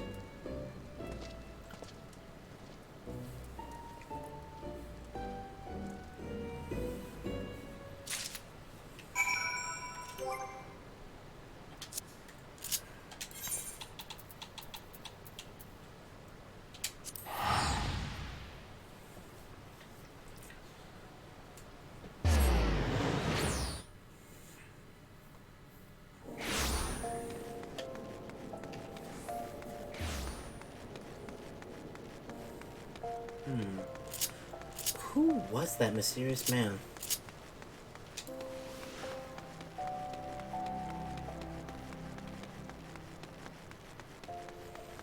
I have a feeling we'll see more of him. I wonder.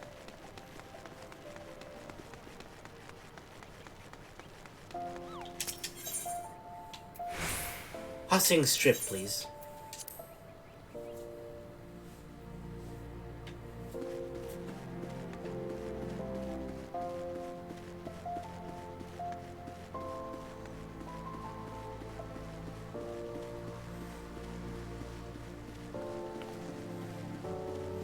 I've returned with the ashes, sir. Face the undead. Okay, I already did that. Yes. Yes, that's what I needed. Proof that you defeated the undead. You have shown that your heart is true and your sword has metal. I've no doubt that you'll prove to be an attentive pupil. That is, well, for there is much to learn. First and foremost is this. You are a paladin now. A custodian of tradition, ancient and noble. A free paladin has no master.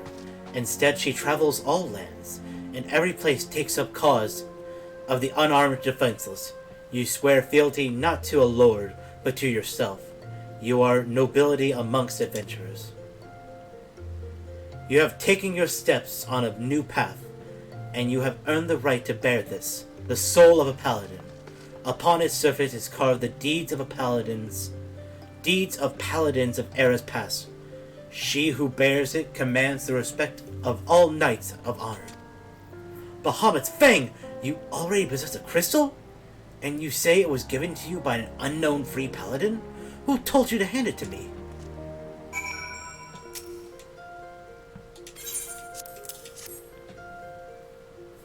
It was some unknown rogue. Curse him. He has made a mockery of this trial. The crystal you bear is indeed the soul of the paladin, but it is disgraced, impure. It was stolen from the Sultan's Swan. The man who gave you this soul is the very traitor whom I have been seeking these many moons. He is an oath-breaker who bent the knee to the Uldan Sultanate, who swore allegiance to a Sultan Sworn, but then single-handedly sullied our name and trampled it up underfoot until it was lost, perhaps forever. How dare he give you counsel of honor on the paladin way? This soul is polluted, and I must dispose of it. When you come to wield our sword as paladin, the only soul you may wear is that which is bestowed by a captain of the Sultan Sworn. That traitor is no Sultan Sworn, still less a captain. By giving you a soul, He insulted not only the Brotherhood, but you too. That dick. Perhaps an adventurer like yourself finds our rules nothing more than a nuisance. But through reign, long and short, our forebears in the Sultan's War have preserved its rituals and traditions. We are duty-bound to uphold them, even if men and women within our ranks scorn them as relics. It has been my fate to be named captain of the Sultan's Swarm in these troubled times.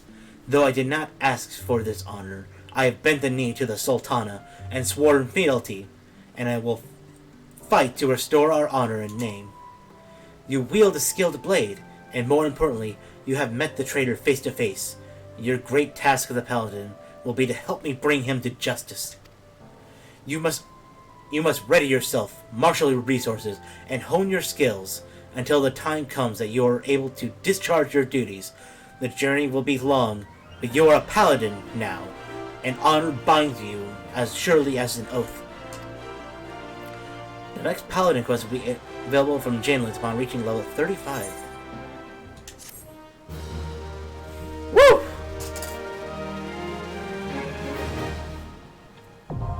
Paladin unlocked.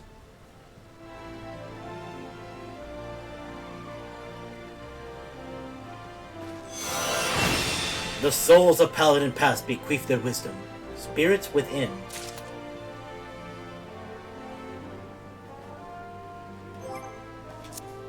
Jobs. You have obtained a soul crystal. Soul crystals are required to change from your current class to a more specialized job. Each job has its own crystal, which can be equipped via the armory chest. While using a job, you will have limited access to actions from other classes. You will, however, have access to new specific actions. Job level and attribute bonuses coincide with those of the base class. When a job level rises, so too does the level of the base class, and vice versa. I see. Okay, here we go. Soul of the Paladin.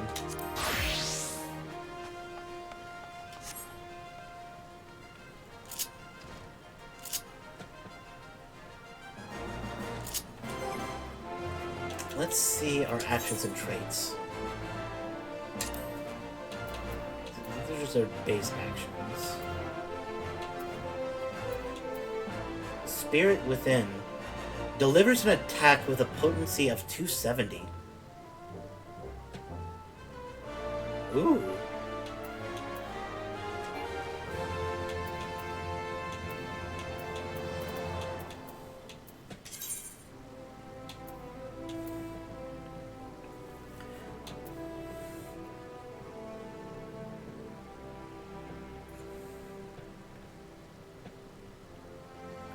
Wow.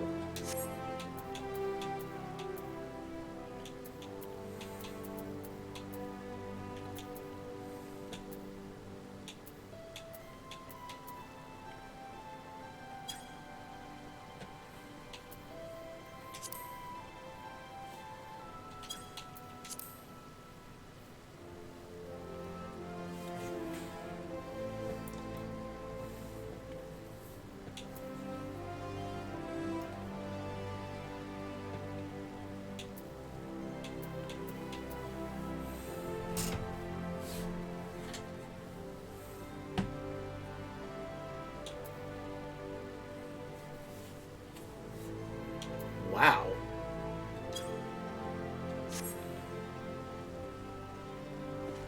Whew.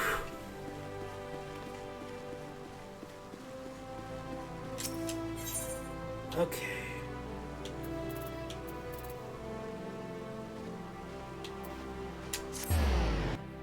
We will head back to the Adventurer Guild.